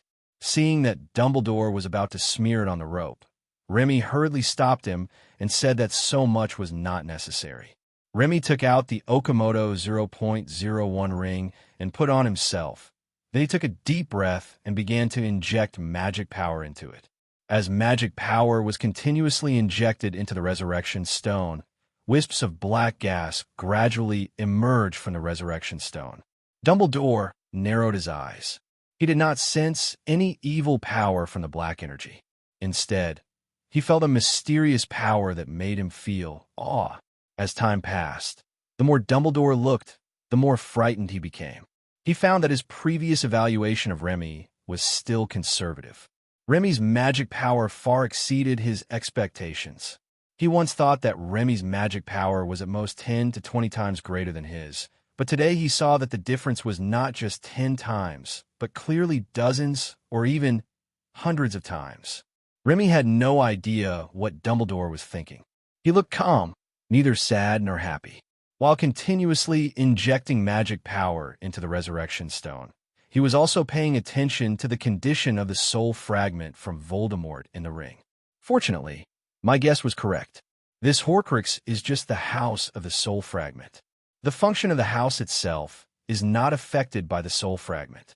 At the same time, injecting magic power into the main body of the house will not affect the soul fragment located in the internal space of the house. With a sigh of relief, Remy continued to inject magic. About 10 minutes later, a black light suddenly came out of the Resurrection Stone. Remy's eyes flashed, and he immediately moved the necklace stained with Dumbledore's blood into the black light with his fingers. It was like pouring a bowl of cold water into a pot of hot oil. In an instant, black light exploded and countless black air instantly shot out in all directions. Fawkes was frightened and flew off the shelf, circling while avoiding the black air and making uneasy calls. Seeing this, Dumbledore waved at it and let it fall into his hand. He reached out to comfort Fawkes while nervously watching the evil ritual in front of him that seemed to be summoning a demon. Under the gaze of Headmaster Dumbledore and the portraits of past headmasters, the chaotic black energy slowly gathered into a ball and gradually condensed into shape. It was a person, a short girl wearing a long skirt and with long hair. When her appearance appeared clearly, Dumbledore was shaking with excitement and almost strangled Fawkes to death. She slowly faded away from black, and her body color became lighter and lighter until it became transparent with a hint of white. Suddenly, she moved. Under Dumbledore's excited and tearful gaze, she stepped back timidly, looking at Dumbledore with caution. "Ariana, it's me, Albus. Do you remember me?" Dumbledore asked with a smile. However, his smile at this moment was even more weird, and it frightened Ariana even more. She didn't say anything and continued to back away until she saw a handsome but somewhat speechless face. More importantly, she saw that her body actually overlapped with that of this handsome guy. Can you please?" "Ah!" Ariana screamed, and her body exploded. "Ariana!" Dumbledore was horrified and quickly stood up and stretched out his hand, but the next moment, his expression suddenly changed. Impact, an invisible strange shock wave appeared, and in just a moment Dumbledore felt a sharp pain in his brain. The portraits on the wall covered their heads and hurriedly fled the principal's office. "Protect everyone!" Using wandless casting to quickly place a protective spell around his body, Dumbledore hurried to see Remy, who was immediately startled again. Remy was seen leaning sideways with his hand outstretched as if grabbing something. A layer of purple light was spreading all over his body, especially his eyes.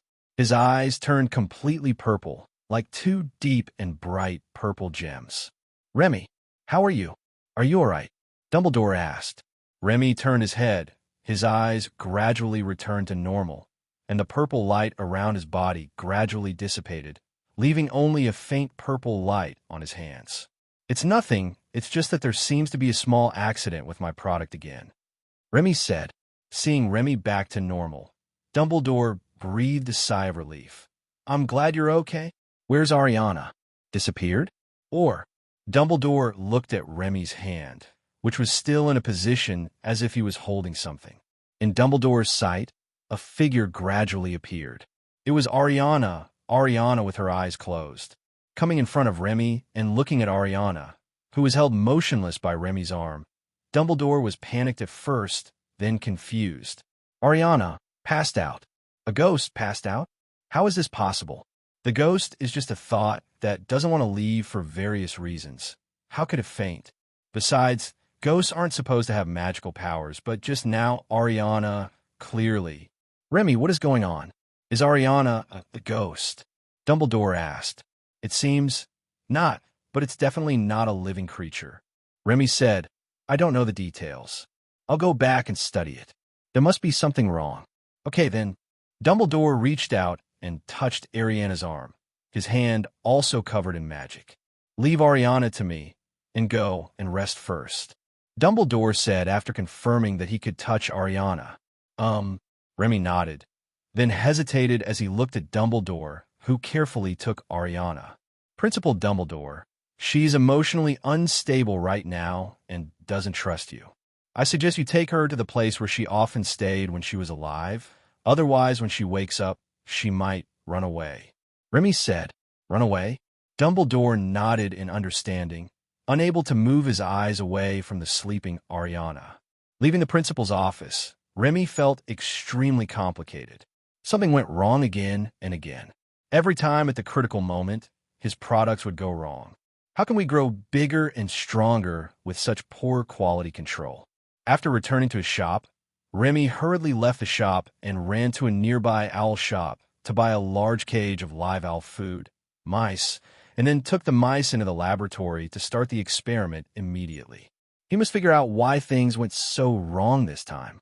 Remy conducted this experiment for 3 days and 3 nights. When the sun was high in the sky on the 4th day, Remy, with a messy hair, walked out of the laboratory with a complicated look. He has figured out where the problem lies.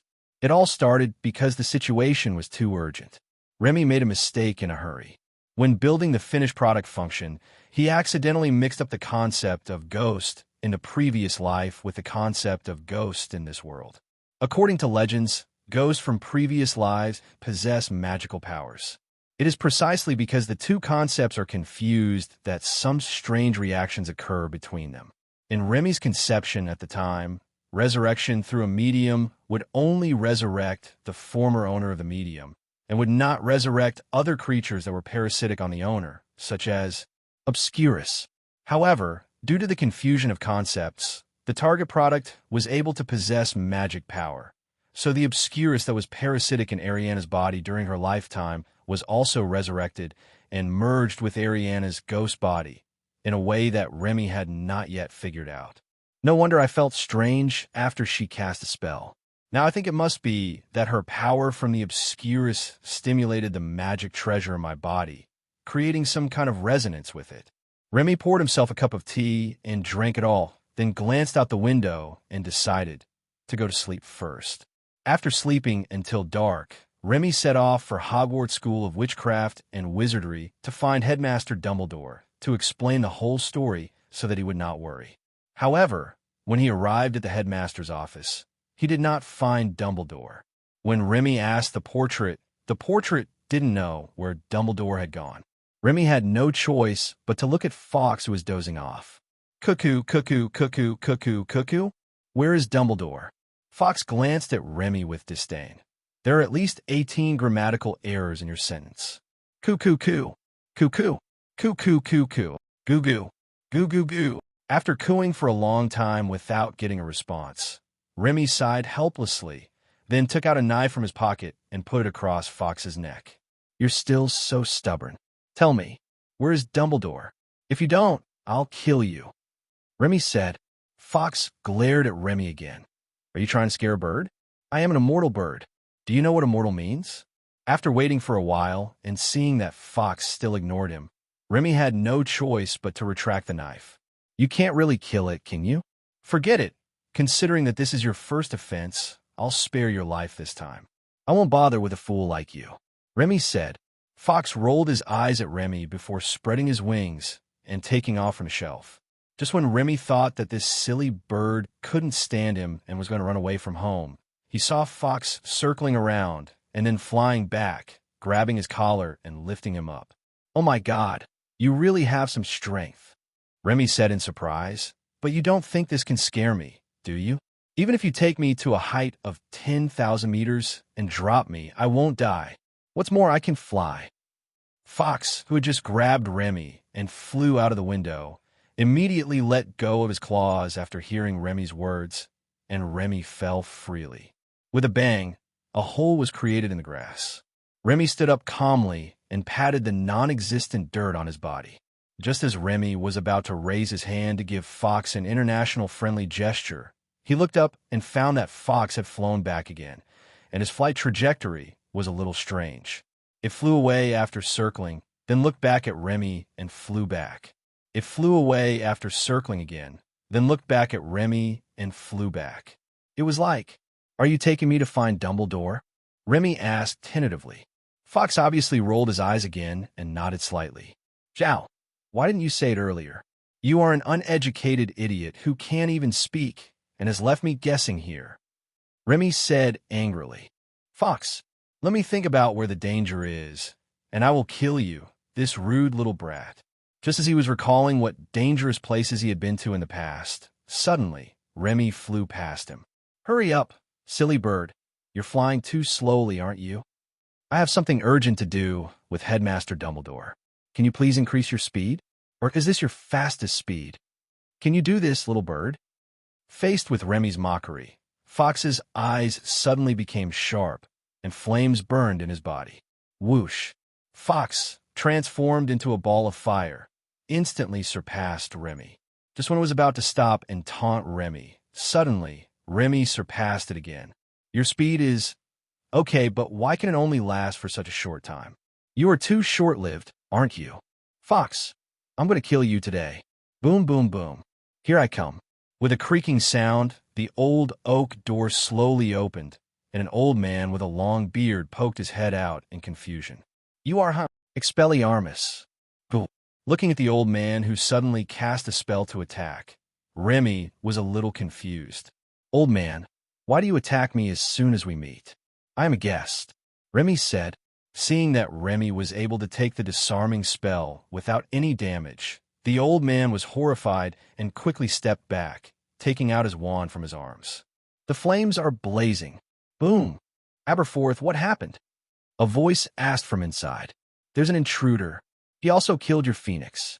Come and help Albus, Aberforth said without turning his head, while increasing the intensity of the flames. The raging flames continued to burn towards the door.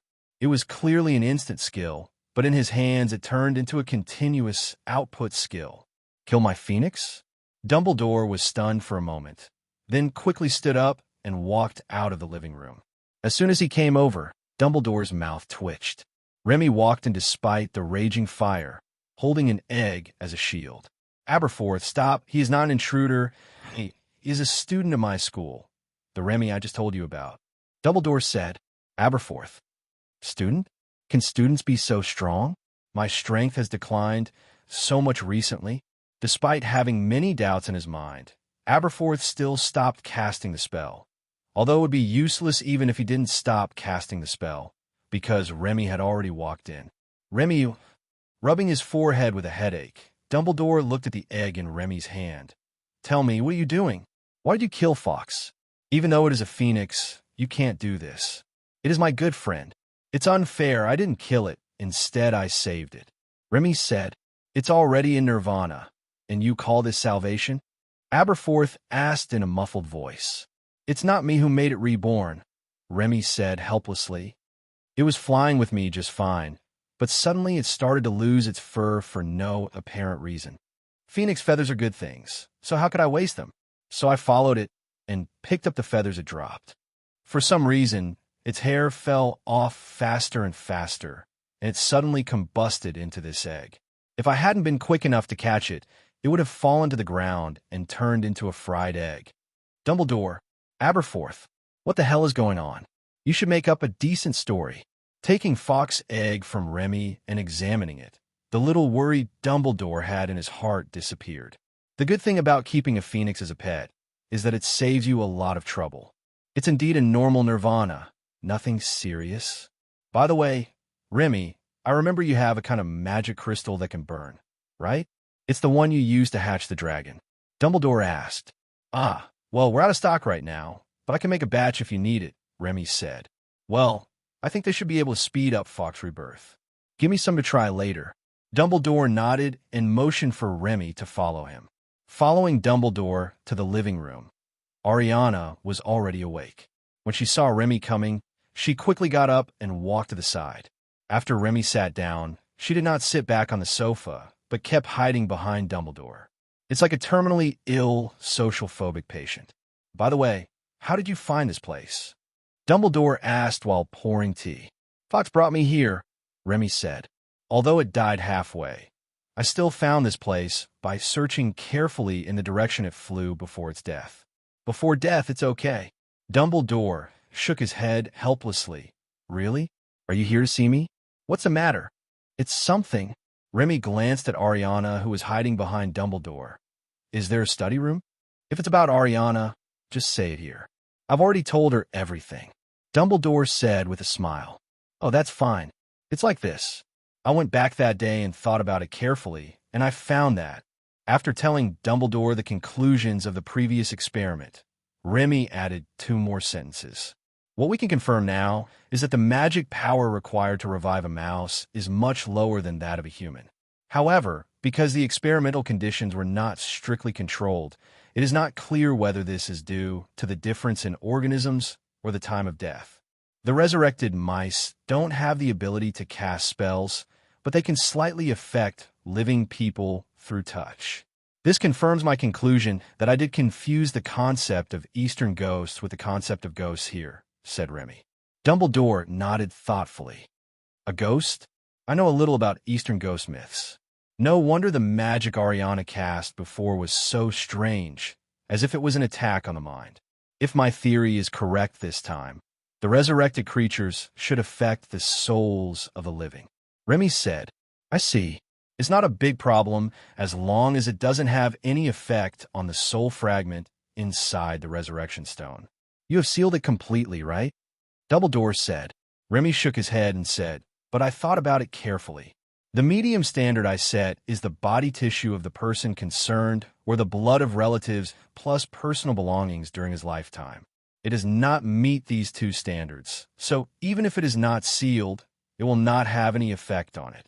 To be on the safe side, it's better to take extra precautions. It won't break anyway, so just seal it as much as you can, said Dumbledore. You make it sound so easy. I have to use magic power to perform alchemy. Okay. The more capable you are, the more work you will do. Remy was chatting with Dumbledore, and soon the topic turned to Harry, which made it even more difficult for Aberforth, who was already unable to get a word in, to speak, so he had to act as a chef and prepare food for them. Ariana stayed beside Dumbledore and listened quietly. At first, she hid her body completely behind Dumbledore. As she listened, she gradually revealed half of her head and occasionally stole a glance at Remy, her eyes full of curiosity. After chatting for about 20 minutes, Aberforth brought a large bowl of gray, black, and unidentified paste and placed it on the table. He then brought 4 bowls and spoons and started scooping the food into the bowls.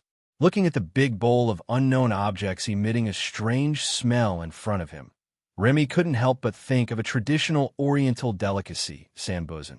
Three-nose stick, also known as osmanthus egg, is named after the fact that it does not stick to plates, chopsticks, and teeth. It's no secret that although the food Aberforth cooked looked unappetizing, it actually tasted surprisingly good. But it still wasn't quite to Remy's taste because the spice was too strong. Remy wondered if Aberforth had studied in India. The food was also made into a paste and was full of spices. This portion of rice must have contained at least dozens of spices. What's even more outrageous is that Remy actually tasted egg in it. Remy had to admire the fact that the egg could be made into this color. After dinner, Dumbledore asked Aberforth to stay and take care of Ariana, while he took Remy back to the headmaster's office at Hogwarts through apparition to prepare to resurrect Harry's parents. Before the meeting officially started, Dumbledore somewhat embarrassedly expressed his hope that Remy would not tell Harry's parents about the real difficulties Harry was facing, so as to avoid them worrying too much. Remy agreed to this request, but after officially starting the resurrection, they encountered a small problem. Principal Dumbledore, I'm afraid this family crest doesn't meet the requirements to be a medium. Remy withdrew his hand helplessly and said, It's probably not carried close to the body, or it was worn for too short time. Is there anything else that could be used as a medium? Dumbledore picked up the family crest and looked at it, then shook his head helplessly. Besides this family crest, the only things in the castle are James' old textbooks and invisibility cloak, as well as the trophy he won in the Quidditch match.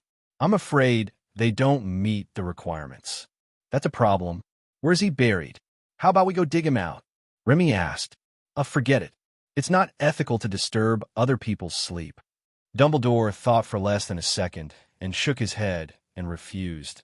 Try to resurrect Lily first. If it doesn't work, I'll think of other ways. All right. Taking Lily's hair out of the bottle, Remy aimed the resurrection stone, which was already filled with magic power, at it and did the same thing as last time. This time, the spellcasting duration was significantly shorter than the previous resurrection of Ariana, which made Remy come to the conclusion. The magic power required for resurrection is indeed positively correlated with the time since the death of the deceased. The longer the death, the more magic power is consumed for resurrection. After the continuous guidance ended, there was another familiar dance of demons, and then they condensed into a beautiful woman. She was much calmer than Ariana, and although her eyes also revealed vigilance, she immediately felt relieved when she saw Dumbledore. Principal Dumbledore, why am I here suddenly? What's wrong with my body? Lily's expression suddenly changed, and the look in her eyes when she looked at Dumbledore also changed. Seeing this, Dumbledore hurriedly explained it to Lily.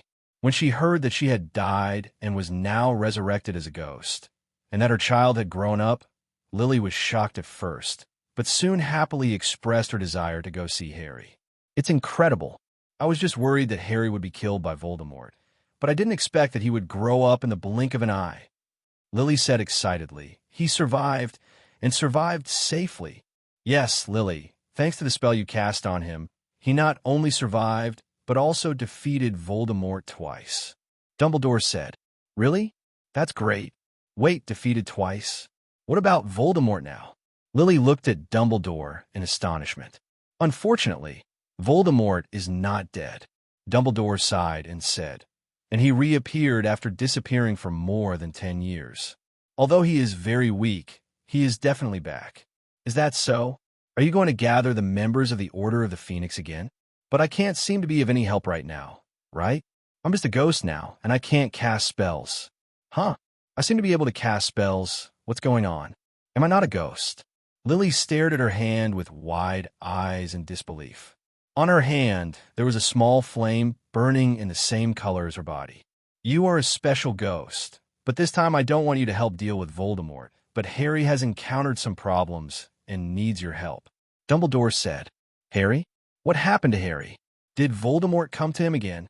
Looking at Lily, who instantly became nervous, Remy immediately understood why Dumbledore had just specifically asked him not to tell Lily about the real trouble Harry was in. Given Lily's current state, if she knew that Harry had a fragment of Voldemort's soul in his body, she would probably do whatever it takes to die with that soul fragment. No, it's just that Harry lacks the company and care of his family. Dumbledore pushed his glasses and said calmly, a dark magical creature has grown in his heart. I'm trying to find a solution, but I haven't come up with a good solution yet. It just so happens that it's all my fault. I wasn't able to accompany him as he grew up and take good care of him. Where is Harry? I want to see him. I want to apologize to him in person. Lily said with tears in her eyes. You don't have to feel too guilty. As a mother, you have done a good job. Dumbledore said, before you meet Harry, there is something I must tell you, and I hope you can agree. Principal Dumbledore, please go ahead, Lily said quickly. The one who resurrected you is the one next to you. His name is Remy Barrett. I'm sure you've noticed, Dumbledore said. Lily turned her head and glanced at Remy, especially lingering on the ring on Remy's hand for a moment. The legendary resurrection stone? Thank you for resurrecting me. I will definitely thank you in the future. Remy shook his head. That's not necessary. I'm just doing what Headmaster Dumbledore has asked me to do. That's what I want to say. Dumbledore said, Lily, don't mention in front of Harry that you were resurrected by Remy. If you must, just say that I resurrected you. A what? Lily asked confusedly. Because Remy and Harry are classmates and good friends. They were even roommates for a while. Harry is about to turn 14. As you know, boys of this age are competitive and unwilling to give in to each other.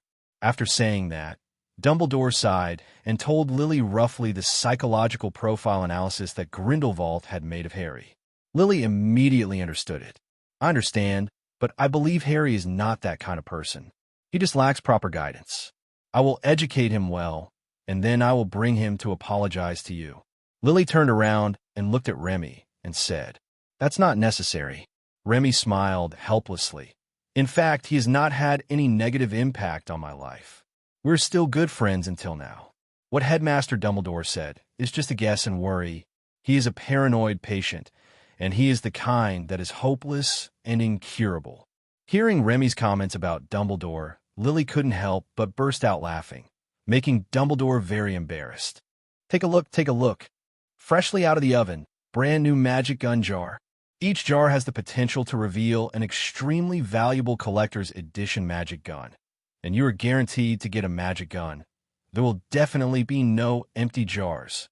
Give it a try, and the branch will turn into a flying broom. Super powerful magic gun free trial. Everyone come and take a look.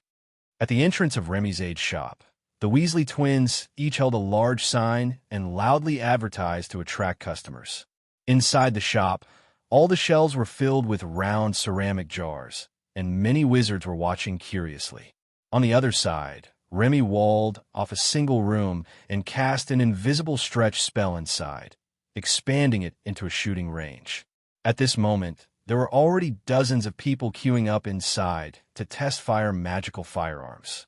There were also several Aurors from the Ministry of Magic standing by to supervise their test firing and provide explanations.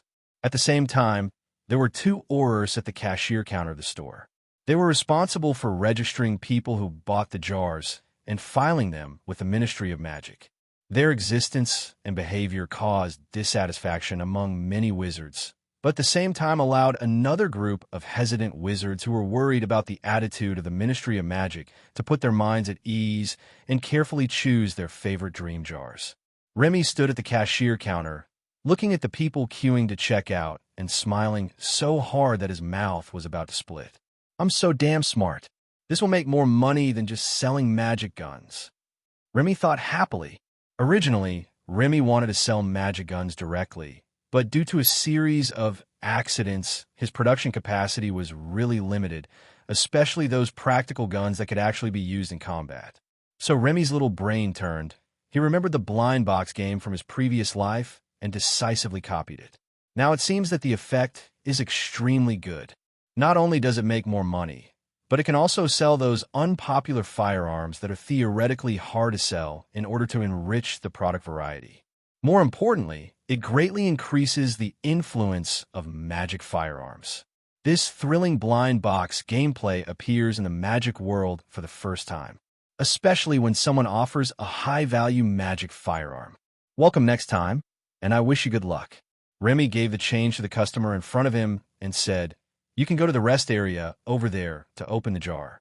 There is a golden hammerhead needed to open the jar, as well as a detailed introduction to all magic guns and the detailed probability of drawing various magic guns through the jar. It is fair just an open. I wish you a gold jar." "Okay, thanks." Guiding the other party to open the can in the lounge area separated from the street by a floor-to-ceiling window, Remy continued to check out the next customer with a sincere smile. While they were busy, suddenly, there was a cry of surprise from the crowd, and at the same time, a golden light illuminated the entire store. "Oh my God, is there really a withdrawal? How lucky! Any golden magic gun costs 100 galleons, but I only spent 1 galleon to get it. Too powerful. Which golden magic gun is this? This is the 4th time. I feel the actual probability should be much higher than 1%. That's amazing. I made 99 galleons in one go. That's right, it's so enviable. Chow. Not only did he get the golden magic gun, he also got the fragment of the limited edition king of can openers. This fragment can be sold for 5 galleons. Wow, I made 104 galleons in one go. What kind of luck is this? No, I want to buy 2 more jars. I don't ask for gold. Even if it's purple, it's still a huge profit. Yes. As long as you get the blue one, you'll make money. Listening to the discussions in the crowd, Remy smiled even more happily. The probability is announced. And as for the value of magic firearms of different levels, that's because he provides official buyback. A jar is only 1 galleon, and the delivery rate of a golden magic gun is 1%, and the repurchase price is as high as 100 galleons. The purple magic gun has a delivery rate of 5%, and the repurchase price is 20 galleons. Even the repurchase price of blue magic guns is as high as 5 galleons, and the shipment rate is as high as 20%. With this probability and the purchase price, Remy is almost certain to lose money, but he's still very happy to see others shipping their products, because he is playing the long game to catch the big fish. First, use money to increase the high-end status of the golden magic firearms, and then secretly change the probability. Anyway, no one except him knows the real delivery rate of the can. If he says it has not been changed, then it has not been changed, and no one will be able to find fault with him. Besides, Remy has set the durability of each magic gun. They are consumables, not a collection that will last forever. If all else fails, Remy can also make money by selling gun accessories, and he has already started preparing for these products. I'm such a profiteer. It's a pity that the wizarding world isn't in such a state of chaos right now, and people don't have a particularly great demand for weapons. I really hope Voldemort and his little brothers can create more panic. Shaking his head to clear away distracting thoughts, Remy continued to check out other customers who had added a lot of items to their shopping carts. After being busy for a while, Remy suddenly felt a vibration in his pocket. Remy had an idea and quickly called one of the Weasley twins who was responsible for soliciting customers at the door to come in to help cover the shift, while he himself walked out of the store. As he walked, Remy pulled out a cell phone from his pocket. "Hey, Luna.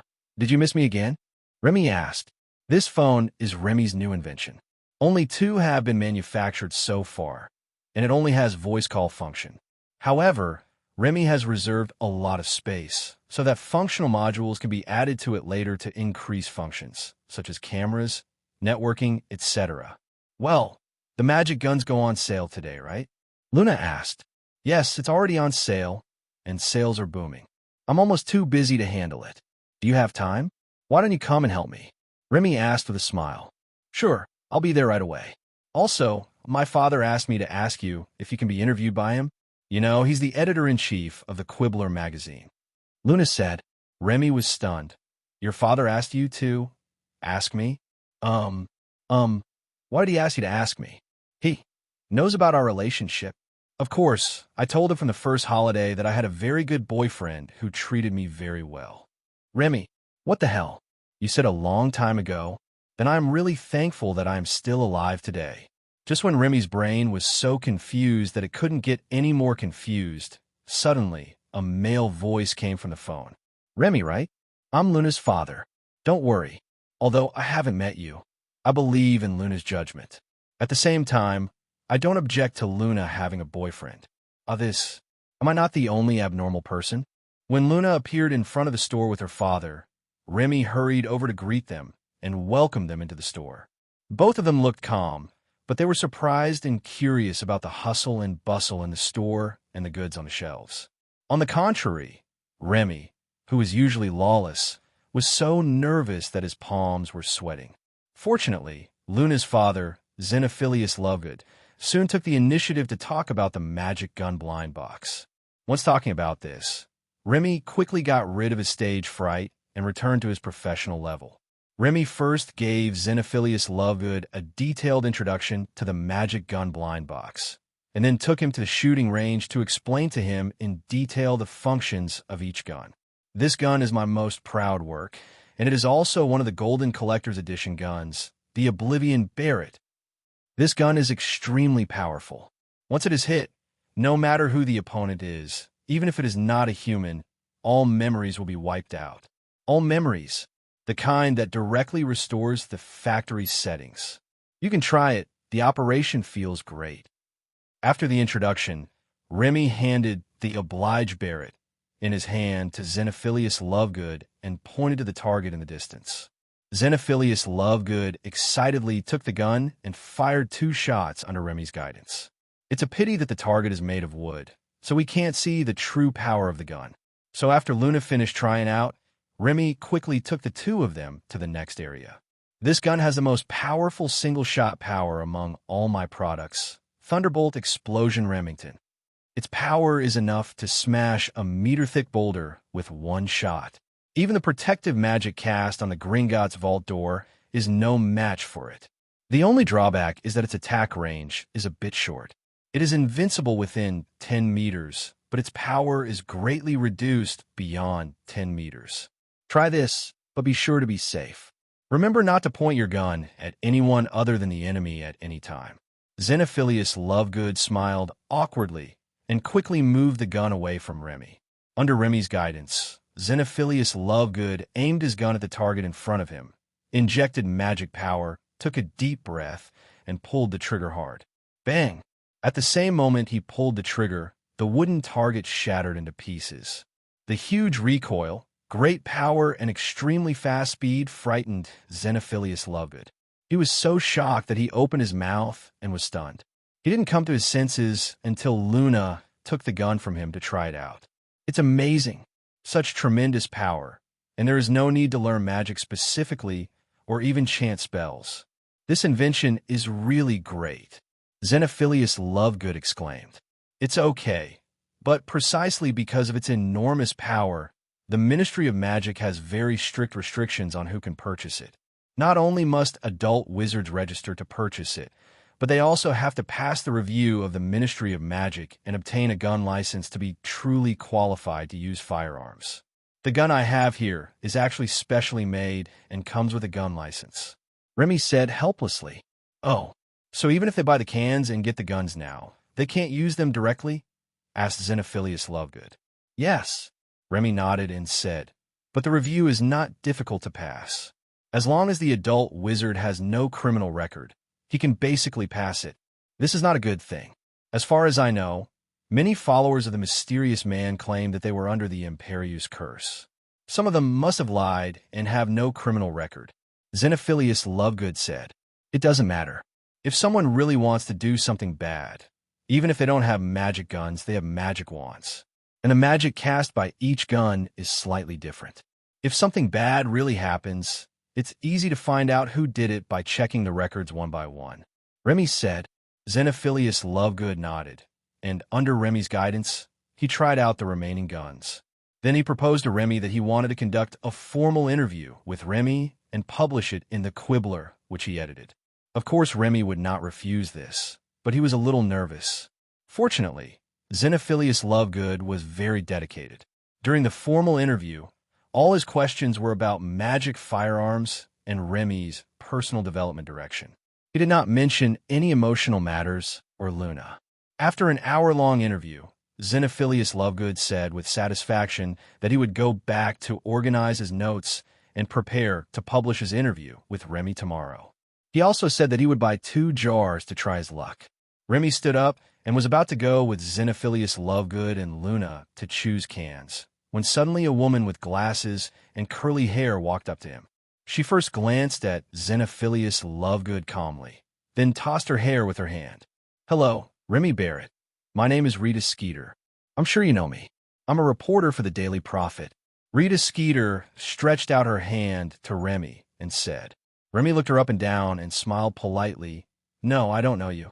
Rita Skeeter's face froze for a moment, but soon returned to normal. "Oh, okay, but now you know me, don't you?" She shrugged and smiled. "I wonder if I could spare a moment of your time to interview you. Our Daily Prophet is not a third-rate tabloid like the Quibbler. We are the largest newspaper in the wizarding world. You must know that, right?" Xenophilius Lovegood's expression suddenly turned a little ugly, but he looked at Remy and said nothing. Although he could not accept others' evaluation of the Quibbler, which he edited, he also knew that The Quibbler could not be compared with the Daily Prophet. Whether it is sales volume, influence, or word of mouth, they cannot be compared. The two are not on the same level at all. "Yeah." Remy nodded. "Actually, I always read your Daily Prophet as a gossip tabloid for fun." Hearing what Remy said, Rita Skeeter's face instantly became extremely ugly. Mr. Barrett is really good at joking. Rita Skeeter raised her eyebrows. "You're not trying to say that in your eyes, the Quibbler is more formal and authoritative? This is definitely the funniest joke of the year. No, the century." Remy touched his chin and looked Rita Skeeter up and down. After waiting for a while, he suddenly looked puzzled. "Since you think it's the funniest joke of the century, why didn't you laugh? Instead, your face looked a little grim. TSK, why do you look even uglier than before I even finished speaking?" After reprimanding the condescending and rude reporter, Remy took Luna and her father to choose cans. Just a reporter, not even an editor-in-chief. Remy really couldn't understand where the capital supporting her arrogance came from. It would be fine if she just had good looks and a good figure, but unfortunately, she doesn't have either of those. Luna and Xenophilius Lovegood had average luck. Neither of them fired any good shots, only the living magic toy guns, but they didn't mind. Instead, they both had a lot of fun. Not long after the two had left, the female reporter regrouped and ran over again to ask for an interview with Remy. She even cut in line and stood at the front of the queue, pushing the real customers to the back, as if to say, "If you don't agree, I won't let you do business normally." This made Remy very unhappy, and he threw her out of the store with just a snap of his fingers. He won't tolerate anyone who asks for trouble, even if she is a woman. Abuse of magic, and abuse of magic outside of school when underage. Just wait. I will write this in the newspaper and tell the Ministry of Magic. Rita Skeeter screamed after she climbed up. "Stupid." Remy rolled his eyes and pointed at the aura next to him. "Open your eyes and see clearly. These two are auras. The Ministry of Magic knows that without you telling them." Rita Skeeter was stunned at first, then suddenly jumped up, looking very excited. "Yes, you are auras. Hurry up and catch him. You saw him abuse magic just now, right? Hurry up," Rita Skeeter said while clapping her hands. The two auras standing next to Remy rolled their eyes at the same time after hearing what Rita Skeeter said. "This is Mr. Barrett's shop. Your behavior just now has affected the normal business of the store. He has the right to drive you away in any way that does not endanger your life. One of the Aurors explained after glancing at the crowd. After being scolded by the Auror again, Rita Skeeter's face turned green. She pointed at the Auror for a long time with gritted teeth and finally left angrily. After dealing with the troublemakers, Remy continued to operate. From time to time, lights of various colors emerged from the rest area, irritating the nerves of the other guests again and again. At night, Remy closed the shop and counted the accounts. He was surprised to find that he had sold more than 300 jars in just one day and lost more than 5,000 galleons. Not bad. I thought I would have to pay 10,000, but I didn't expect it was only half of the budget.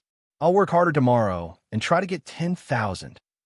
Remy happily closed his notebook and looked at the light bulb next to him, suddenly falling into deep thought.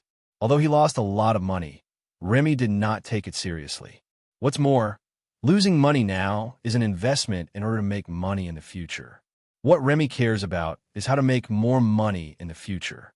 The wizarding world is in a precarious situation right now. Those big families that are not actually completely on the same page with Voldemort will definitely use various methods to increase their own power, so they will definitely not let go of my products. Even if some of them don't meet the purchasing criteria I set, they will definitely find a way to obtain magic firearms from other channels. On the contrary, most ordinary wizards just want to try something new. They are unlikely to continue to repurchase, and their purchasing power is far less than those of pureblood families. But although those pureblood families have both purchasing power and purchasing demand, their total number is still too small. Recovering the investment is not a problem, but as for making money, I don't think I can make much. So what I'm going to do next is... Remy narrowed his eyes and raised the corners of his mouth slightly. If the market is not big enough, wouldn't it be better to make it bigger? There aren't enough wizards in the magical world, so don't we still have squibs? The functional modules of magic gloves are ready-made. If we install them on magic guns, we can launch a special version of magic guns for squibs. But this is not enough. The number of squibs is still too small. The ones who are really numerous and rich are the muggles. Thinking of this, the smile on Remy's lips disappeared, and a gleam of light flashed in his eyes. He had never interfered too much with Voldemort's activities, let alone targeted him. This was not only because Remy knew too little magic before, and it was inconvenient for him to do it, but more importantly, Remy had never thought of preventing Voldemort from returning from the beginning. How to sell arms in a peaceful era. If you want to sell arms well, of course the more chaotic the world is, the better. Although there were some problems, Voldemort should have returned by now. While the attention of the wizarding world is focused on Voldemort, I can make a feint to the east and create my ultimate product. The poor rely on mutations, the rich rely on technology. If we build a magical technological mecca, I don't believe that the wealthy muggles won't be tempted. With a smile on his face again, Remy turned to look at the globe on the table. On the side facing him was Asia. This is the most populous area in the world, but there is only one magic school here, and it is not on the vast continent, but on a small island. With so many people, how many people have magical talents? And how many of them waste their talents because they don't receive systematic training? The world owes them several magic schools. Now that I'm here, I have to make up for this regret. If hundreds of thousands, or even millions of wizards suddenly appeared in the East, hey, this world would definitely become very interesting. Remy was filled with thoughts as he gently stroked the globe. Although the East is now a slum compared to Ingwa, it is not short of resources and population. Obtain resources from the East, make products, and earn money from the West, and then use the money earned from the West to train Eastern wizards. The emergence of Eastern wizards will inevitably stimulate the nerves of the Western magic world and make it upgrade its armaments. A perfect cycle. Next year, during this winter break, I will go to the East to conduct a field survey to see if there are any organizations similar to magic schools there, and then perfect the plan. Whoosh. The globe spun quickly. Then Remy stood up, stretched, and went to the bathroom to wash up. He had already thought about it. If there was no superpower organization similar to the magic school in the East, he would fund the creation of one or several. If there's an organization similar to a magic school in the East, then we can sell them magic guns and discuss cooperation. As for the gun trafficking being discovered by the Ministry of Magic, it's just free trade, and the Ministry of Magic has no control over free trade. Even if the Ministry of Magic lists magical firearms as controlled items prohibited from export, the worst that can happen is that we can just sell spare parts. It's not a big deal. If the spare parts cannot be sold, Remy can also change the appearance of the magic gun to turn it into a brand new product. For example, magic ball, magic stick, magic shield, magic sword. As long as you want to find a loophole, there are plenty of ways. Beep, beep, beep. Let's start the train. As the whistle sounded, the little wizards once again embarked on their journey back to school. Hey, Remy, I'm sorry about what happened earlier. Did it affect your vacation? Hearing the voice, Remy put down the newspaper and looked at Harry, who pushed the door open. Harry's face was flushed today, and there was unconcealable joy at the corners of his mouth and eyes. Not bad. My magic guns sold out as soon as they were released. By the way, when did you leave Hogwarts School of Witchcraft and Wizardry? Remy asked. I just left a week ago. My mom accompanied me to my aunt's house. You can't imagine how surprised my aunt and her family were when they saw my mom. Harry sat opposite Remy with a smile on his face. There was a strange light in his eyes, and he looked eager to try. It was as if the look on his face was saying, Ask me, ask me. Remy smiled in his heart and showed a puzzled expression on his face. Your mother accompanied you back? Your mother is not. Oh yes, my mother died a long time ago, but not long ago, Headmaster Dumbledore used a magical spell to summon my mother's ghost. A ghost like nearly headless Nick, you know him, right? He is the ghost of Gryffindor House. Harry said excitedly. Of course I know. After all, I have been to Gryffindor College. Remy nodded and said, Is she in school now? Can you introduce her to me later? Of course. Harry nodded vigorously. After glancing at the newspaper on the table, his expression suddenly became a little strange. Actually, my mother has heard of you from the Daily Prophet. You don't have to pay too much attention to those reporters. My mother said that they often deliberately write sensational content for the sake of publicity. They are very uncivilized. Harry continued. Remy chuckled and patted the paper. In the newspapers, the front-page headlines are about him, and he has been reported on the front-page headlines for several days in a row. They were all slandering him, and even reported that he had been imprisoned in Azkaban. You talking about that? I never cared about it. I always treated the Daily Prophet as gossip. Remy said with a smile. That's good. By the way, when I came here just now, I heard that you accepted an exclusive report from the Quibbler. Does Luna's father already know about your relationship with her? Harry asked. This one seems to be the case. That's amazing. Once we started talking about girls, the conversation suddenly became lighthearted, especially after a food truck passed by and left a pile of snacks. But not long after, while they were talking about which girl was the prettiest in school, Harry's expression suddenly changed. Remy was a little confused and was about to ask when the door of the box was suddenly opened. Harry Potter, you come to our Slytherin carriage to do, Looking at Draco, who was suddenly stuck, Remy smiled playfully. He came to me. Do you have any opinion? Remy asked. Draco's face changed. He walked out without saying a word, slammed the door of the carriage, and turned away. Cool. Malfoy seems to be afraid of you, Harry said after a long sigh. But it's true he was hurt by you before. I was also hurt by you. Ha ha ha. You mean the Quidditch game? Please don't bring that up again. Especially if you're not going to apologize. Didn't you bring this up yourself? Well, why don't we go to the Gryffindor carriage? I always feel uncomfortable here. Or you can take me to the Ravenclaw carriage.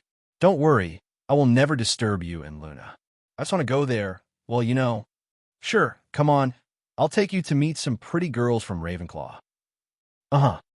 Leading Harry to the Ravenclaw carriage, they were immediately greeted warmly. Harry was already a well-known star in the whole school, not to mention Remy, who had spent a year at Ravenclaw Academy and had hosted 2 large events in succession, one of which was co-organized with the Ravenclaw Student Union. Everyone knew him and had a good impression of him. taking Harry around everywhere. Relying on his thick skin, Remy would take Harry into any carriage he saw a pretty girl. At first, Harry was very embarrassed. He hesitated for a long time after entering and couldn't say a word. However, he was soon assimilated by Remy and became thick-skinned. After walking around the Ravenclaw carriage, Remy said hello to Luna and followed Harry to the Gryffindor carriage. As soon as they arrived at the Gryffindor carriage, the atmosphere suddenly became weird. Many people looked at Remy with tinted glasses because of the Slytherin uniform he was wearing. Some even mocked him out loud about the negative reports about Remy in the newspapers. "Isn't this Remy? I heard he was imprisoned in Azkaban. TSK. No wonder he went to Slytherin College. It's a good thing he didn't stay in our Gryffindor house. Otherwise, we would be embarrassed about him." That's right. It's only fitting that the prisoner goes to Slytherin House. Slytherin House is full of criminals in the making. Remy fits in perfectly. Have you heard about the things he sells in his store? The Daily Prophet commented that those guns are made purely for killing and are more evil than the unforgivable curses. Isn't this normal? He's from Slytherin House, so it's normal for him to be a little evil. Why is Harry still hanging out with him? It's not a good idea to be friends with someone like that. Remy was calm and even amused by the sarcasm, while Harry looked embarrassed. How about we go back to the Ravenclaw carriage? Harry sighed awkwardly and said, "It seems that the Gryffindor students are a little too prejudiced against the Slytherin students." If it were in the past, Harry would definitely not make such comments about his Gryffindor house, and he would even fight back if someone said so. But having just experienced the warm welcome from Ravenclaw House, he felt the indifference from Gryffindor House. The strong contrast forced him to admit that Gryffindor House's attitude towards Slytherin House was indeed a bit abnormal. Of course, Slytherin's attitude towards Gryffindor was not much normal, even more abnormal. It's okay. Their attitude will change 180 degrees when I return to Gryffindor tomorrow, Remy said. Remy said it casually, but Harry's eyes suddenly lit up when he heard it. The gray sky is as dull and depressing as the mood of students at the end of vacation, and the stuffy air seems to drip water. I have the impression that the weather always seems to be not very good when school starts every year. Even the first year, there was a drizzle at night. But looking at the weather today, I'm afraid that a drizzle can't solve the problem. This year is destined to be an extraordinary year, as can be seen from the time the train arrives at Hogwarts. In previous years, the train ran very slowly and always arrived after dark. But today, the train ran all the way and arrived at the station just after 5 o'clock in the afternoon. I don't know whether Hogwarts School of Witchcraft and Wizardry upgraded the train's power system, or if it was retaining its power as before. Scheming train. As usual, the freshmen were taken by Hagrid to walk along the rugged path, while the old students sat comfortably in the carriage and headed straight to the main gate of Hogwarts School of Witchcraft and Wizardry. The old students entered the school before the new students. Not long after they entered the school, everyone was still rushing to the dormitories of their respective colleges in groups of 3 or 5. Suddenly, someone shouted, "Look out the window!" and everyone rushed to the window to look outside. In the gray sky, 7 snow-white horses were pulling a carriage slowly towards us. The carriage was very large, and at first glance it looked at least as big as a train carriage. Just when everyone was watching intently, there was a sudden cry of surprise from behind, and everyone quickly moved their position and ran to the window on the other side. Outside the window here is the Black Lake, with a huge mast sailing in the lake. At first, everyone was wondering why such a mast appeared in the Black Lake, but soon, when the mast suddenly rose up, everyone was excited. A ship, a huge wooden boat, suddenly emerged from the lake, and its appearance looked very much like the legendary pirate ship, the Black Pearl.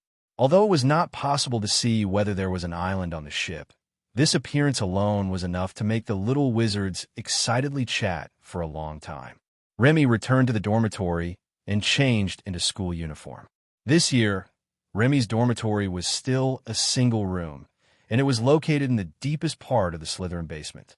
It's eerily quiet here, and even more eerily humid, especially in weather like today, when everything is wet. This gave Remy a headache. It seems that I've been busy these days. Dehumidifier, fireplace, sun tanning room, barbecue grill. Remy muttered to himself unconsciously and went off topic again. He nodded with satisfaction at his handsome self in the mirror and left the dormitory. As they turned a corner along the corridor, the door of a dormitory in front suddenly opened, and then Malfoy walked out of the room with his two younger brothers. The six of them looked at each other. Remy smiled kindly and suddenly whistled. Should three of us playing together in the room?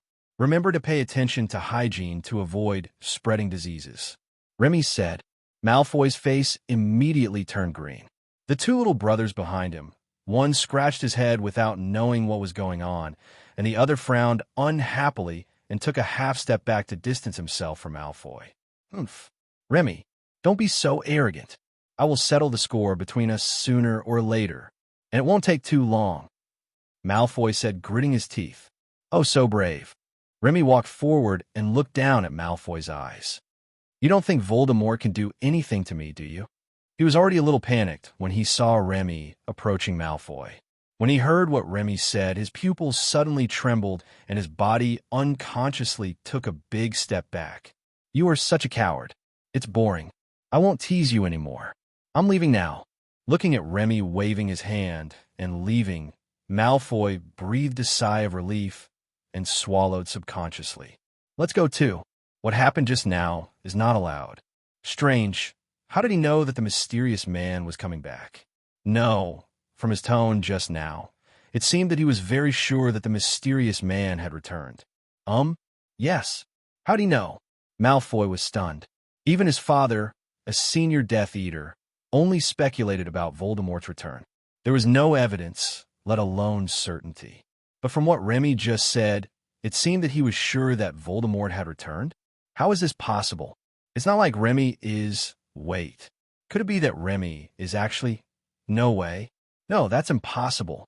This is ridiculous. How could someone like him be a Death Eater? But if he wasn't, why was he so sure that Voldemort was back? No, I must write a letter to ask my father later. Taking a deep breath, Malfoy called his two followers and walked forward while thinking, with worry written all over his face. He had another guess, a terrifying guess that he dared not think about again after only thinking about it once. But he couldn't help thinking about it. Remy is very strong, extremely strong, incredibly strong. He doesn't even look like someone my age. No, not to mention my age, even adult wizards are not as strong as him. Even the professors in the school may not be as strong as him. There must be a reason why he is so unreasonably powerful. And that reason, could it be that he is actually the mysterious man's child? Or is he the mysterious man himself? Thinking of this possibility, Malfoy shuddered suddenly, and then thinking back to Remy's smile when he spoke just now, he suddenly felt that Remy's smile contained infinite meaning. Maybe he was deliberately trying to get close to Harry from the beginning. Those muggle things might also be to hide his true identity. That's right. This way, all the unreasonable things about him make sense. Thinking of this, Malfoy trembled all over. There is excitement, but also more fear. No, I must tell my father about this discovery. He must know about this. Malfoy, who was trembling and had pale lips, suddenly quickened his pace, leaving the two followers behind him with puzzled expressions, but they had no choice but to hurry to catch up.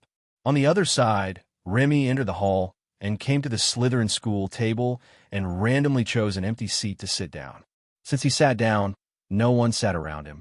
There were even two people who were closer who just stood up and left. Remy didn't care and even enjoyed the tranquility around him. In the noisy auditorium, his surroundings were extremely quiet, which made Remy have a strange feeling of everyone is drunk, but I am sober. About half an hour later, all the students and professors arrived, and the annual welcome party began again. One by one, the embarrassed little wizards lined up and followed Professor McGonagall into the auditorium. Some of the socially phobic ones lowered their heads timidly, while some of the socially phobic ones looked around curiously. Everyone was applauding, welcoming the new group of members to join the Hogwarts family. The thunder rumbled, as if beating drums to cheer. After the sorting ceremony, Headmaster Dumbledore did not announce the start of the dinner. Instead, he walked to the center and announced a big event to everyone. The Triwizard Competition for Dads. According to Headmaster Dumbledore, the Triwizard Tournament was founded about 700 years ago. It is a competition jointly held by the three largest magic schools in Europe to enhance friendship among each other. The three schools are Hogwarts School of Witchcraft and Wizardry, Beauxbatons School of Witchcraft and Wizardry, and Durmstrang School of Witchcraft and Wizardry. The reason why the Three Strongest Dad contest is called the Three Strongest is not only because it is jointly organized by three schools, but also because each school can only choose one father to represent the school in the competition.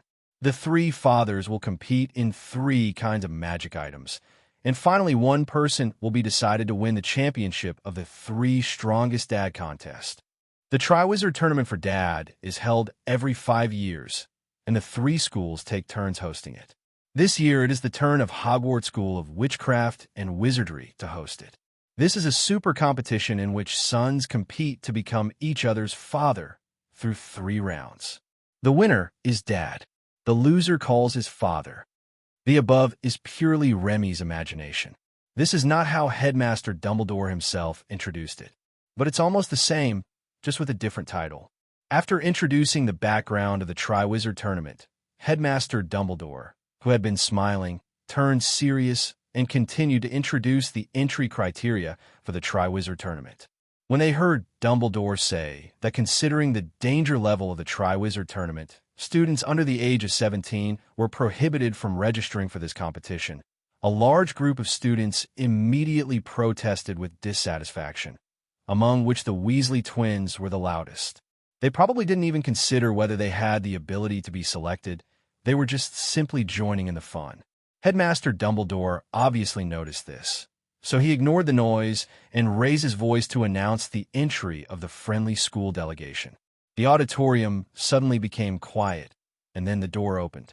The first to enter the hall were the women's gymnastics team from Beauxbatons School of Witchcraft and Wizardry, and their terrifyingly tall, giant female coach. They gave the students of Hogwarts a brief but extremely enjoyable gymnastics performance. The next people to enter the auditorium were the martial arts and juggling team of the Shaolin Temple's Armstrong branch. They put on a martial arts show for the Hogwarts students. After the show, they performed fire-breathing like street performers, and the fire-breathing dragon called them experts. The performances of the two schools gave Remy, who was already a little nervous, the feeling that the art school and the sports school were here to show off their talents. How can this be tolerated? This can only be endured. It was because Headmaster Dumbledore didn't organize the students to prepare for the performance. Otherwise, the music students of Ravenclaw would definitely be able to fight with the dance students of Beauxbatons and the sports students of Durmstrang for 300 rounds and never lose. Amidst warm applause, Professor McGonagall cast a spell to add 2 more tables in the auditorium and welcomed the new students and professors to take their seats. Remy noticed a very funny scene. The students of Durmstrang martial arts team were at a loss, holding sticks and looking around blankly, as if they didn't know where to put the sticks. Their headmaster seemed to notice the little embarrassment and whispered to Dumbledore, "Students from Durmstrang, you can put your staffs by the wall over there. Don't worry, no one will steal them. I'm Chow." Before Dumbledore could finish his words, all of the sticks suddenly escaped from their original owner's hands and landed on the table in front of Remy. This move immediately startled the students of Durmstrang School of Witchcraft and Wizardry and Beauxbatons School of Witchcraft and Wizardry at the same time, and even the students of Hogwarts School of Witchcraft and Wizardry were frightened. But Dumbledore's mouth twitched. Tricking the headmaster? "Huh. Yes, Mr. Walbarrett, please help. Take good care of them. Don't let them get damaged in any way. Do you understand?" Dumbledore said after he came to his senses. Remy smiled and nodded, then controlled a stick to float in front of him and studied it. After some observation, Remy came to a conclusion. This is just an ordinary wooden stick, but it is inlaid with some metal accessories. These metal accessories have been enchanted, but their decorative value far outweighs their practical value. Summary: just a showpiece. No, they don't look that great. They can only be considered entry-level special effects equipment. I guess only newcomers who have just started to learn magic will be interested in them. With a slight wave of his hand, all the sticks flew in a row to the wall behind the long desk of Durmstrang School.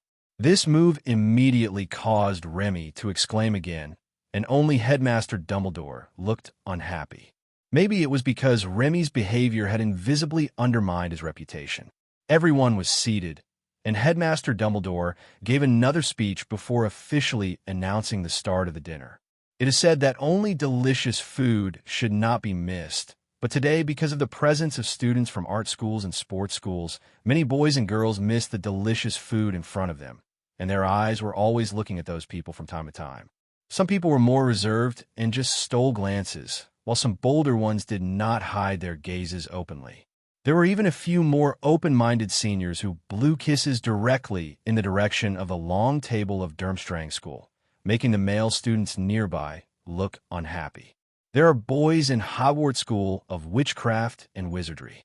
If they express their love directly like this, isn't it just a slap in the face of their male classmates? How can this be tolerated? This is certainly intolerable. As a result, many male students began to flirt with the female students of Beauxbatons School, or pretended to be gentlemen and offered them juice from a distance. However, the professor's attitudes towards the female students and the male students were obviously different. Professor McGonagall quickly stopped the boys' mischief with a sharp look, scaring them so much that they lowered their heads and ate their meals honestly. Remy was not like other male classmates, mainly because Remy always felt that someone was staring at him, and there was more than one person, since he was not sure whether Luna was among them.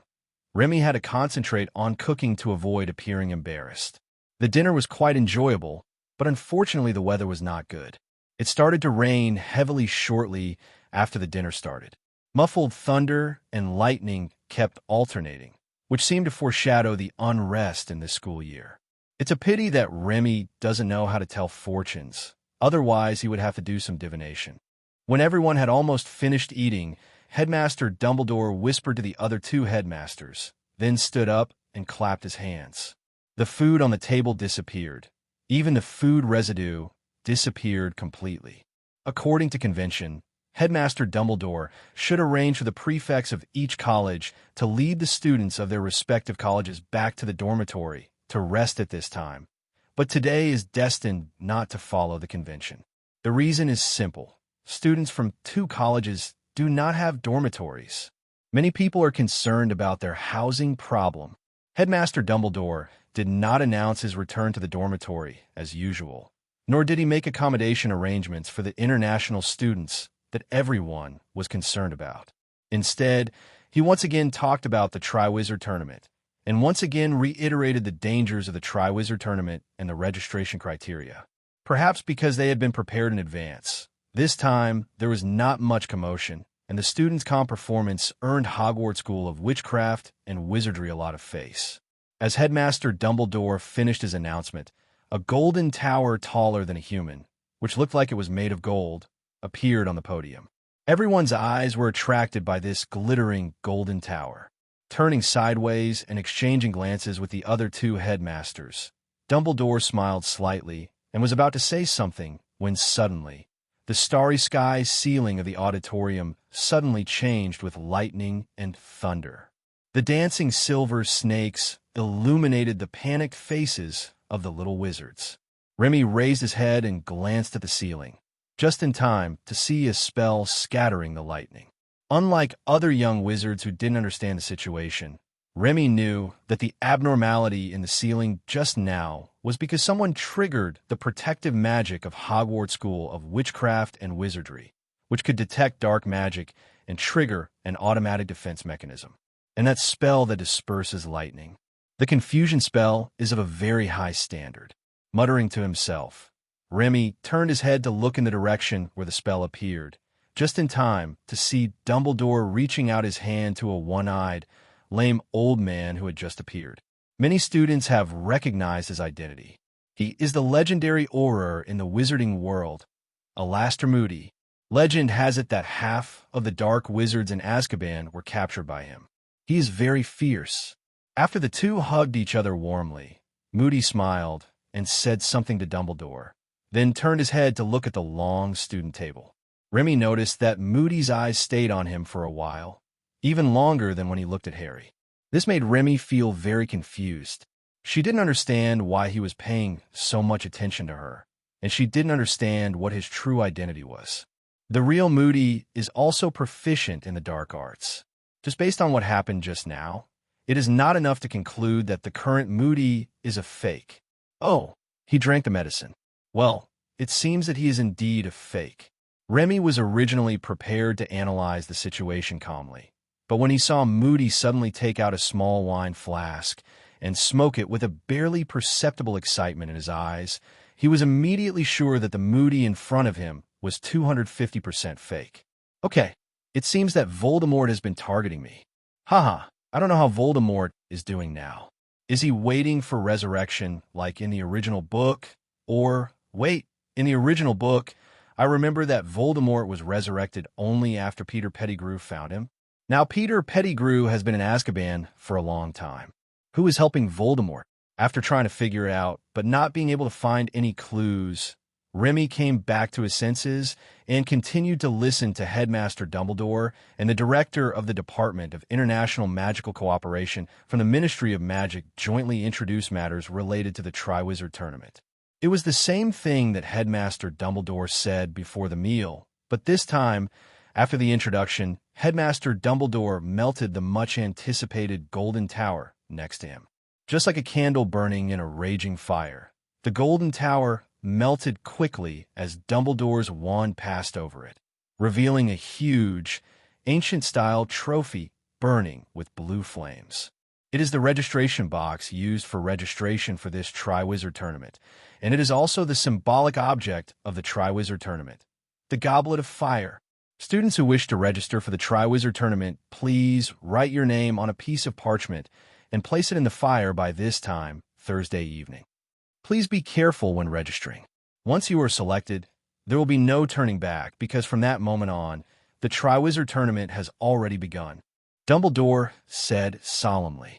After listening to Dumbledore's introduction, the students immediately started talking. Time is really tight. Although today happens to be Monday, there are only 3 days left for everyone. With such a short time, not only is there no preparation for the competition, but for some people with decision-making difficulties, it may not even be enough to consider whether to participate or not. After announcing the registration details, Headmaster Dumbledore waved his wand and drew a circle outside the Goblet of Fire in front of everyone, and warned the Goblet of Fire not to leave this protective circle under any circumstances. Ahem. He was telling everyone that only students over the age of 17 could enter this circle and emphasized that certain students should not try to be clever and get away with it. Then, Dumbledore announced that the prefects of each college would lead their students back to the dormitory to rest. He did not mention the international students at all, and the international students did not get up and leave the hall like the students of Hogwarts School of Witchcraft and Wizardry. It was obvious that Headmaster Dumbledore had already made other arrangements for their accommodation. After all, there wasn't much else in Hogwarts Castle except for a lot of empty rooms. If all else fails, Grindelwald's underground castle can accommodate a lot of people, not to mention the huge underground kingdom dug out by Remy. Following the prefect back to the dormitory building and all the way to his own dormitory at the deepest part, Remy was surprised to find Grindelwald standing at the door of the dormitory, seemingly waiting for him. "Professor Grindelwald, are you waiting for me? What's the matter?" Remy walked forward and asked. Grindelwald smiled and said, "Nothing much. Albus just asked me to tell you that he hopes you won't try to sign up for the Triwizard Tournament out of curiosity. I wasn't planning on participating in the first place," Remy said helplessly. "Really?" Grindelwald asked, still smiling. "The Triwizard Tournament is only held every 5 years. If you miss this time, you will never have another chance to participate." Oh yes. Remy was stunned for a moment, and suddenly realized that what Grindelwald said made a lot of sense. It would be hard to just miss such an important competition where you only have this one chance to participate. But, Professor Grindelwald, you are not here to test me, are you? Doesn't Headmaster Dumbledore want me to participate? Why are you reminding me of this specifically? Remy asked puzzledly. I only said that Albus didn't want you to participate. I didn't say that I didn't want you to participate either. Grindelwald grinned and winked at Remy. In fact, I'm looking forward to seeing you participate in the Triwizard Tournament. If you participate, you will definitely win the final victory. Oh, Remy's mind moved. But if that's the case, then the representative of Durmstrang School of Magic will have no chance of winning the championship? Do you mind? What do you think? Grindelwald raised his eyebrows. Of course, whether to participate or not is entirely up to you. You should know how to break the magic that Albus cast on the Goblet of Fire, right? How to break the spell cast by Headmaster Dumbledore. Of course, it's the confusion spell when you're in doubt. The confusion charm is a universal magic. When you encounter a magical problem and have no other solution, you can use the confusion charm to try your luck. This theory was taught by Grindelwald himself. Confusing spell, but Remy chuckled. Professor, why do you want me to participate and win? Do you have any objections to Durmstrang School of Magic? By the way, what do you think of their opening performance today? After watching their performance, I think it was a wise decision for me to leave. Grindelwald said with a smile. As for why I want you to participate, I just don't want Albus to delay another student for the sake of one student. After saying that, Grindelwald reached out and patted Remy on the shoulder, then gave Remy an encouraging look and walked away. Watching Grindelwald disappear at the end of the corridor, Remy smiled slightly and shook his head. You avoided the question and didn't answer it. It seems that Grindelwald does have some small opinions about Durmstrang School of Magic. Pushing the door open with a creak, Remy took off his coat and threw on the hanger, then turned and walked to the owl stand to feed the autumn Johns. After Remy's careful breeding, Choku's size has increased significantly compared to last year, but it also brings a small problem, which is that it is becoming less and less suitable to be kept in the dormitory, especially in the Slytherin dormitory. How to keep an owl in the basement. But it would not be appropriate to send Long John's to the owl house in the school to be raised by the house elves. Long John's is too big, and Remy is worried that it will commit school bullying to other owls where Remy can't see it. After much deliberation, Remy finally decided to entrust it to Luna for foster care. The dormitories of Ravenclaw College are the tallest and have the best lighting conditions among the 4 colleges, making them very suitable for raising bird pets. Unlike the basement of Slytherin College, which is only suitable for raising rats and snakes, or raising rats and feeding snakes. Oh, if only we hadn't killed the basilisk back then. It would be so cool to have a basilisk in the Slytherin dormitory now. After playing with the autumn Johns for a while, Remy went to the bathroom, took a shower, and went to bed.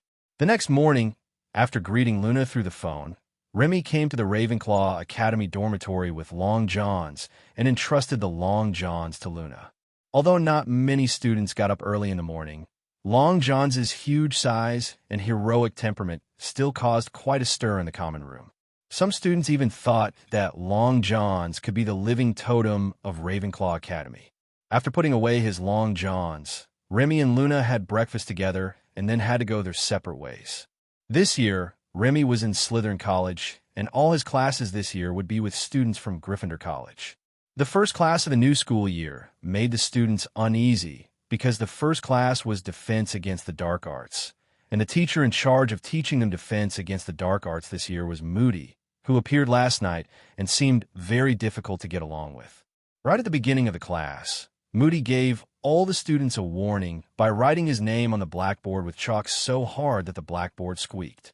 The ferocious posture looked as if he was using a knife to dismember his blood feud with someone. Alastair Moody, former Auror, is dissatisfied with the Ministry of Magic. Your new Defense Against the Dark Arts teacher. I'm here because Dumbledore asked me to teach. That's all. Nothing more. Is there a problem? He introduced himself while writing. When he finished writing and introducing himself, he threw the chalk in his hand, casually with such momentum that the little wizards in the classroom dared not breathe. Except Remy. I have a little question, Remy said, twirling the quill in his hand. All the students immediately turned to look at Remy. Remy Barrett, right? Moody narrowed his right eye. I heard Dumbledore talk about you. Ariana said you were an excellent student. Tell me, what's your problem? I heard that half of the Death Eaters in Azkaban were captured by you. Are you satisfied with their current situation? Remy asked. There's a punishment called death penalty in the Muggle world. Do you think it is suitable for Death Eaters? Moody hadn't said anything before the students around him were suddenly in an uproar, especially those little wizards who had lived in the magical world since childhood. The death penalty is too unbelievable and out of reach for them. Even the concept of death itself is too unfamiliar to students of their age. Quiet. Moody raised his voice to stop the noisy students, and then turned his neck to look at Remy. Death is not the end. Sometimes, living is far more terrifying than death. Moody said meaningfully, I saw a report about you in the Daily Prophet saying that you were briefly imprisoned in Azkaban. You should be aware of the horror there, right? As soon as these words were spoken, the classroom was in an uproar again. Some people really didn't know that Remy had been in Azkaban, so they were very shocked. Some people have also read the report, but the concept of reading a newspaper report is completely different from hearing it spoken by a professor. Although the professor only said that he saw it in the newspaper, because of his identity as a professor, his words have completely different meanings. Facing the discussions and various looks from the crowd, Remy looked at Moody calmly and shook his head without changing his expression. Not really, Remy said. No one in Azkaban cares about me. The Dementors are obedient and hardworking. Entering Azkaban is like going home. I love it there. Moody, WTF. Looking at the momentarily confused Moody, Remy laughed inwardly. You little brat, you still want to trick me? You didn't expect that I don't play by the rules at all. By the way, Professor Moody, have you ever experienced Azkaban? Do you want me to use my connections to let you in to experience the wonderful life in Azkaban? Remy asked. Experience the good life in Azkaban? Use some connections? Many students came back to their senses from the shock just now and suddenly felt something in their hearts, and some even showed expressions of sudden enlightenment. It turns out that he was going to experience life in Azkaban. This is really so cool. That's Azkaban, the legendary place where countless vicious criminals are imprisoned. If I could go in and experience life there, it would be exciting just to think about it. Noticing that many students' expressions had changed significantly, Moody looked at Remy deeply. This kid is really not simple. Remy easily resolved a public opinion storm. Moody said a few polite words to calm the students down and then started the class. Looking at Moody, who he knew was a fake, Remy was conflicted about whether to expose him. Revealing his true identity would affect the plot, but Remy was not afraid of the plot changing. He was just worried that Voldemort was not strong enough to complete the resurrection. Remy needed Voldemort to bring panic to the wizarding world. Only in this way would there be a bigger market for his magic firearms. But now Voldemort was somewhat out of Remy's control, and Remy didn't know if Voldemort would go too far. It is necessary to revive Voldemort, but he cannot go too far. He must be under my control. We have to find a way to control him. It would be best to arrest him directly and lock him up after he announces his return to the wizarding world. This will not only cause panic in the wizarding world and promote the sales of magical firearms, but will not actually cause any serious consequences. There are so few people in the magic world. If one dies, there will be one less potential customer. Remy was daydreaming and didn't pay any attention to Moody's lecture. Maybe it was because of Remy's attitude, but Moody suddenly used his magic wand to control a spider to jump onto Remy's face.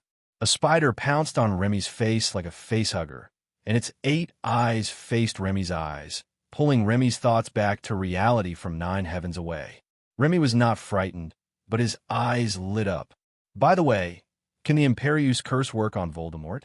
If it can, then I can also...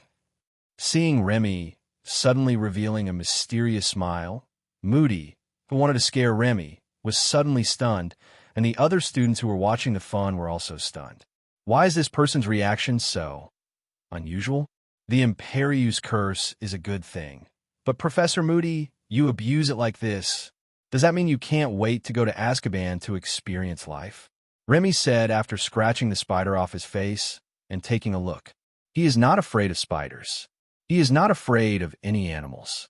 At most, he will feel uncomfortable with some very rude-looking animals. It's fine as long as you don't use it on others. Besides, as your defense against the dark arts teacher, how can I teach you how to defend against the dark arts if I don't know these spells? Moody said after he came to his senses. This operation made Remy experience the magic of magic once again. The Imperius Curse is theoretically only used to control other people or creatures, but after being controlled, one can actually fly. Defense against the dark arts. I always advocate more practice. Moody continued. So, Remy, how do you think we should deal with the Imperius Curse? Oh, I haven't seen this question in the movie. Is it extracurricular expansion? But this doesn't bother me. Remy smiled slightly and took out a guandao from his four-dimensional pocket. The 2-meter-long guandao has a cold and shining light on the blade. This is his exclusive wand, which has undergone some minor upgrades and appearance changes. Everyone, including Moody, was shocked when they saw Remy take out a super big knife.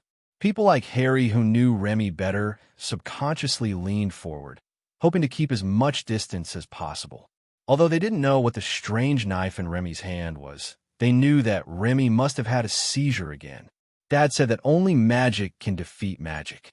Of course, the only thing that could defeat the Imperius Curse is the Imperius Curse.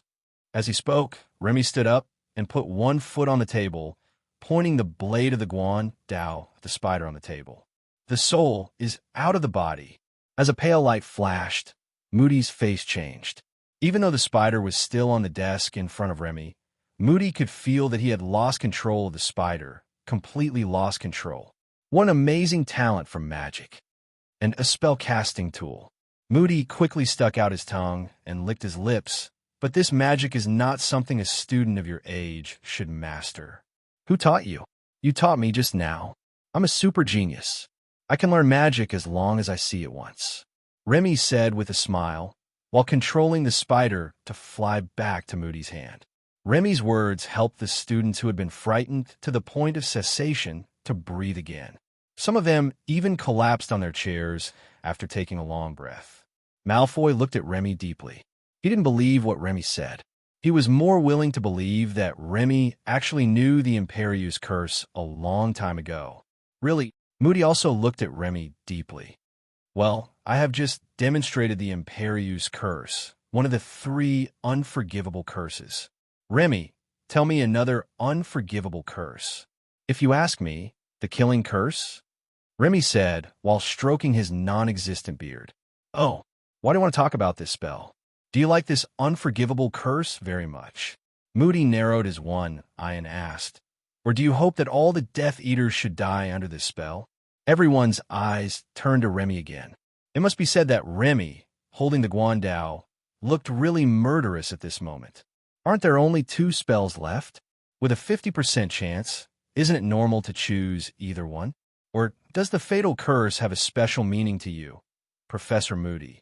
So you overinterpreted my choice. Remy asked back. Of course it has a special meaning.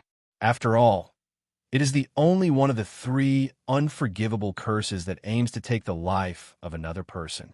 Moody remained expressionless, then placed the spider on the desk and pointed his wand at it. With a shout of Avada eating a big watermelon, after a flash of green light, the spider died of stuffing. A life was taken away by a spell in front of them, and all the students fell silent. But Moody didn't. Instead of remaining silent, he looked at Remy with a rather provocative look. Student Remy, have you learned this spell? Moody asked. After these words were spoken, most of the students turned to look at Remy again. While a small number of students frowned and looked at Moody, they didn't understand why the professor always had a problem with Remy, and it was even obvious that he was deliberately picking on Remy. His level of excess was even more excessive than that of Professor Snape, who always liked to pick on his students. This spell seems a bit difficult. How about the professor demonstrate it a few more times? Remy asked with a smile. Moody stared into Remy's eyes for a long time, and suddenly he also smiled. This magic can't be cast casually, not even against insects.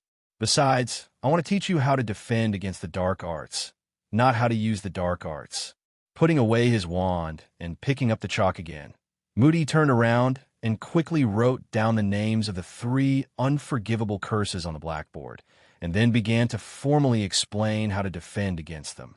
Although he is not a good person and his teaching method may not be considered appropriate, he is indeed a teacher who teaches students real things. On the second day of the new school year, the underground shooting range opened for business again. International students from 2 different schools witnessed the martial ethics of Hogwarts School of Witchcraft and Wizardry. After personal experience, they also witnessed the cunning and treacherous nature of Hogwarts students. Many people who were exposed to gunfights for the first time didn't even know how they were killed. However, most of them are excellent students carefully selected by the school, with strong learning ability. In just one day, many international students had a great time and became addicted to it. Compared to those country bumpkins, Remy, as the founder, did not go to play with them, but accompanied Luna out of the castle and into the woods to feed squirrels. The red squirrel sponsored by Remy was much larger than its fellows, and its fur was shiny and glittering in the sun like a burning bonfire. Holding it is like holding a big doll. It feels great and is very obedient.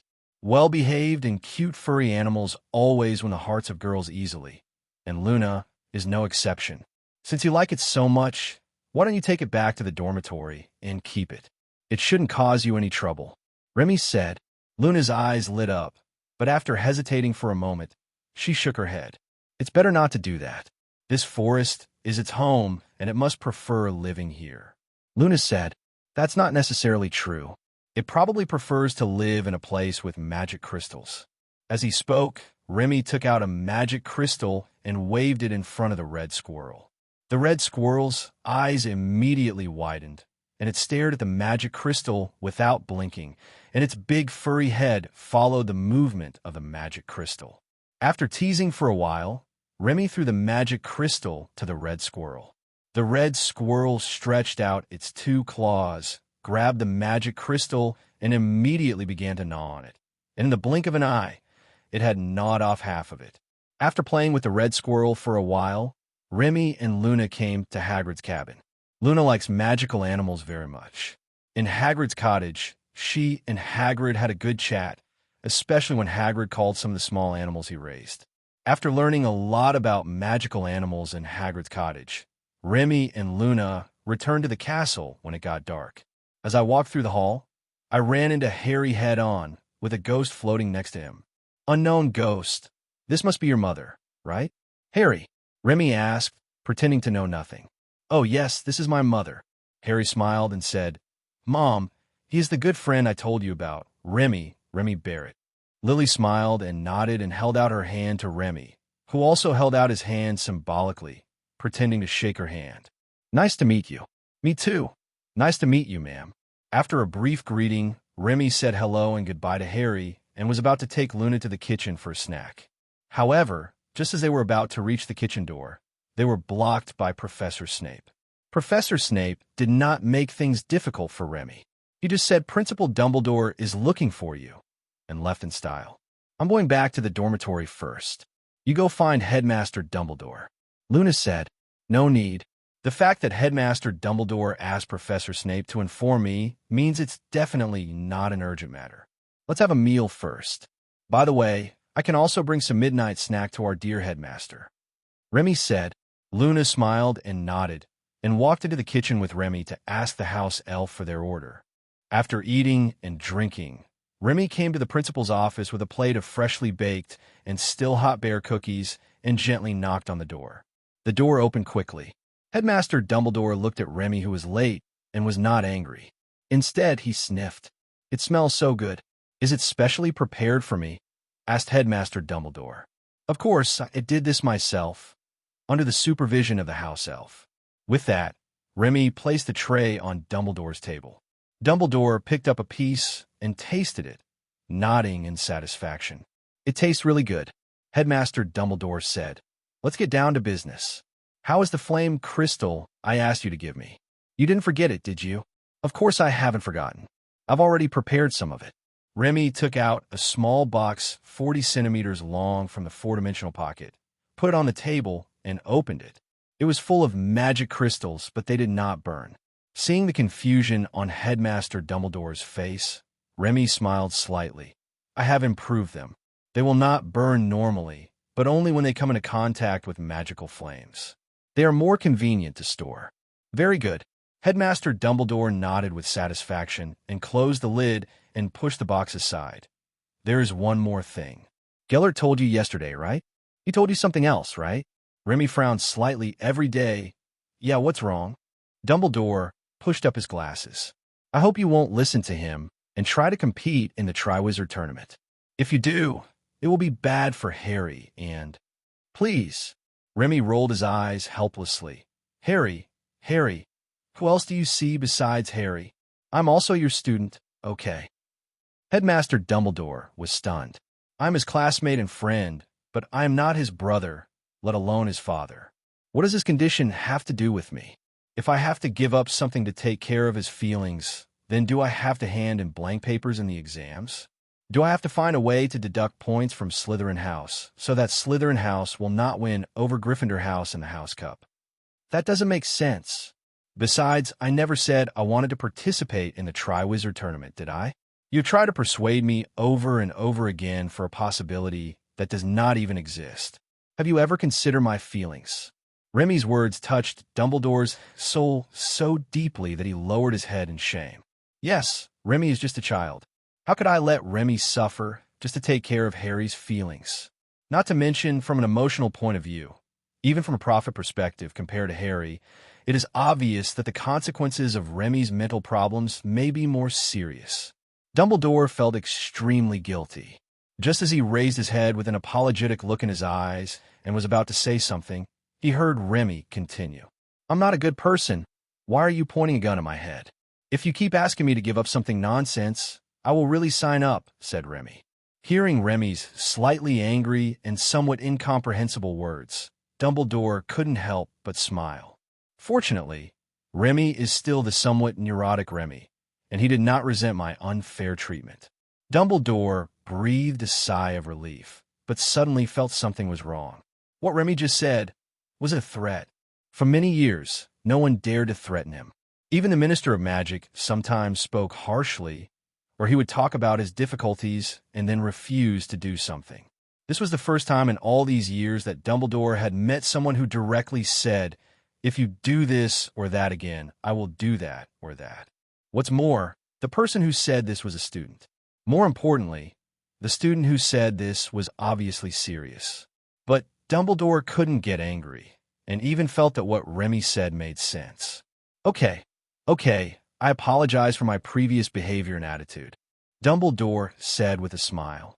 Would you like some licorice candy? I think it tastes very good. Okay, actually I like licorice candy. It's sweet but not cloyingly sweet. After taking the licorice candy, the old and the young started chatting while enjoying the candy and biscuits. Headmaster Dumbledore no longer mentioned the Triwizard Tournament, but instead showed concern for Remy's store business, which made Remy ask about it. His shop is now in the stage of losing money to open up the market, and the profits are not only terrible, but also embarrassing. He stammered and managed to answer with a few words. How could the experienced Headmaster Dumbledore not know the real situation when he saw Remy's reaction? Headmaster Dumbledore then changed the subject to schoolwork again, asking Remy about the course schedule and how he felt about the new defense against the dark arts professor. Remy has a lot to complain about the fake Professor Moody. From his personal image to his teaching methods, Remy criticized the fake Moody in every way, especially the teaching method. After chatting for about an hour, Remy said goodbye to Dumbledore and returned to the dormitory to rest. The next day, after the morning classes, many students ran to the auditorium in groups of 3 or 5. Remy, who was curious, followed them to join the fun. I thought there was going to be some fun, but when I got there I found out that all the senior students who were planning to sign up for the Triwizard Tournament had waited until today to register. The age limit of 17 means that students below the 6th grade are not eligible to register at all and can only join in the fun. Even many 6th grade students are not eligible to register. Only 7th grade students are definitely eligible to register. For this event, even 7th grade students who had already gone out for internships came back to sign up, allowing Remy to get to know a lot of people. We are already in the 4th grade without realizing it. Excluding the 7th graders who are basically all out for internships, there are only 2 classes of people above us who can be called seniors. Remy sighed. Luna winked playfully. Hello, senior. Little girl. Remy pinched Luna's nose, and just as he was about to do something, suddenly, there was a commotion behind him. Turning around, I saw that it was the Weasley twins. Each of them was holding a small bottle. They walked quickly amid the cheers of the crowd, waving the bottles in their hands from time to time to interact with the crowd, just like 2 returning kings. What are you 2 up to? Remy asked, because the Weasley twins would work part-time in his store almost every holiday to earn extra money, and because all 3 of them were smart and unconventional people, Remy had a better relationship with them than with Ronald, whom he met first, and they could talk more. Hey, this. Aging agent. The 2 of them spoke one by one, as if they were one person. George, you don't think this little trick can deceive the magic cast by Headmaster Dumbledore? Have you forgotten? Headmaster Dumbledore specifically said not to try to be clever.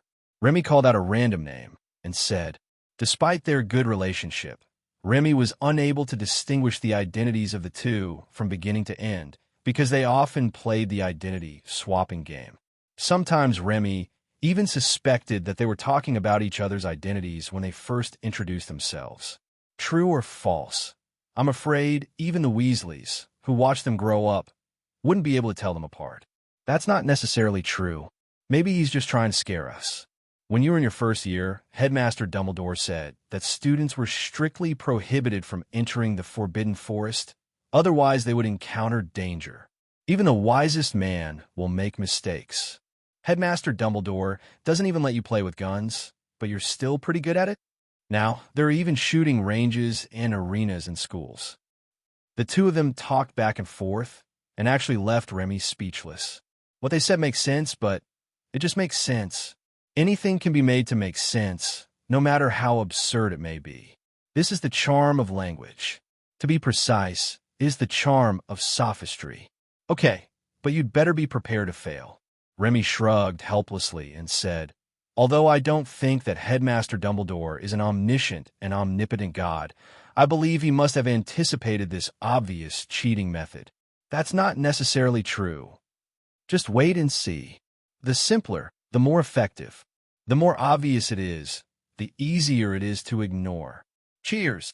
As they spoke, the Weasley twins linked their arms in a drinking from a cup gesture, and then they both drank the aging potion in their hands at the same time. There was no obvious difference in their appearance after drinking the potion, except that their hair had grown slightly longer. No wonder. They were just a little short of turning 17, and they must have strictly controlled the aging strength of the potion they drank. I didn't expect these 2 guys to be so good at potions, but something interesting will definitely happen soon, said Remy. Do you think they will fail? Luna asked. Do you want to make a bet? Huh? A bet? Who taught you that? Could it be them too?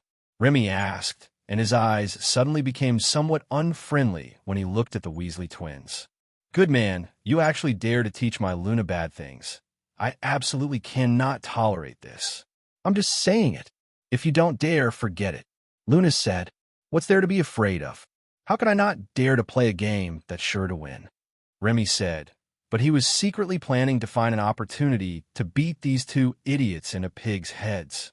In full view of everyone, the Weasley twins first felt the changes in their bodies, and then walked to the edge of the circle drawn by Albus Dumbledore Wukong for the Goblet of Fire.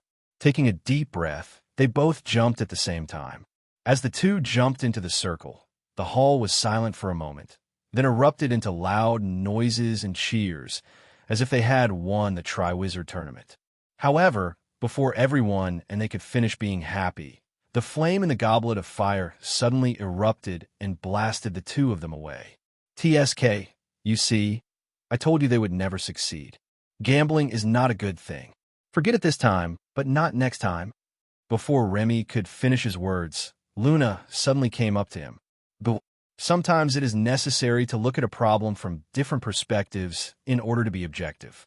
For example, facing the gambling problem at this moment, Remy suddenly felt that it was not unacceptable.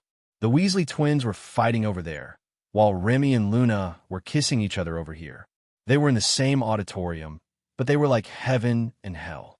Amid the crowd's cheers, one after another qualified students continued to sign up, some from this school, some from other schools, and even Cedric, who was rumored to have 1/10 of vampire blood. Cedric was very handsome. Even Remy had to admit that he was very handsome. He was even handsome enough to compete with him for the title of the most handsome boy in Hogwarts School of Witchcraft and Wizardry. Cedric still has to sign up. I wonder if he will be selected. Should I sign up as well? Remy pondered silently. Headmaster Dumbledore now ignored him on this issue. Professor Grindelwald wanted him to attend, and Remy himself wanted to attend and didn't want to attend at the same time.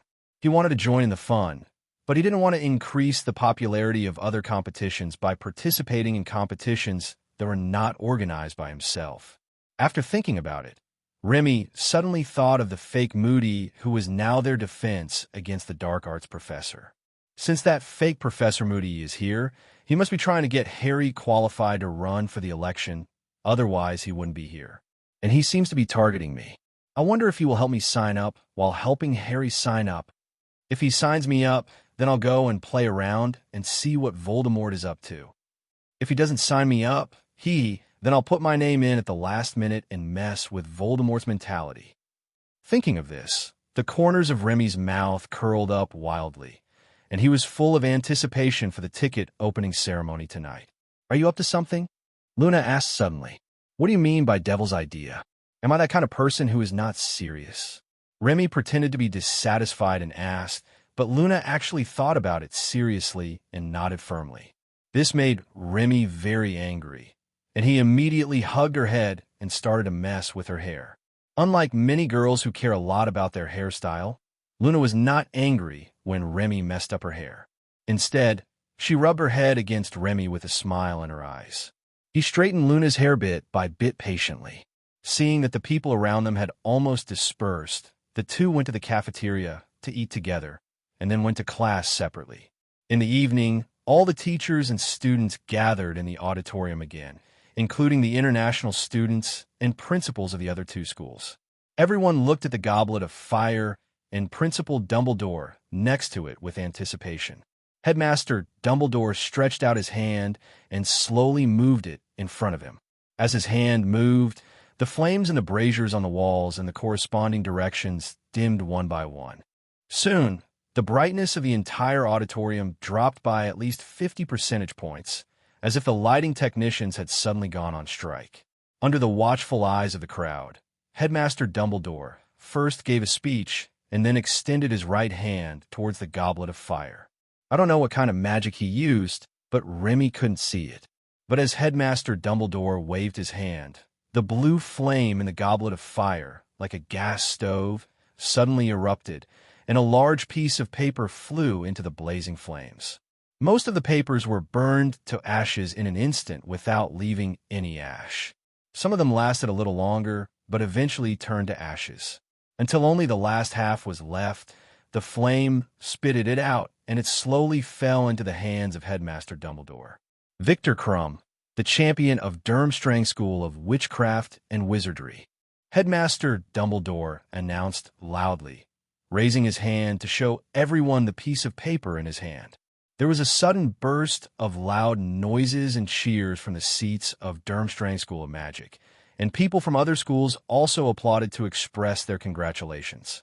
The piece of paper proving his selection was handed to Crumb, who took the paper and nodded excitedly, then walked into the front aisle and went to a room to prepare amid applause. The ticket opening ceremony continued, and a large number of new pieces of paper appeared in the flames.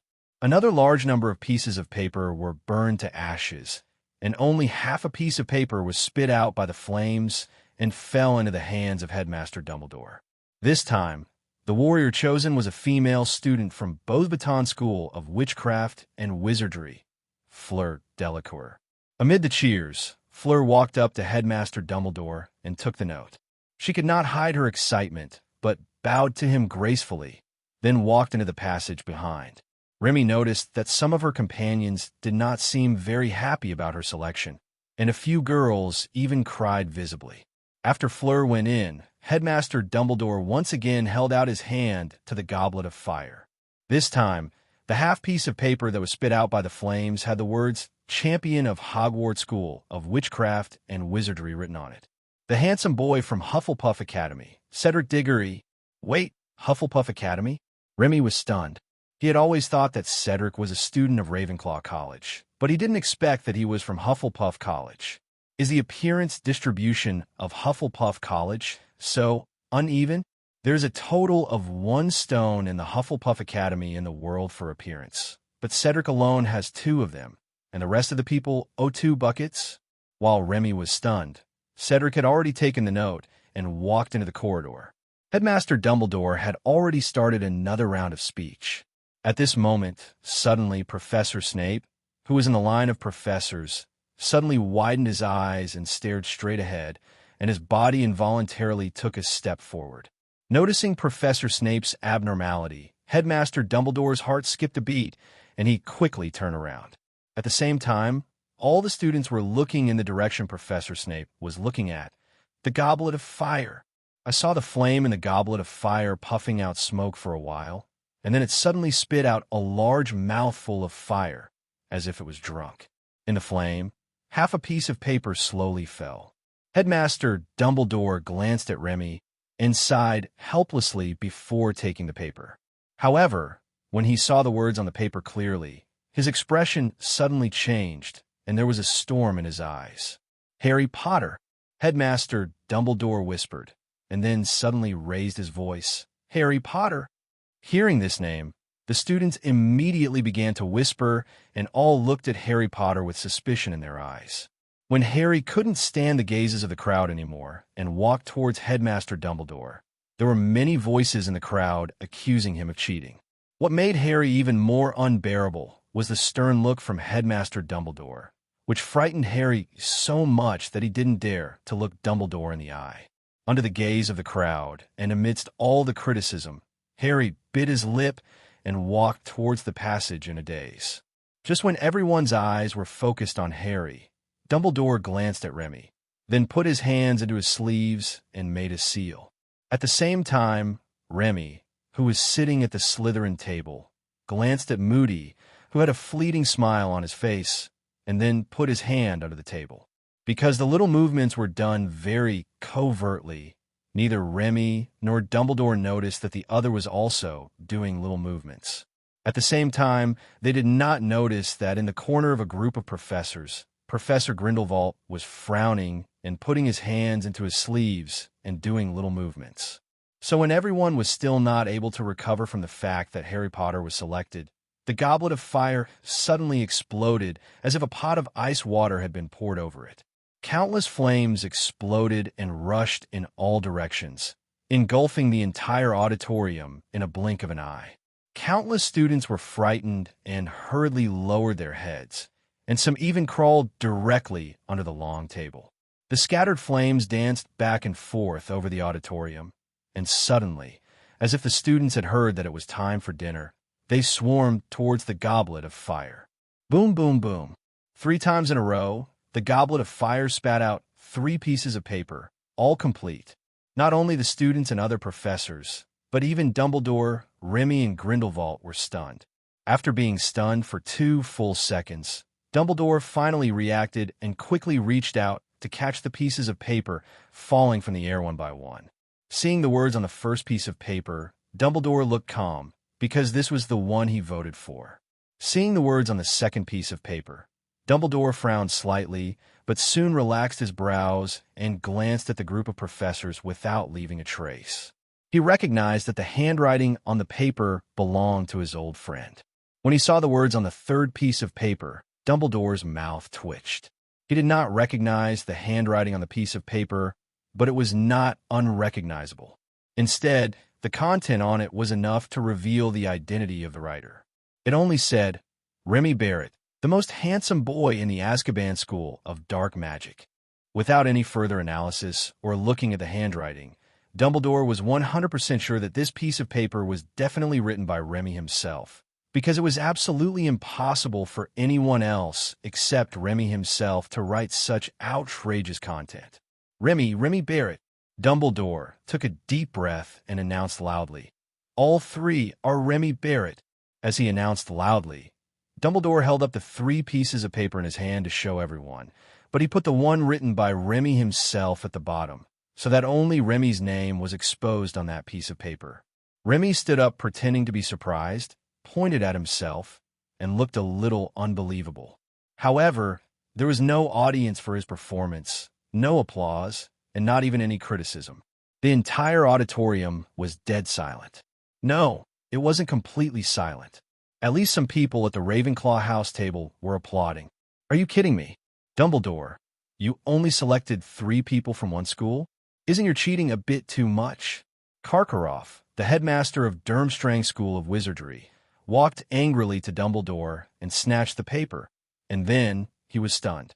Seeing that he was stunned, Ms. Maxime, the headmistress of Beauxbatons School of Magic, could not stop herself and walked forward. With her absolute height advantage, she stood next to Karkaroff and had to bend down to see the small words on the paper clearly. Azkaban School for Dark Magic. Isn't Azkaban a prison? Was it changed into a school? And isn't the Triwizard Tournament an event held between our 3 schools? Madame Maxime looked at Dumbledore in confusion and asked, "He just wrote it randomly. You don't have to take it seriously." Headmaster Dumbledore said helplessly, "Don't worry. Are you kidding?" Karkaroff came to his senses and asked with wide eyes, "This is a game between our 3 schools. How can he represent a non-existent school?" Ahem. Remy coughed lightly to attract the attention of the 3 people and smiled slightly. "I just wrote it wrong. Actually, I originally wanted to write Azkaban House of Hogwarts School of Witchcraft and Wizardry.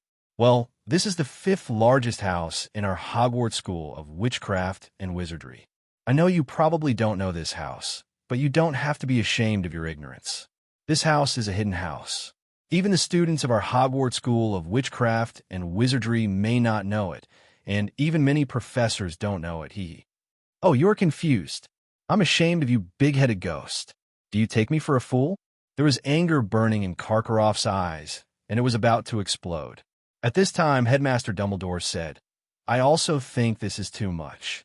So, I suggest that we discuss this with Director Batty and disqualify this kid and Harry Potter from running for election." Karkaroff and Maxim were stunned, and for a moment they were a little confused about what Dumbledore was doing. In this case, shouldn't we be the ones to propose disqualifying these 2 people from the competition, and then you would strongly oppose it? How come you're stealing our lines? You're stealing our lines. What else can we say? You can't be the one opposing the disqualification of the 2 of them, right? The 2 looked at each other, then nodded in agreement to Dumbledore. After reaching a consensus, Headmaster Dumbledore looked at Remy apologetically, then took Remy and the 2 headmasters into the corridor. As soon as the 3 headmasters left, the hall was in an uproar. Fortunately, Vice Headmaster McGonagall reacted in time, and Professor Snape also came out to help. The 2 of them quickly stopped the loud noise, but they were helpless about the whispers. Not to mention the students, even the professors were whispering to each other, and even the 2 of them had a lot of doubts that they wanted to discuss with the people around them. On the other side, as soon as Headmaster Dumbledore entered the room, he impatiently asked Harry whether he had signed up himself. His anxious look frightened Harry so much that he couldn't even speak clearly and could only shake his head. "Okay, calm down, Headmaster Dumbledore." Remy pulled on Headmaster Dumbledore's clothes, then looked at Harry. "Harry, can you show me your registration form?" "Registration form? I didn't register." "Oh, you mean this piece of paper?" Harry took out the piece of paper from his pocket and handed it to Remy. Remy took it, glanced at it, and nodded. "Obviously, this application form wasn't filled out by Harry," Remy said, handing the paper to Headmaster Dumbledore. "He can't write so beautifully. Harry, thank you so much for helping me out." Headmaster Dumbledore frowned as he held the piece of paper. It wasn't filled out by Harry himself, and the handwriting wasn't from someone he was familiar with, which was an even bigger problem. Just as Dumbledore was racking his brains to think about who had signed up Harry for what purpose and how, Dean Batty, who was besieged by the other 2 headmasters, came over. "Albus, they said they were going to disqualify these 2 students from your school from running for election. and they said it was you who proposed it. Is that true? Director Batty asked with a frown. Dumbledore subconsciously wanted to nod, but suddenly remembered something and looked at Remy as if asking for Remy's opinion. Remy just shrugged. It didn't matter to him whether he participated or not. What he was interested in was to ruin Voldemort's plan. If he could be disqualified together with Harry, his goal would be achieved. How rigid and multi-axial can one person be? Remy finally got to see it today. It was clear that there was a major bug in the selection system of the competition, and the principals of the 3 participating schools all agreed to fix the bug. Even the 2 people who cheated to gain selection agreed to be disqualified. However, Director Batty refused to agree and insisted on maintaining the status quo and continuing to hold the competition. Remy was puzzled. It was just a Triwizard tournament, not some very important religious ceremony with a blessing of faith. Why couldn't the rules be changed? But Director Batty just didn't agree to the change. He insisted that as long as the warrior was selected by the Goblet of Fire, no matter how he passed the selection, as long as he passed the selection, he would be eligible to participate. The ancestral law is the unforgivable curse. It's outrageous. It's such a mess, but they still have to hold it as planned. By the way, Principal Dumbledore, have the competition items been decided? If not, why don't you talk to them and ask them to increase the difficulty or add more brain-burning items that test intelligence? Otherwise, it will be too boring for me, Remy said, grabbing a handful of licorice candy and stuffing it into his mouth to chew it. The competition items have already been decided. Dumbledore said, if you want a challenge, why not start with yourself? Starting from myself? Remy was stunned for a moment. How? Let them have 1 hand and 1 foot. Even if I let them have both hands and feet, I can easily pass the level. Dumbledore picked up a piece of licorice candy and hesitated for a moment before putting it into his mouth. Perhaps you could consider not using magic. No magic? Remy asked with a question mark over his head. Then what? Hand-to-hand combat. Don't you have a gun? Said Dumbledore. WDF? Remy was startled and scratched his ears in an exaggerated manner. Did I hear you right? You want me to use a gun in the competition? Are you under the Imperius curse? Remy asked in surprise. Headmaster Dumbledore rolled his eyes in annoyance. Why can't I use it? After all, the Ministry of Magic has approved your magic firearms and recognized them as magic items. Since they are magic items, of course you can use them in the competition. Magic Club?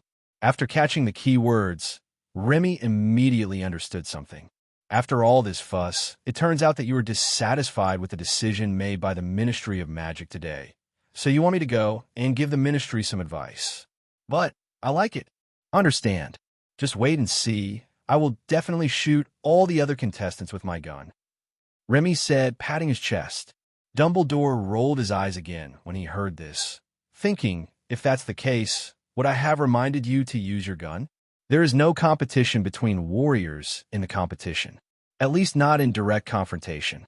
You'd better be careful and don't use guns that are too powerful or have serious consequences, such as Barrett and Remington, Dumbledore reminded. It's Obliviate Barrett and Thunderbolt Explosion Remington. Remy corrected. Don't worry, I'll choose magic guns that are interesting and powerful. How about Fuchsia S686? It's up to you, as long as it's not too powerful. Dumbledore said, by the way, when did you sign up for yourself? Not long after you said Harry's name earlier, Remy said. Oh, Dumbledore perked up. Did you see something again? Do I even need to look at this? Harry was selected for no apparent reason. I can tell with a glance that it must be Voldemort's doing. Remy said, Dumbledore, it means to look closely, and you can't put that word in front of it, Dumbledore corrected. Is there any difference? Remy asked. Eyes aren't fixed eyes and fixed gaze the same thing? Dumbledore, forget it. I am a Huxia, and I don't speak Huxia. I shouldn't know such indescribable things. You'd better go back and prepare well. Let me remind you that this competition does have some brain-burning items that test your intelligence, and it won't be easy for you to win, said Dumbledore. I know, but are you sure you don't want to tell me about Harry? Remy raised his eyebrows and asked, what will happen to Harry if I beat him? He may not lose to you. Dumbledore smiled slightly. I've been thinking about Harry for a while. In the end, I think I should guide Harry to focus on what he is good at, such as Quidditch. Harry has helped Gryffindor win the House Cup 3 times, which is something he is good at and can be proud of. Dumbledore said, That's because I'm not interested in Quidditch, so I didn't participate. If I participated, do you believe I could beat him? Remy said. Dumbledore smiled and shook his head. I don't doubt your flying ability, but I find it hard to believe that you can always avoid breaking the rules during the competition. Remy, you really understand me. Indeed, Remy's flying ability is not bad. Even when it comes to flying on a broomstick, Remy believes that he is no worse than Harry. However, Remy does not have the patience to memorize the various rules of Quidditch that are so thick that if they were piled up, they would be taller than a person. Even if he memorized the rules with the help of the memory glasses he invented before, Remy would not abide by them. He is not a person who likes to be restricted. For Remy, having fun is more important than winning the game. Then I'll go back first. Without using magic, the existing magic firearms can achieve too little effect. I need to prepare some magic props with special effects. Remy said, Well, I'm looking forward to your new invention, but it'd better be normal, said Dumbledore. Remy chuckled. Normal? What is normal? According to my standards, there is no abnormal product. If someone thinks it is abnormal, it must be his values that are abnormal, not Remy's product itself. Because the final right of interpretation of each product belongs to Remy. You think it's abnormal? But the final right of interpretation is in my hands. If I say it is normal, then what is abnormal becomes you. After bidding farewell to Headmaster Dumbledore and taking a handful of candy before leaving, Remy returned to the dormitory in a relaxed and happy mood. After not staying in the dormitory for long, Remy took the things he needed and went straight to his basement laboratory. Harry didn't need any special care from him, and Headmaster Dumbledore even taught him a very interesting way to play. In this situation, of course, he had to prepare well and have fun after the Triwizard Tournament began. He was going to amaze everyone in the Triwizard Tournament. Ever since the list of candidates for the Triwizard Tournament was announced, Remy had clearly felt that his classmates were looking at him strangely. Remy wasn't sure if they were jealous of him getting to compete in the Triwizard Tournament or because he'd made up a dark art school called Azkaban on his registration form. But it doesn't matter, because Remy is busy making small props needed for the competition. Except for class time, he almost disappears from the world. On the 3rd day after the list of candidates was announced, Remy and several others were called to a hall that Remy had never been to before. It turned out that the Daily Prophet wanted to visit them, and the reporter who came to interview them was the top socialite of the Daily Prophet who had met Remy once during the holiday, but had a very unpleasant experience. The last time they met, they had an unpleasant experience. After this meeting, the two still disliked each other. They did not communicate at all during the whole process. She did not interview Remy alone, but only interviewed the other 4 alone. He thought the other party was going to give him the cold shoulder and not report on his participation in the competition. However, the next day at noon, when Remy was reading the newspaper while eating, he saw a report about him on the front page of the Daily Prophet. The female reporter pieced together a fictitious interview with Remy by asking the other 4 contestants indirectly and using her own subjective initiative. The reason why it is called a virtual interview is that what was written in the newspaper were all about what certain contestants thought Remy would do, as well as the female reporter's own speculations. In this patchwork report, Remy's image was so evil that it was almost equivalent to Voldemort. This woman is really trying to fool me. I'm going to buy the Daily Prophet and transfer her to clean toilets. Remy put down the newspaper and said, Count me in, this guy's report is too unreliable. Harry said with a depressed look on his face. He accepted a separate interview with the female reporter, but the content of the newspaper report was so outrageous that he began to doubt whether his memory was disordered. You two are really rich, Ronald said in a low voice, unlike me, a poor boy. If it were me, forget it, no one would interview me. After all, I don't qualify to participate in the Triwizard Tournament. Do you think we want to participate? We were signed up by others. We still don't know who did it or whether the purpose was good or bad, said Remy. If it was Harry who said this, I might believe it. Did someone else sign you up for this school? Ronald curled his lips and said, Azkaban School of Dark Magic. Who else would write something like this besides you? You may have forgotten that there were 3 registration forms with my name on them. Remy said, Among them, only the one you mentioned was written by me. There were 2 others. Ronald pursed his lips, said nothing, and silently lowered his head to continue eating. Harry's application form plus my 2 application forms make a total of 3 application forms, and the handwriting on the 3 application forms is different. Remy continued, Principal Dumbledore and I have compared the handwriting of all the students and professors in Hogwarts, and none of them match.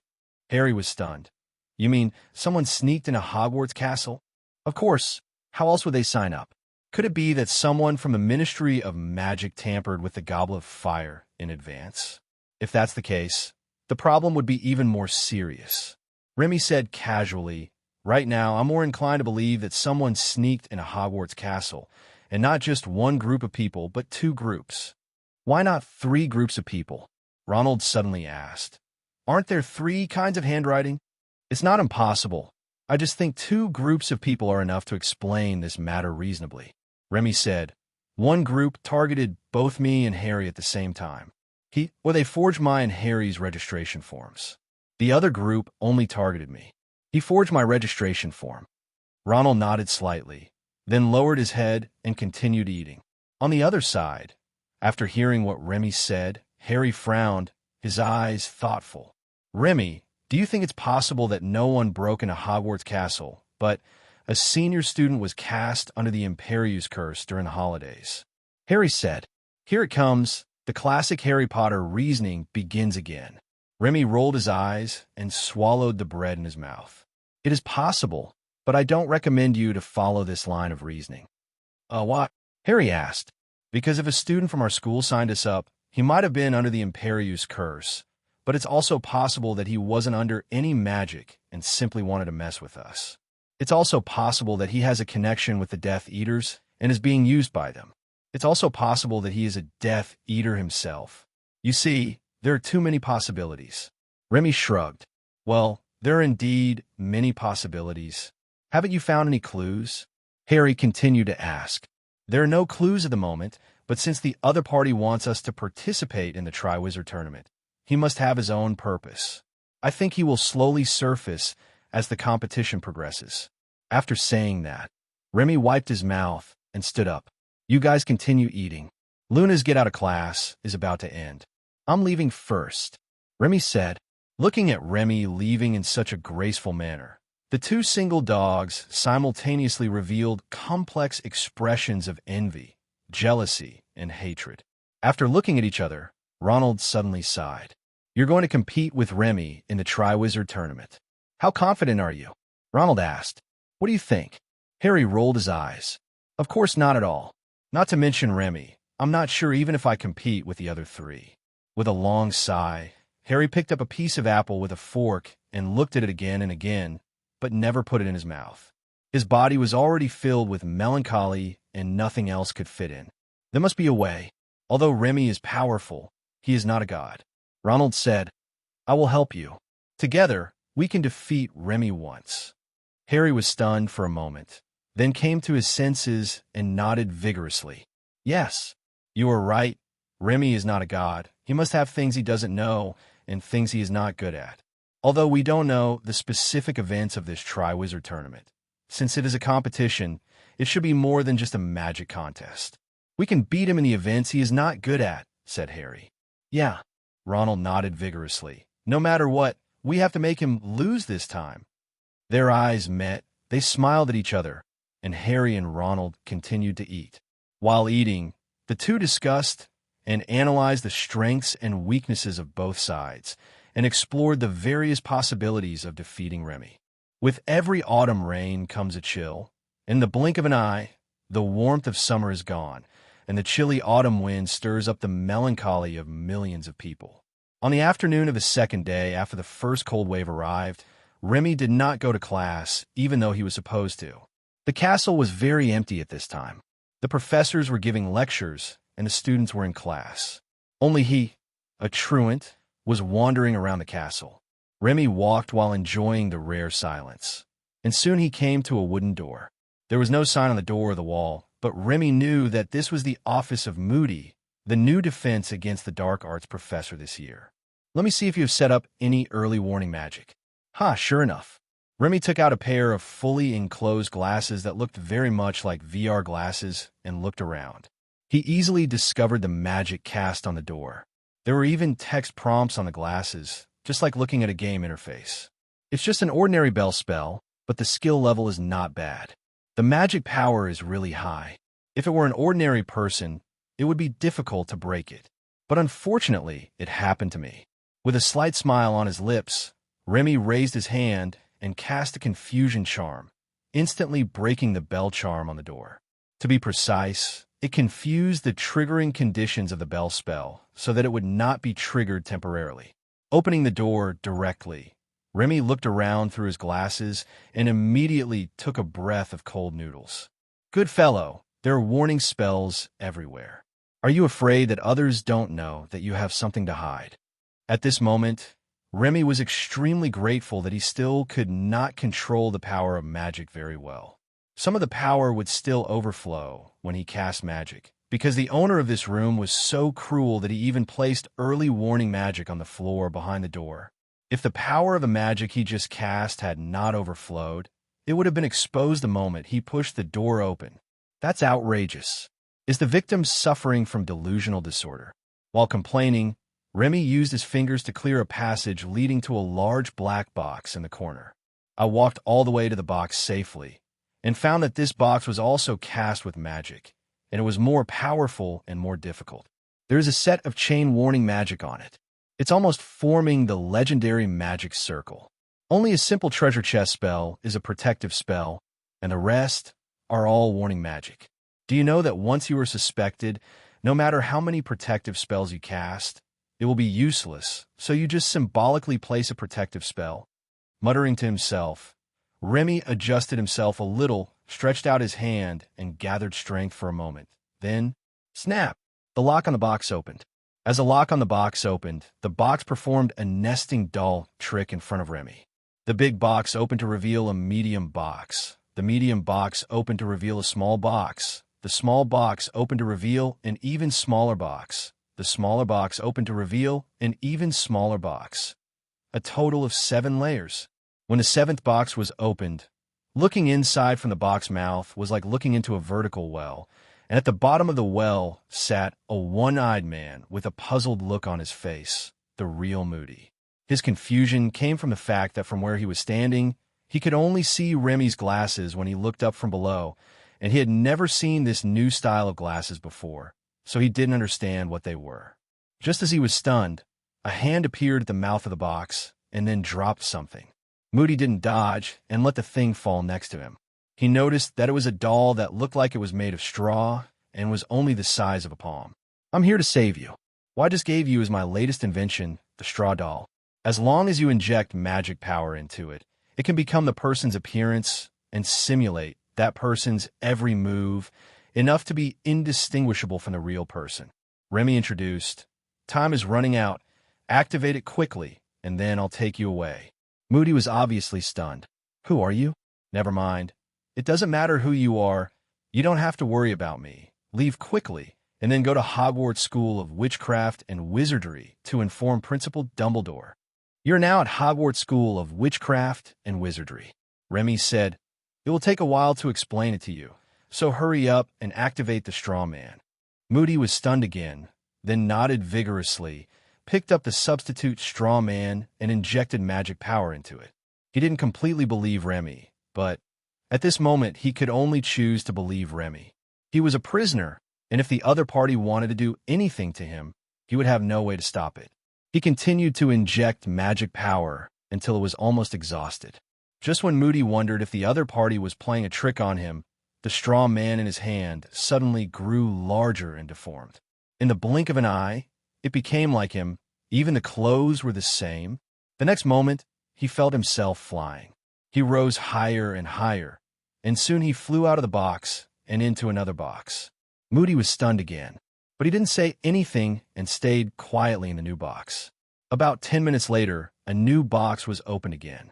Moody looked up and saw a familiar old face, Albus Dumbledore. "Oh, my friend, I can't believe it!" Dumbledore exclaimed with his eyes wide open, and quickly reached out to Moody in the box. "Are you okay?" "It's okay, at least I can still move." Moody heaved a sigh of relief and smiled from the bottom of his heart. He reached out and held Dumbledore's hand and stood up.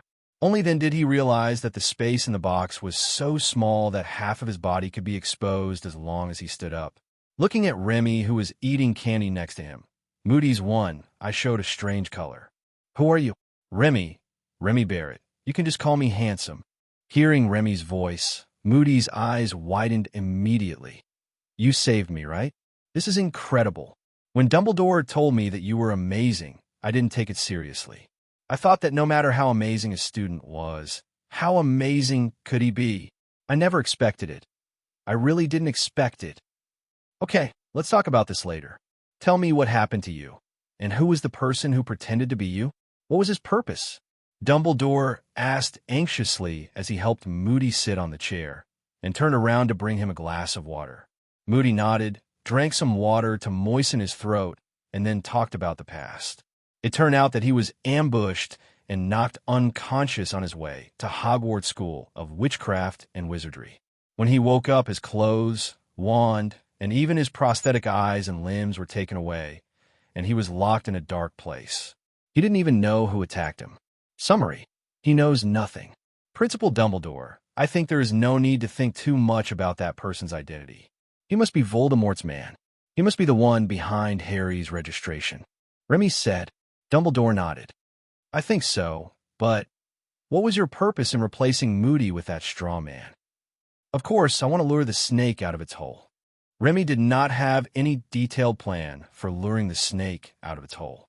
To sum it up in one sentence, use stillness to overcome movement. Although the plan was simple, both Dumbledore and Moody agreed. The reason was simple. Harry's participation in the Triwizard Tournament was already a foregone conclusion, and it would be useless even if the fake Moody was caught now. Instead of trying to catch the fake Moody now, it would be better to see what he is up to. What's more, Headmaster Dumbledore was not really worried about Harry's safety. He always felt that Remy must have known something and made some preparations, just like how Remy had quietly rescued the real Moody at this moment. By the way, Professor Moody no longer has his prosthetic limbs and eyes, and his life is very inconvenient. Do you think it's possible? Dumbledore asked with a smile. Sure, but how about the compensation? You can't ask me to help for free, right? Remy asked. You can rest assured about the compensation. Dumbledore pushed up his glasses and pointed at Moody. He must have saved a lot of money over the years. Just ask him for it. Moody smiled helplessly after hearing this. Come on, little Remy. I heard from Dumbledore that you are a very powerful alchemist. If you can make prosthetic limbs and eyes that satisfy me, I will definitely not treat you unfairly. Dumbledore had already told him about Remy's situation in general, and having just seen the magical straw man substitute invented by Remy, Moody was very confident in Remy's alchemical ability. But he didn't know that Remy was actually a profiteer. Then it's a deal. I will make you the coolest prosthetic limbs and eyes in the entire wizarding world. I guarantee that after you use them, you'll want to chop off the rest of your natural body organs. Remy said with a beaming smile. Is it okay to chop off all the original organs?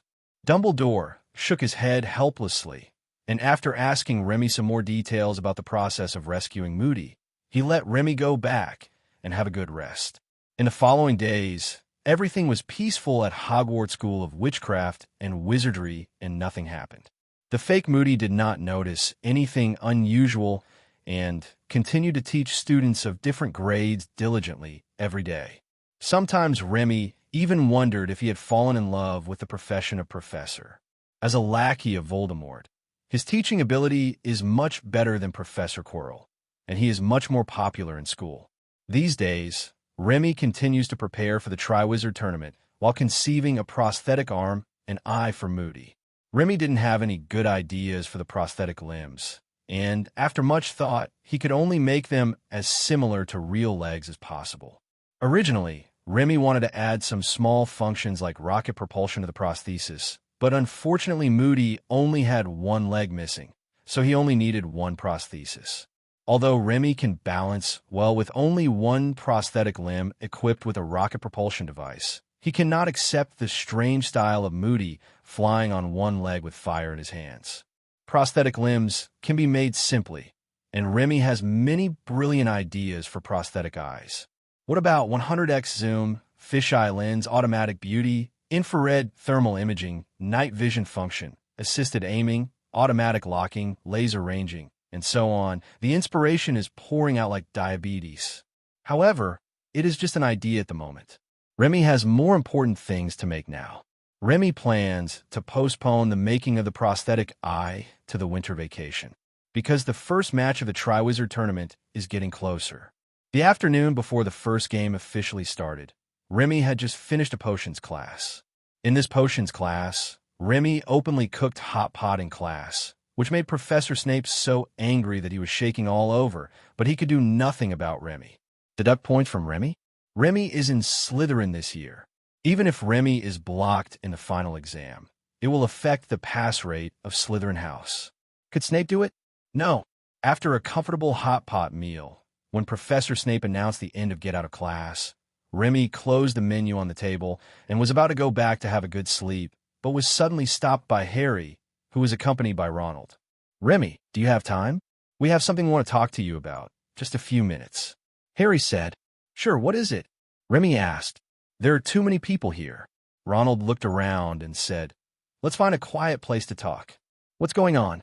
So mysterious. The two men didn't speak, but pulled Remy to an empty utility room that was filled with a rotten smell comparable to a toilet. Although I don't think you will have a problem, there are some things I still need to tell you because the other three already know. Tomorrow's competition event is the dragon. Harry said. Fire dragon? Where did you get the information? Remy asked. My brother Charlie Weasley works at the Dragon Sanctuary. He is one of the people responsible for transporting the dragons here this time. Ronald puffed out his chest and said, I've taken Harry to see 5 dragons in total. Each one is a different dragon. I guess tomorrow's match should be for each of you to fight one. Harry nodded vigorously. Yes, the 5 fire dragons are Green Dragon, Fireball Dragon, Short-Nosed Dragon, Black Dragon, and Hornby Dragon. The Hornet Dragon is the most dangerous of the 5 dragons. I hope it won't be our opponent by then. That's not necessarily true. Maybe the 5 of us can attack 5 dragons together and see who can kill more. Remy said, Harry, Ronald, how dare you think of competing to see who kills more dragons? You think too much.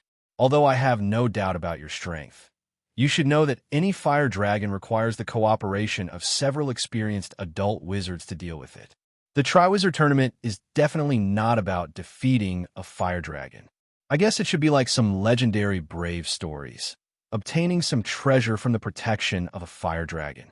Ronald said, Okay, so, Harry, are you ready? Remy asked. Not bad. Harry scratched his head.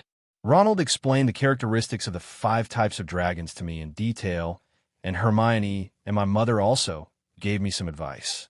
As long as we don't deal with the most difficult horntail dragon, it should be fine. TSK, you set a flag. That's great. I look forward to seeing your wonderful performance. By the way, thank you for telling me this information, otherwise I might make a fool of myself tomorrow. Remy said with a smile. We are friends, aren't we? I think if you knew the information about the game, you would choose to tell me too. Harry said with a smile. Besides, with your strength, I don't think you will make a fool of yourself. That's not necessarily true, Remy denied with a smile and a double meaning. I plan to use this competition to promote magic firearms. I don't plan to use magic in the competition. No magic? Harry and Ronald's heart moved, and they looked at each other subconsciously. Perhaps due to limited space, the first game of this Triwizard Tournament was held on the Quidditch pitch. On this day, the Quidditch field was filled with loud drums and gongs, firecrackers, red flags waving, and crowds of people. I am sorry, I went to the wrong set. Remy had no idea what was going on the Quidditch pitch, as he was not on the Quidditch pitch. Not only him, but the other 4 contestants were not on the Quidditch pitch either. They were all in a makeshift tent next to the Quidditch pitch. Although it looks like a shaky, illegal building that may collapse at any time from the outside, there's a different world inside. It has been cast with a traceless extension spell. The space inside is very large. To exaggerate a bit, it is not smaller than the auditorium, and the layout is also very exquisite. The rest area is fully equipped with tea, snacks. Different from several other contestants who were so nervous that they couldn't even sit still, Remy was not only able to sit, but was even half lying down, the kind of paralyzed posture that Guyu was wearing. I lay slumped in a chair, sipping tea and eating snacks, feeling so comfortable. After resting for about 5 minutes, a little head suddenly popped out from the corner. It was Luna. Remy glanced at her and smiled, then waved to her to come over. Luna also smiled, walked into the tent, and sat next to Remy. "How is it? You shouldn't be nervous, right?" Luna asked. "Of course. Not only am I not nervous, I am even very—" Snap! A sudden voice and a flash of white light interrupted Remy's words. "This is the rest area for the players. Unauthorized personnel barging in and disrupting the normal order of the game. The possibility of cheating cannot be ruled out." The female reporter talked as she walked, and as she kept talking, the automatic feather pen floating beside her kept writing on the parchment. Remy frowned, blinked, and turned his head just in time to see the female reporter pushing her glasses up triumphantly and even raising her chin slightly. Seeing her behavior, Remy's face instantly turned cold. "If that's the case, you are also an irrelevant person," Remy said lightly. "Haha, I'm the special correspondent for this Triwizard tournament, and I'm also—" Bang, bang, bang. As Remy snapped his fingers, the paper and pen next to the female reporter and the camera in the photographer's hand exploded instantly, scaring the female reporter so much that she let out a shrill scream that was not like a human voice and quickly hid aside. Everyone else in the tent looked at Remy, especially the contestants. Crumb and Fleur, who knew nothing about Remy before, suddenly changed their expressions when they saw Remy casting the spell silently without a wand. Even Cedric, who was also a student of Hogwarts School of Witchcraft and Wizardry, looked at Remy with a serious look. "Tisk, with your mental state, you're still a reporter. Are you a PR *SD***** Uda?" Remy sneered, realizing that she had lost her composure. The female reporter stood up from behind her chair with a livid face. The next moment, she saw the paper, pen, and camera blown into pieces. This time, her face was no longer as dark as the bottom of a pot. She stretched out her trembling hand and pointed it at Remy. But as soon as she met Remy's eyes, she was so scared that she quickly withdrew her hand. "You just wait for me. I'll ask the Daily Prophet to ban you when I get back. I'll also sue you to the Ministry of Magic for maliciously destroying other people's private property," the female reporter said in a shrill voice. "The premise of destroying other people's property is that the person has to be a human being," Remy said calmly. "Don't provoke me. If you ****s me off, not to mention your damn Daily Prophet, even Voldemort can't save you." The female reporter was still a little unconvinced after hearing the first half of Remy's words and wanted to say something, but before she could open her mouth, she heard Remy directly calling Voldemort's name. The female reporter's face changed again, and the blood color on her face quickly faded. Just at this moment, Director Batty and 3 headmasters walked into the tent. Headmaster Dumbledore looked at the tense Remy and the female reporter and glanced at the camera wreckage on the ground. He quickly guessed what had happened here. "The match is about to start. All unnecessary personnel, please leave," Headmaster Dumbledore said, and then glanced at Mr. Filch, who was walking down the stairs. "Where are you going? Who will be in charge of firing the cannon when you leave?" Mr. Filch smiled awkwardly and hurried back up to the battery.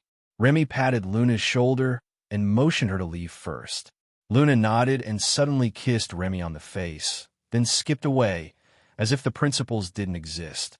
The other 2 headmasters glanced at Headmaster Dumbledore, and when they found that Headmaster Dumbledore didn't care at all, they could only sigh in their hearts. "Okay, all 5 of you gather around. Barty the bag." Headmaster Dumbledore clapped his hands and said after the reporters and photographers left. The 5 people all gathered around Headmaster Dumbledore and Director Batty. Director Batty took out a black bag and explained the rules to the 5 people. There are 5 dragons in the bag, each representing a real dragon, and each dragon guards a golden egg. Your mission is simple. Get the golden egg. You must get the golden egg because the golden egg contains clues to the next project. If you don't get the golden egg, you will naturally not be able to get clues to the next project. In a sense, it is equivalent to being eliminated. Okay, now, you line up to draw your opponents. Who wants to go first? After Director Batty quickly introduced the rules of the game in clear and concise words, he looked at the unknown contestants. 4 of them seemed to be thinking about the rules of the game, while Remy yawned, which was very out of place. Don't you guys want to smoke first? Then I'll be your cushion and smoke first. After saying that, Remy stretched out his hand to Director Batty. Director Batty looked at the remaining 4 people again, and after confirming that they had no objections, he nodded to Remy and handed the bag to Remy. Remy reached into the bag and immediately felt several small moving things. If you know enough about dragons, you might be able to tell what kind of dragon it is just by the feel of it and make your own choice.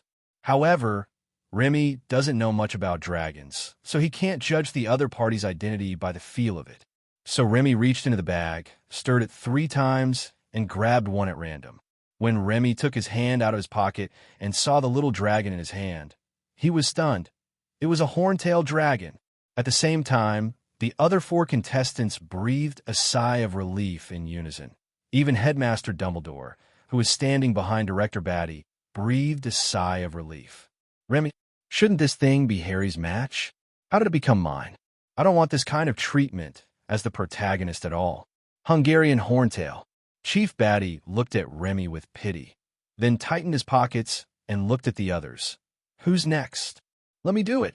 Ferran took a deep breath and took a step forward, then reached out and began to draw her dragon. Soon after, Harry and the other 2 also lined up to draw their dragons. Remy was the first to draw, and he drew the most powerful tree wasp dragon. But I don't know if it was to make the game more interesting, but Remy was not the first to go on stage, but the last one. The first one to go on stage was Harry, who was the last one to draw the fire dragon. He drew the black dragon, the hexagonal black dragon. The Hebridean black dragon is one of the only 2 native fire dragons in the world, the other being the common Welsh green dragon. Compared to the green dragon, the black dragon is more aggressive and can be said to be the second most difficult character after the hornet dragon.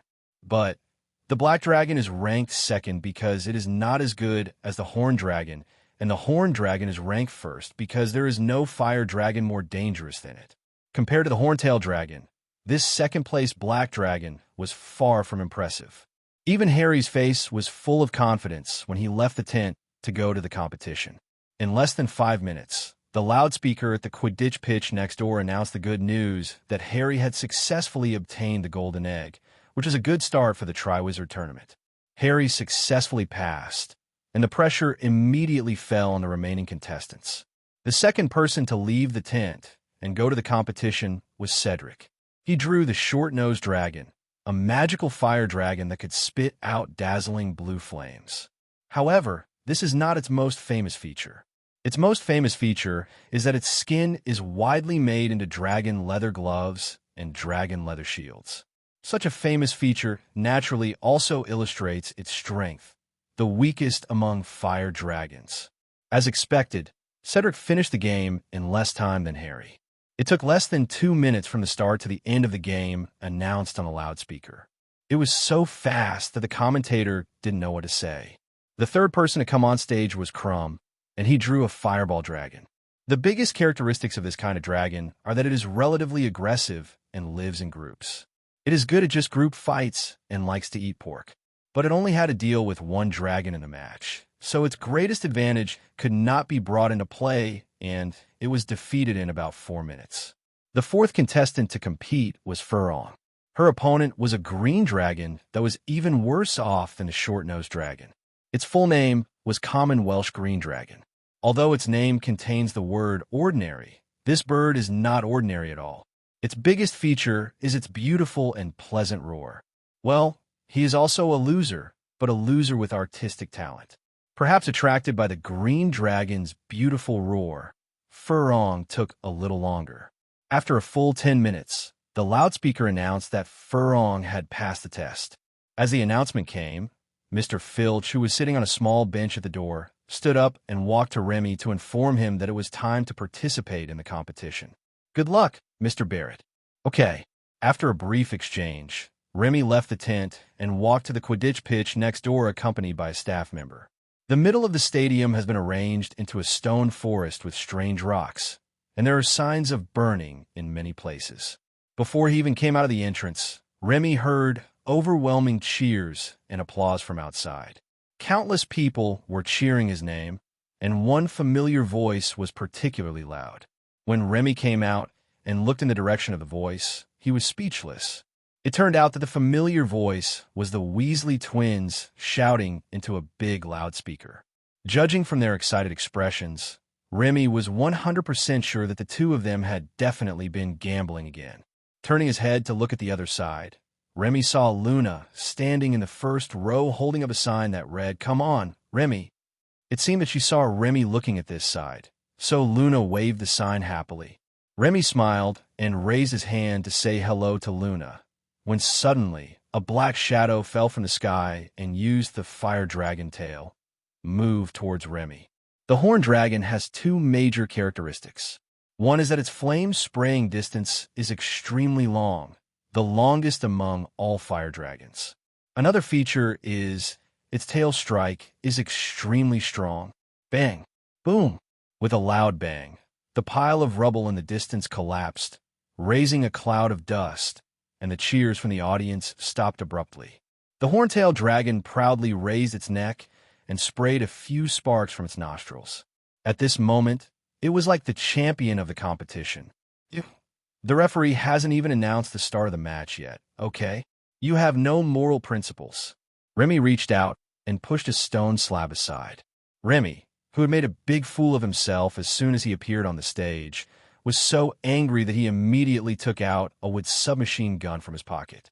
When they saw that Remy was fine and had pulled out his gun, the students of Hogwarts School of Witchcraft and Wizardry burst into cheers even louder than before, while the students from the other two schools widened their eyes in disbelief, and the principals of those two schools immediately found Principal Dumbledore and Director Barty.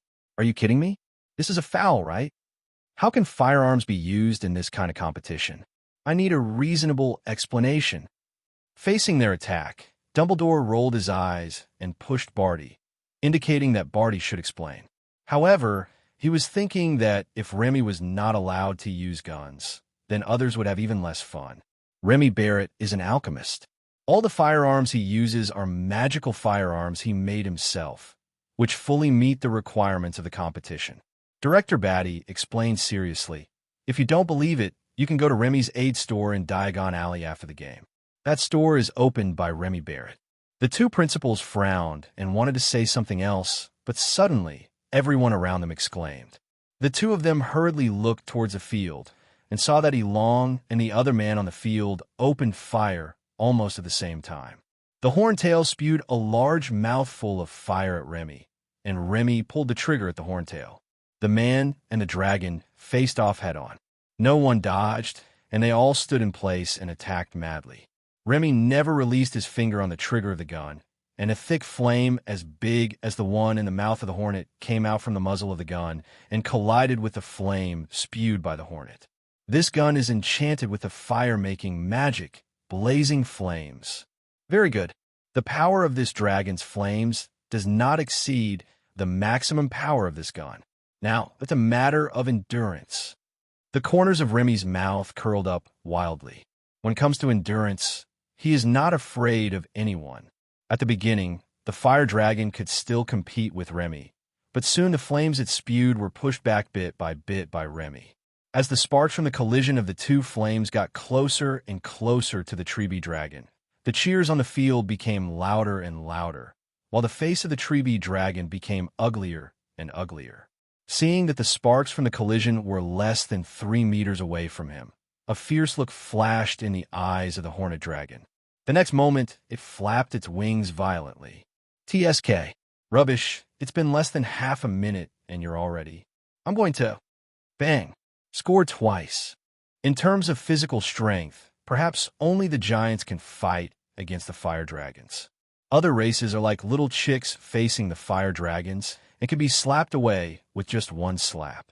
Just like Remy at this moment, he was hit against the wall with just one blow and was deeply embedded in the wall, unable to be dug out. The audience burst into exclamations at once, but soon turned into cheers, especially when the de sounds of gunfire rang out. Remy held a Gatling gun enchanted with disarm your weapon in each hand, stood in the hole he had dug, and fired at the hornet. The horned dragon has no wand and no other external weapons, so it will not be forcibly disarmed by the disarm magic, but this magic does have a certain knockback effect. Under the fire suppression of the merciful Gatling gun, which could spin 3,600 times in one breath, the Tree dragon was pushed onto the rocky mountain behind it just as it was about to take off.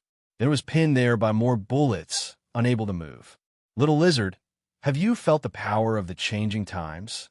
Weren't you really crazy just now? Don't you like to hit people? Why don't you come over here? While shouting, Remy stretched his body and then jumped to the ground. The hornet on the opposite side also fell to the ground. Just as it was about to spread its wings and fly, another series of tatting sounds were heard, and it was nailed to the stone mountain once again. Remy held 2 Gatling guns and walked forward step by step until he reached the glittering golden egg that looked like the one used to smash prizes in the very 7+1 show. Putting down one of the Gatling guns, Remy calmly raised his hand and waved to the audience who were cheering enthusiastically in the audience. Then he continued to shoot at the horned dragon while slowly squatting down and picking up the golden egg, holding the golden egg high in his hand. Just when Remy was about to say something, just when Headmaster Dumbledore and Director Batty stood up and applauded, ready to announce the end of the game, suddenly, the golden egg exploded with a bang. The golden egg exploded inexplicably, turning into a ball of fiery red gas. The audience, Headmaster Dumbledore, Director Batty, and even Remy himself were all stunned. At this moment, suddenly, the horn-tailed dragon let out a huge roar that almost shattered a person's eardrums. Remy subconsciously covered his ears, and the next moment, a huge force hit him, and he felt like he had been hit by a hat trick. Remy shook his head and climbed up from the rubble again, frowning. After knocking Remy away with one blow, the hornet dragon did not chase after him. Instead, it swallowed the ball of unknown fiery red gas in its big mouthfuls. As the gas went down its throat, the size of the horned dragon increased rapidly, visibly, and even the spines on its body became more ferocious. It kept shaking its head and moving its body, seeming to be in great pain. What happened? What did you put in the golden egg? Dumbledore, Director Batty. Stop this game now, Professor McGonagall said anxiously. However, the 2 people whose names she called ignored her. Director Batty stared at the field with a pale face, his hands tightly grasping the guardrail. His lips moved slightly, but he said nothing. Headmaster Dumbledore frowned, and his sharp eyes swept across everyone without leaving a trace. Now it's just an accident. The game is still going on. According to the rules, we cannot interfere as long as the game is still going on. Director Batty said stutteringly, but in a firm tone. You call this an accident? Professor McGonagall asked with his eyes wide open in disbelief. Anyone who is not blind can see that the golden egg was tampered with, right? That's just your suspicion. There's no evidence. Director Batty said, I've personally checked every golden egg, and there's nothing wrong with it. It fully complies with the standards and regulations. Regulations are regulations. And as long as they comply with the regulations, we must follow them. You are being unreasonable. He will die if this continues. He is just a child. Professor McGonagall screamed, taking out his wand and pointing it directly at the field. Just as Professor McGonagall was about to take action, a hand grabbed her wrist and stopped her. It's Headmaster Dumbledore. Minerva, don't interfere. Headmaster Dumbledore said solemnly, Don't forget, It's Remy who is playing now. He has the ability to solve the current problems. Are you kidding? I know Remy is much stronger than the average student, but he is facing an adult fire dragon, and it's one that has gone berserk for some reason. Wait, could that ball of gas just now be a berserk potion? Professor McGonagall asked after suddenly reacting, and quickly turned to look at Professor Snape. Professor Snape nodded. It's the berserk potion, and it's a carefully purified, high-concentration berserk potion. Some materials were lost in my storage room a while ago, including the materials for making the berserk potion and the materials for the polyjuice potion. Really? It seems that we now have a hidden potions master in Hogwarts School of Witchcraft and Wizardry, said Headmaster Dumbledore. From the current situation, it is indeed the case. Professor Snape said, now is not the time to discuss this. Professor McGonagall said anxiously, Professor Snape, how do we break the berserk potion? I mean magic, is there any magic that can break it? Professor Snape thought for a moment and said, low concentrations can be broken to a certain extent by using a lucid spell or obliviate, because low concentrations of berserk potions mainly act on the mind. But high concentrations of berserk potions are insoluble, as they act on both the mind and the body. You either win by sheer strength, or you can only delay time and wait for the potion to expire. What? Professor McGonagall was stunned for a moment and then anxiously grabbed Headmaster Dumbledore's hand. Albus, stop this game quickly, or you can quickly let Remy give up. That should be okay, right? Remy will definitely listen to you. He doesn't listen to shit. Headmaster Dumbledore rolled his eyes and was about to calm Professor McGonagall down when suddenly a huge roar sounded again. Roar! Along with a huge roar, the size of the hornet dragon, which had been growing larger before, increased again. At this moment, it was already twice as big as it was at the beginning.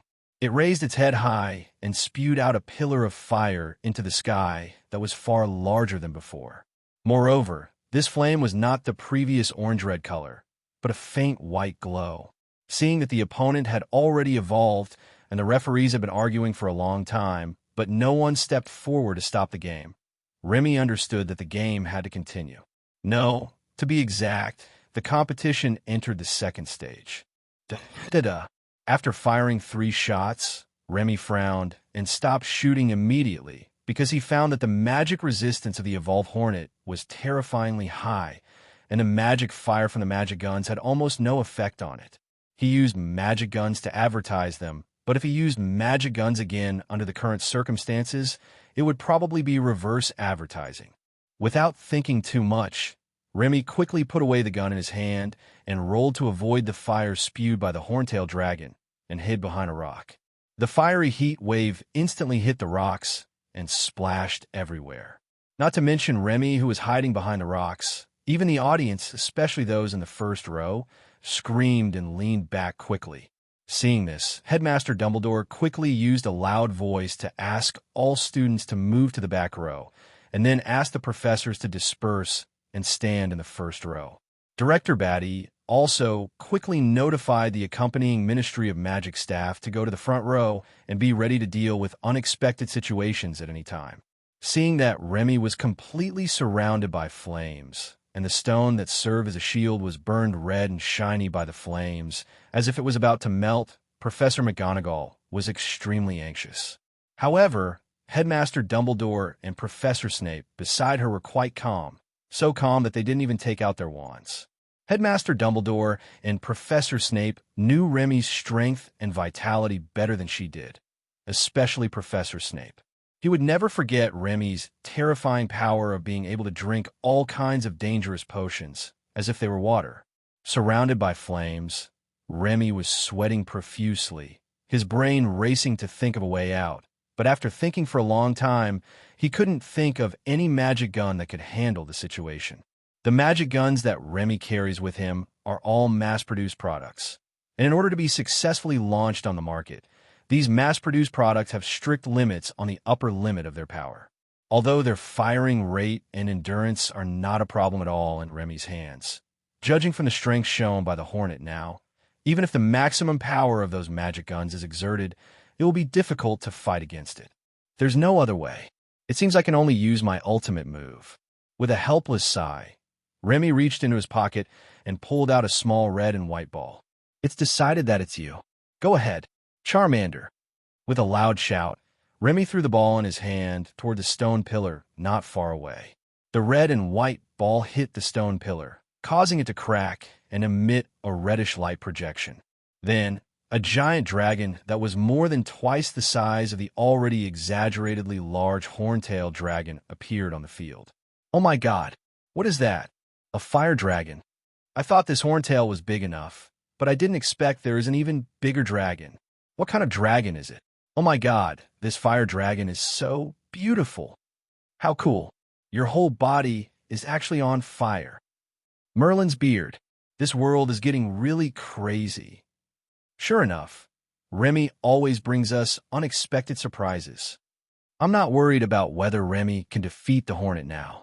I'm a little worried about what will happen if this dragon goes berserk. What should we do? What are you afraid of?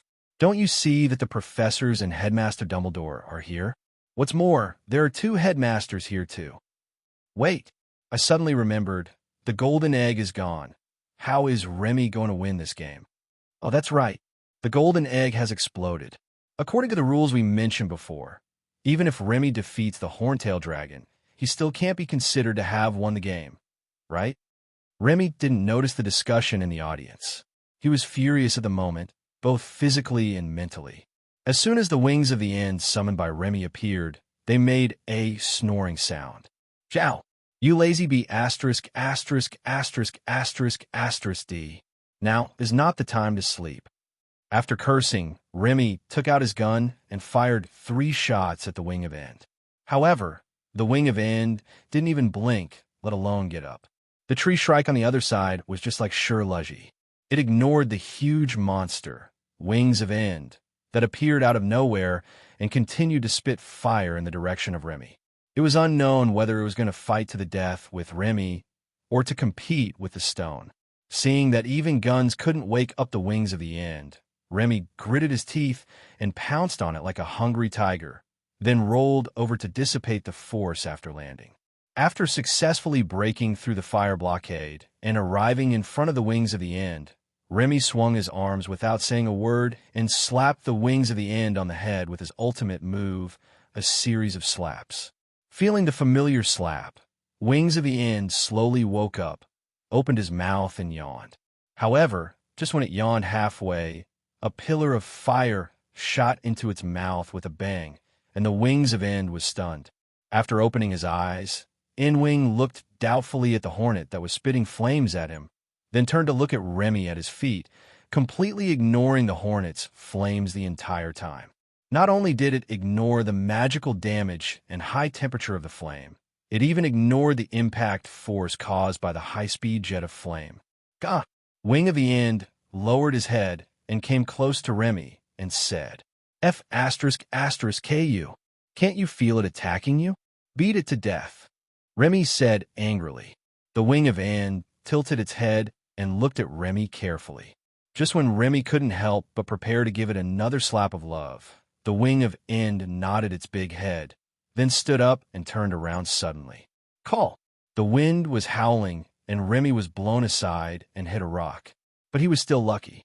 Not only was the flames of the hornet dragon on the opposite side blown away by the strong wind, but its body was also pulled aside by the tail of the Wings of End and stuck in the gap between 2 stones. In just one move, the horntail dragon fainted. The whole audience was silent for a short while, and after 3 full seconds, they suddenly burst into thunderous cheers. Merlin's beard. It's too strong. It's really too strong. That's amazing. He defeated the hornet in one go. So cool. That turn just now was so cool. Wow, so amazing. Isn't this too much? The horntail didn't fight back at all. No, it didn't even have the ability to resist. Does it have babies? I want to have one too. Raise it? Are you kidding? Look at Remy. Do you think you can withstand the aftermath of that blow like Remy did? Well, amid the cheers of the audience, Wings of the End held its head high, quacked excitedly like a duck, and even blew a large mouthful of fire into the sky, which brought it even more enthusiastic applause. Not far behind it, few people noticed that Remy, who should have been the protagonist of this game, was struggling to push a stone that was pressing on him. The game was over and Remy was unhappy. His own little plan was not fulfilled, and the limelight was stolen by the wings of the end. He couldn't even pass the competition because the golden egg was destroyed. Without the golden egg and clues to the next level, most people would think that he has no hope. Many people even think that Remy may not be able to continue to participate in the second game. Originally, he was still the favorite to win the championship among the Weasley twins, with odds as low as 1 minute and 1.1 second. However, after the first game today, his odds soared to 1:3, and even so, few people were willing to bet on him to win. This is difficult. I hope the information in the golden egg is the same as in the original book. Otherwise, I'm afraid I'm really in trouble. Remy sighed, picked up the teacup, and took a sip, thinking about what to do next. If Remy went to Harry for help to ask for information, he felt that Harry would most likely tell him the information, but Remy didn't want to do that. And if I don't ask Harry for help, it seems that I can only think of a way to eavesdrop or torture him to extract a confession. Remy, who had a bad idea, was thinking about a plan of action. He was so absorbed in his thoughts that he didn't even notice Harry's arrival. Remy didn't realize it until Harry patted his shoulder from behind. "Why are you here? What do you want to talk to me about?" Remy asked. "Luna told me you might be here." Harry explained, then reached under his wizard robes and pulled out a golden egg. "This thing seems to require solving a puzzle to get the information inside. I can't solve it. How about we work together?" "Oh, huh." Remy raised an eyebrow in surprise. He never expected that Harry would have such high IQ and EQ. He must have received guidance from an expert. "Sure. I'm worried about the golden egg, and I'm thinking of tying someone up for torture. It would be great if you were willing to share the information inside with me," said Remy. "Harry, torture? You can't be serious?" "No, you must be serious when you say this, right? But the person who holds the clue to the golden egg is the easiest to tie up. Isn't that me?" Thinking of this, Harry came back to his senses and forced a smile. "Of course we can share information, but the premise is that we can open it. If we can't open it, I'm afraid we will miss the next game. Isn't it easy to open it? There is nothing in this world that cannot be taken apart." As Remy spoke, he took the golden egg and was about to open it. Harry, who witnessed all this, narrowed his eyes and reached out to stop him. "Don't fight now." Squeak! A sharp scream that seemed to pierce a person's body suddenly appeared. Harry covered his ears in pain and shouted loudly for Remy to close the golden egg quickly. This sharp sound also made Remy's ears uncomfortable, but the physical discomfort was diluted a lot by the relief in his heart. It's still the same screaming egg, and the event for the second game haven't changed much. After closing the golden egg and waiting for Harry to recover, Remy threw the golden egg to Harry. "Soak it in water and then open it to get the information." Remy asked. "I blanch. Solve the puzzle after just one look?" Harry stared at Remy with eyes wide open in disbelief, wondering if the gap between people was too big. "By the way, there is the Black Lake outside this tower.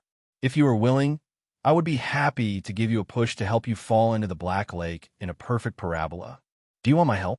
Remy asked, pointing outside. I don't think this is necessary." Harry glanced outside and swallowed subconsciously and said, "I find a bucket full of water and soak it in it. It should have the same effect, right?" Remy shrugged. "Probably. I only know that the correct way to open it is to put it in water. As for whether there are any requirements for the water quality and the environment in which the water is located, I don't know. We'll know after we give it a try," Harry said. "Let's go borrow a bucket from Hagrid.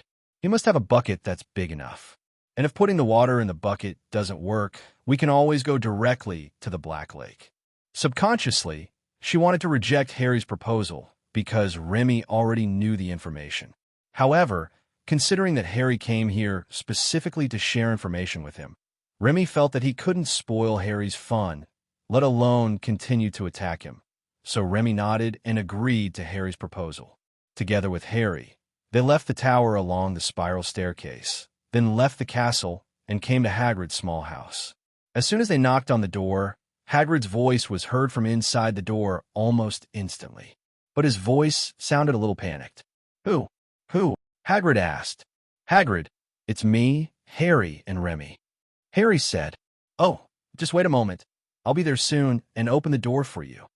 After he finished speaking, there was a strange clanging sound coming from inside the door, which made the two people outside the door puzzled. Nearly half a minute later, Hagrid finally opened the door for them. Why are you here? Come in, it's cold outside. Hagrid said.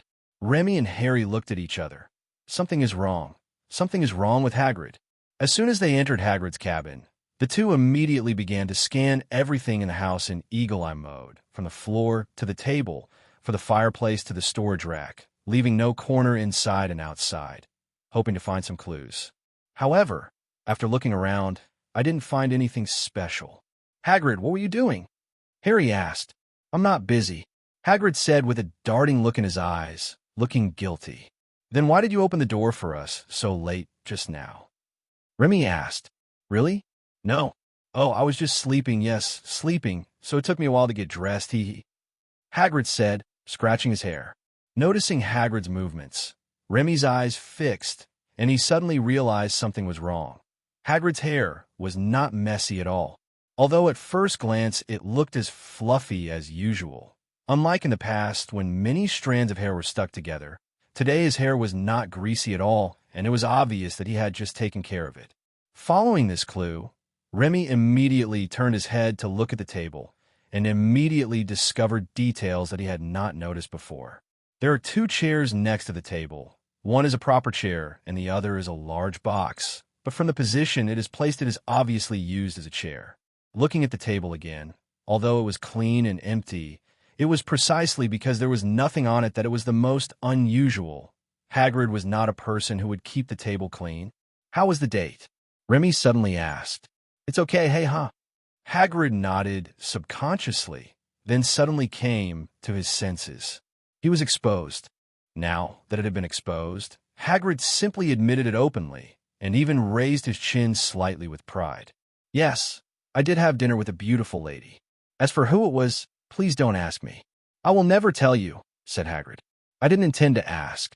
After all, I saw clearly who you were looking at the opening ceremony, said Remy. Hagrid blushed. Is it that obvious? Remy raised an eyebrow. What do you think?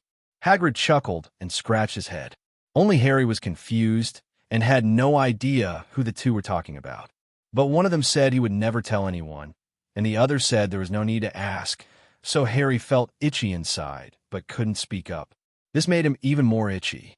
For a curious person, there is probably nothing more torturous than this. By the way, let's get down to business. We came to you because we want your help with something. Remy said. Oh, what's the matter? It's not about this golden egg, is it? Then you may be disappointed. I don't know how to open it. Headmaster Dumbledore didn't tell me. Hagrid glanced at the golden egg in Harry's hand and said, We're not here to ask you for a way to open it. We want to borrow a bigger bucket from you. It would be even better if you could help us fill the bucket with water. Harry glanced at a bucket at the wall that could almost serve as a bathtub for him and said without leaving a trace. The bucket was so huge that Harry doubted that he and Remy alone would be able to fill it. Bucket? That's easy. Hagrid agreed immediately. What kind of water do you want? Spring water or dew? Spring water or dew? Harry was stunned for a moment and subconsciously looked at the huge bucket at the foot of the wall, wondering how much dew would be needed to fill such a big bucket. Just plain water, Remy said. Is it that simple? Hagrid scratched his head. I don't know what you're going to do, but it's okay. I'll get you some water now. As he spoke, Hagrid walked over and picked up the bucket. There is a small stream near Hagrid's cabin where he can get water. It flows from the Forbidden Forest to the Black Lake and is considered one of the upper reaches of the Black Lake. The water in the stream was so light that you could see the bottom at a glance. It was called a small stream because of Hagrid's size. For Remy and Harry, the depth of the stream was more than enough to drown them. Hagrid fetched water quickly, simply and roughly. He just swung the big bucket and moved it across the water like a spoon across soup, and the big bucket of water was filled. Okay, do you want to take this water back to the castle? Do you want me to bring it to you? Hagrid asked. No, we need it now. As he spoke, Harry walked to the barrel, looked at Remy, took a deep breath, and then completely submerged the golden egg in the water. 1 second, 2 seconds, 3 seconds. No response? Harry looked at Remy in confusion. It still doesn't seem to work. Remy looked up at the sky, speechlessly, choking for a moment. It is obvious that Harry can always draw inferences from one instance to another whenever he reasons about some problems and come up with a theory that is far-fetched but self-consistent. Why is he as stupid as a stone and inflexible when it comes to some serious matters? How can a person be so complicated? Just when Remy suddenly started thinking about the ultimate philosophical question about human beings, Hagrid looked at the golden egg in the water and gave Harry a hint. Maybe you can try to open it in the water. Some magic is magical. The effects on land and in water are completely different. Hagrid said. Harry thought about it for a moment and nodded, then took another deep breath and slowly opened the golden egg in the water. Just when Harry was ready to close it at any time, the expected shrill scream did not appear, but instead an extremely beautiful song appeared. Come find us at the source of our voice. We can't sing on the ground. You only have 1 hour to get it back. Get back what we took away. Hearing the singing, Harry was stunned for a moment, then looked at Hagrid with a strange look. This should be the song of the legendary mermaids, right? Let's go to the source of the sound and find them. Is it the Black Lagoon? Are there really mermaids in the Black Lagoon? Harry asked. Legend has it that there are many monsters and beautiful mermaids in the Black Lake of Hogwarts School of Witchcraft and Wizardry, but they have always been legends and have neither been debunked nor confirmed. Now hearing the song in the golden egg, Harry felt more excited than confused. Yes, but... Hagrid shrugged. I think you will be very disappointed when you see the mermaid. Really? Harry's eyes widened instantly. But we have to find what they took away within an hour. Could it be that they limit us to 1 hour to find something in the Black Lake? It seems like that from the lyrics. Remy nodded. I thought it was just related to water before, but I didn't expect that I would have to go into the water to find something. But it's not a big problem. Not a big deal. Are you kidding? Who can hold their breath underwater for an hour? Even you can't do it, right? Harry asked with his eyes wide open. Come on, Harry. Sometimes I really doubt what's in your head. You are a wizard, not an ordinary person. Remy said helplessly. Oh, that's right. Harry scratched his head embarrassedly after realizing what was happening, but soon became confused again. But I don't know any magic that can allow people to breathe underwater for an hour. Do you know? Hagrid coughed awkwardly and raised his head to look at the sky at a 45-degree angle. Don't look at me.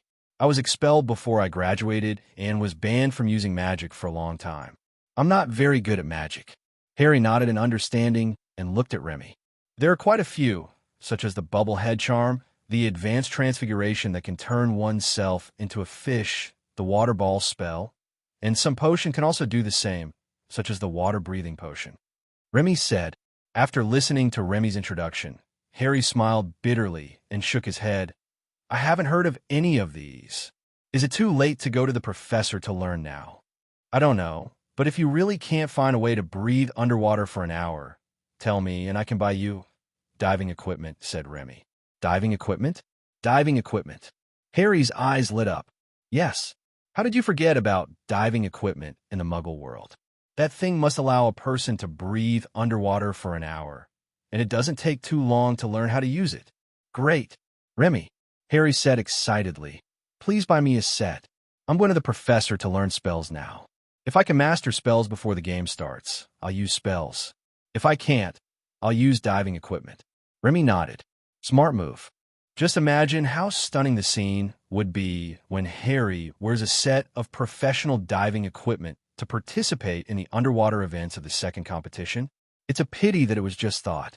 The day before the second game, Harry found Remy and excitedly told Remy that he had mastered the bubblehead charm and no longer needed Remy's diving equipment. But he was still willing to pay for the diving equipment. Remy declined Harry's request and said that he would not only keep the diving equipment, but also use it himself during the competition. I will take the spotlight that Harry dares not take. I will also take the spotlight that Harry cannot take. No one loves you when you put on your diving goggles. While muttering to himself, Remy worked overtime to make the final upgrade to the diving equipment at hand. How could the diving equipment he used be ordinary? Besides, if he used ordinary equipment, he would definitely be accused of misusing Muggle items, which is against the laws of the wizarding world. As a law-abiding citizen, Remy would never do such a thing. Early the next morning, there were loud gongs and drums, blasting firecrackers, red flags waving, and huge crowds of people. All the teachers and students went to the Black Lake in groups to watch the game, and one or two shouts were heard from time to time along the way. It was the Weasley twins. The two guys who gave the professors a lot of trouble actually opened a handicap and invited every student passing by to participate in the gambling. Not to mention that he was extremely audacious and had no regard for the law. Remy had no interest in gambling, but he was interested in the odds the Weasley twins offered for the various contestants, especially his own. In the odds offered by the Weasley twins, Remy's odds had changed from 3-1 back to 1.1-1, making him the contestant with the biggest change in odds. "You guys are really cunning. What did you change the odds?" Remy asked.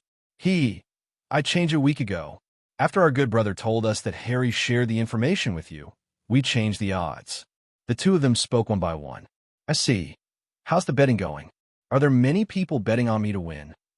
Remy asked. "Not bad.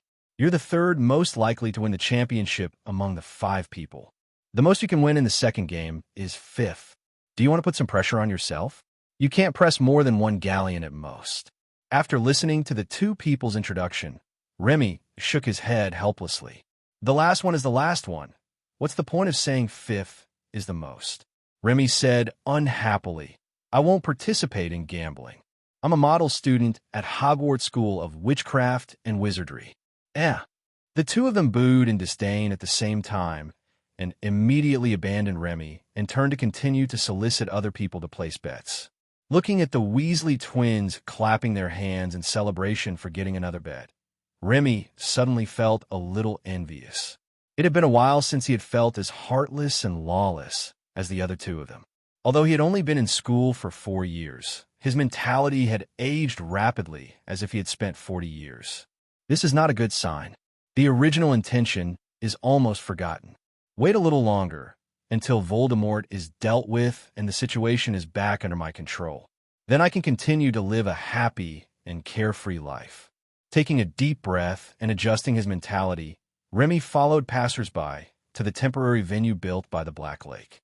Several other contestants had already arrived, and he was the last one to arrive. Looking around and not seeing Luna, Remy thought to himself that it seemed the rules of the game were still the same as in the plot, but he couldn't help but worry about Luna's safety. This worry was not too great, because Remy had already sent Luna a large number of protective items before the holiday was over in order to prevent Voldemort from causing trouble. They could absolutely guarantee Luna's safety, and there was even one item that could directly summon him when Luna was in mortal danger. But when he thought about Luna's current unknown situation, he couldn't get rid of the worry in his heart. No matter how Remy explained to him that she would definitely not be in danger, it was useless. Just when Remy was daydreaming, Director Batty came over, patted Remy on the shoulder, and asked him to stand by the Black Lake with the other 4 people. "I believe you all already know the details of the second match." Director Batty's eyes swept across the 5 people and paused on Remy. It's not that he discriminated against Remy, but the other 4 were all dressed in short-sleeve clothes suitable for swimming, and Furon was wearing a one-piece swimsuit with only a cloak on the outside to keep warm, while Remy was dressed neatly with 3 layers of clothes inside and outside. After the salute, you will. Bang! Everyone, including the contestants, turned around and looked in silence at Mr. Filch, who had already fired. "I heard someone say to fire a salute, so I fired it," said Mr. Filch innocently. "Okay."